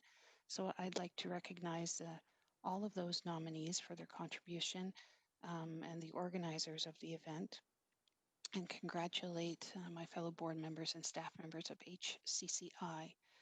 Secondly, there was an article in the Globe this past week in which our own Ward 1 and Kirkendall Cake and Loaf were featured. It was a story about the struggles of small independent business during this time of COVID. And so as we're, for some of us, going into a season where we may be shopping more, I just would like to underscore the importance, if you are able and when you have the opportunity, to consider your neighbors in your local BIA, your local Main Street, and make a concerted effort to shop local and support our neighbors, particularly during this time. Those are my comments. Thank you. Thank you very much.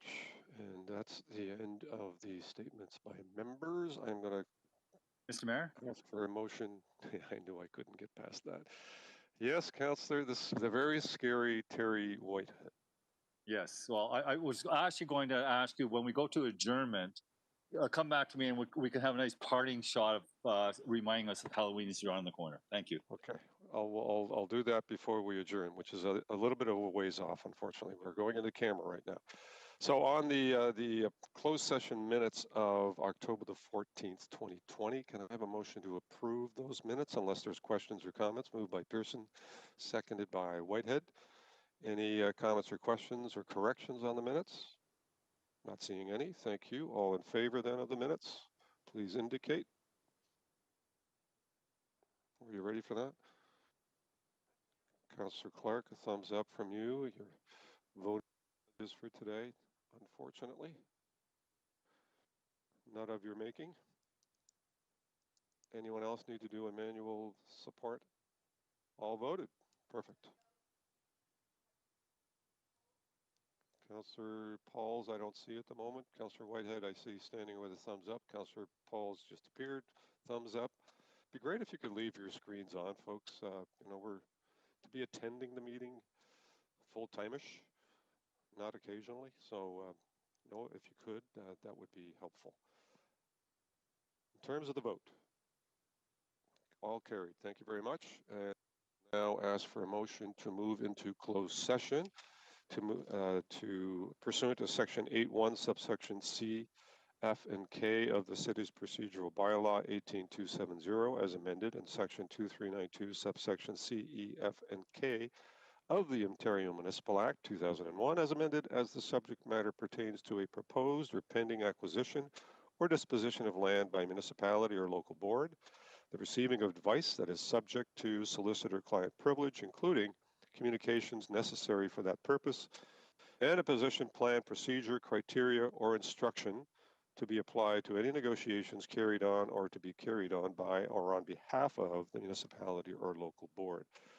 Members of the public are that the meeting will continue following the closed session portion of the meeting when you see the members of council rejoining the meeting.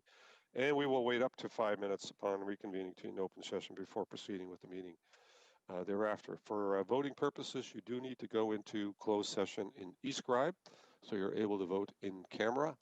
And I would now ask for a motion moved by Councillor Whitehead, seconded by Councillor Pearson. All in favor, please indicate by electronic vote, which will come to you in a moment.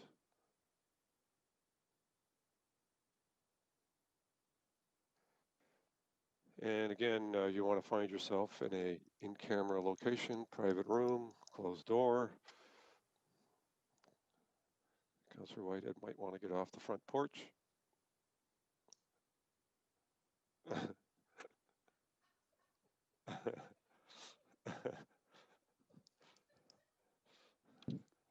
Into a hermetically Mr. sealed Mayor, room. Yes, sir. Before we go in camera, Yep. I just want to advise that if we're not done by 4:30 or so, I do have to leave for a personal meeting. My apologies. Thank you. I appreciate that. Okay. I personally do not anticipate we're going to be that long, but Yeah. one never knows. But thanks for the heads up. Thank you. Okay. So, okay, a vote didn't come up for me, or maybe I voted. I don't know. Did I vote? Okay. It's on automatic at this point. Councillor Jackson, you're in favor of that? Thank you. Councillor Ferguson, thumbs up. Partridge voted. Councillor Whitehead, thumbs up. Thank you. And Councillor Clark, thumbs up.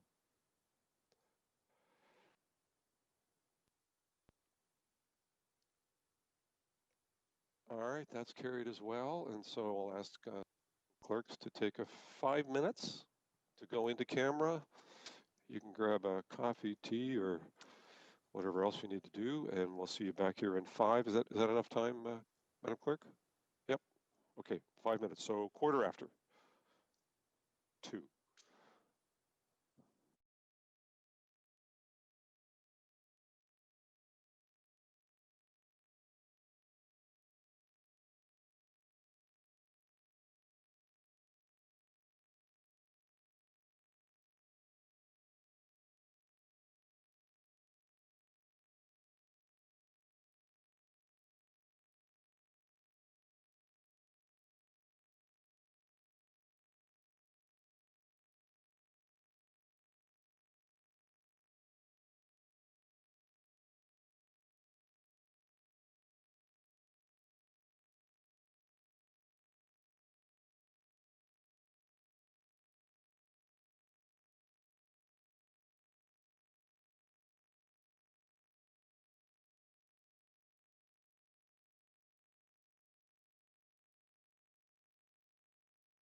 Councillor Collins, that cat of yours is giving you a struggle. You're wrestling with it full time.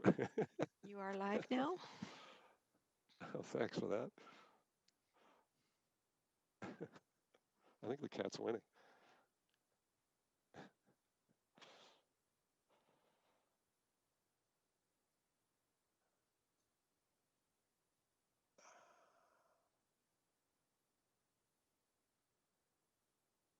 Okay, Madam Clerk, you can let me know when we're ready to go.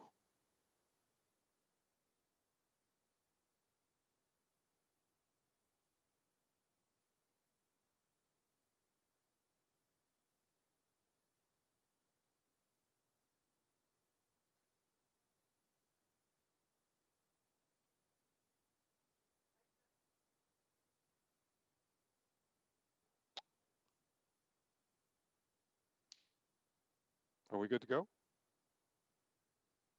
Just one more minute? Okay, thank you. Hang in there, folks. One more minute.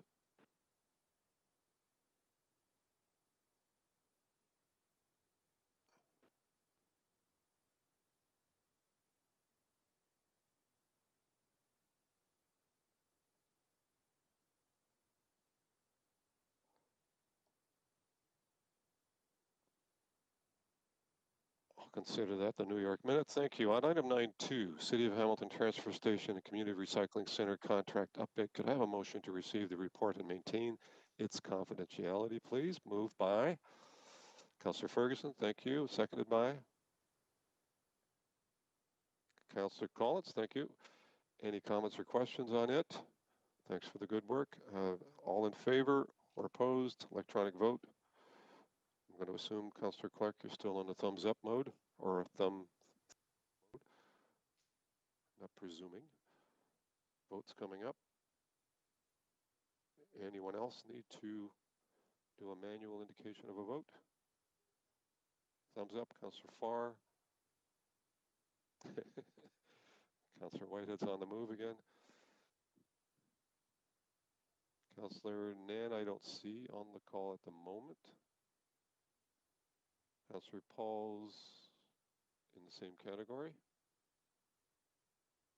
Councillor Pearson, don't see her there either.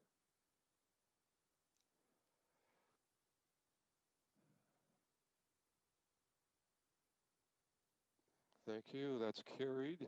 And we go to item 5.4 of the General Issues Committee. The outstanding item was item number 9. Ask for a separate vote on that item before, sorry? As amended, yeah, thanks. Thank you for that.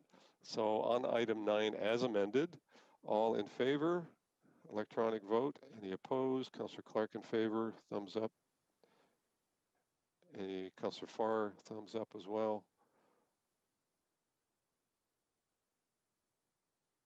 Councillor Whitehead, I don't know how you can vote from there, so I'm assuming a thumbs up. Councillor Ned, I don't see yet. On the in favor part, any opposed? Okay, I see none opposed. Thank you very much. Sorry, Councillor Wilson, are you opposed? Oh, you voted accordingly. Sorry, my apologies. No, I no thought I was problem. looking for a signal. That's fine.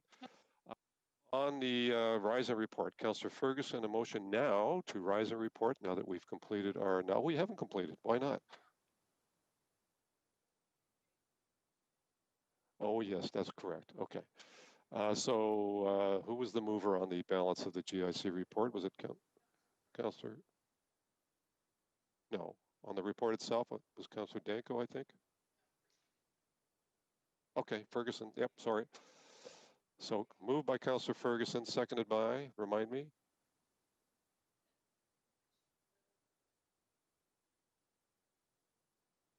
Was it Councillor Vanderbeek or Councillor Whitehead? There you One of go. the two.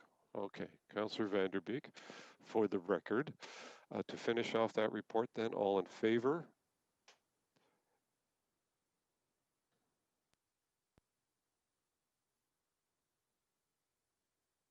Against Councillor Clark, thumbs up. Councillor Farr, thumbs up. Thank you. Got them all. Thank you very much. All right, that's carried. Now, Councillor Yeah, thank you, Mr. Mayor. To rise and report. Yeah, move by myself. I'm going to pick Councillor Clark this time, second by Councillor Clark, the committee of the whole rise and report. Thank you. All in favor electronically?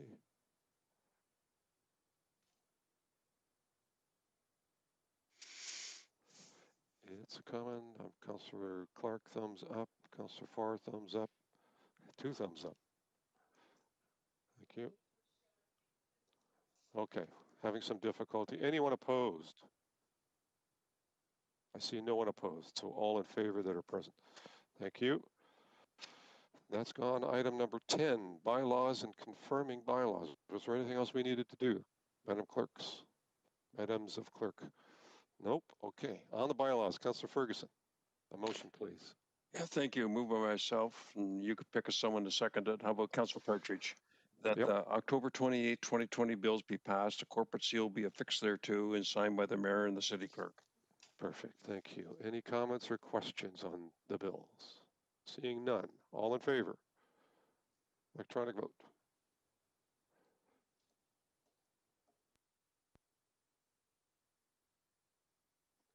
Councillor Clark, thumbs up. Councillor Farr, thumbs up. Everyone else should be able to vote. And thank you all very much. That is carried. And a motion to adjourn, moved by Ferguson, seconded by Partridge. All in favor? Thank you so much for a good meeting. Thanks all to Councillor Jackson. Easy on with the thumbs there. You're out of control. Out of control. And Mr. Electronic Mayor, vote? Yes. eScribe has reached out to me through email, so they're trying to work with me and Janet to figure out computer's not doing what it's supposed to do. So we are working on it. My apologies to everyone. I know it's no need to apologize. I'm sure it's frustrating, but we'll get you hooked up. Thank you, sir. One way or the other. Thank you. So that last vote is a thumbs up from you and a thumbs up from Councillor Farr. Thank you. And happy Halloween. Thank you all. Councillor Collins, didn't see him here. I'm getting dramatic waves from everybody, so I'm going to assume everyone was in favor. He was mobile. He was still on the front porch. Thank you all. See you soonish. Happy Halloween.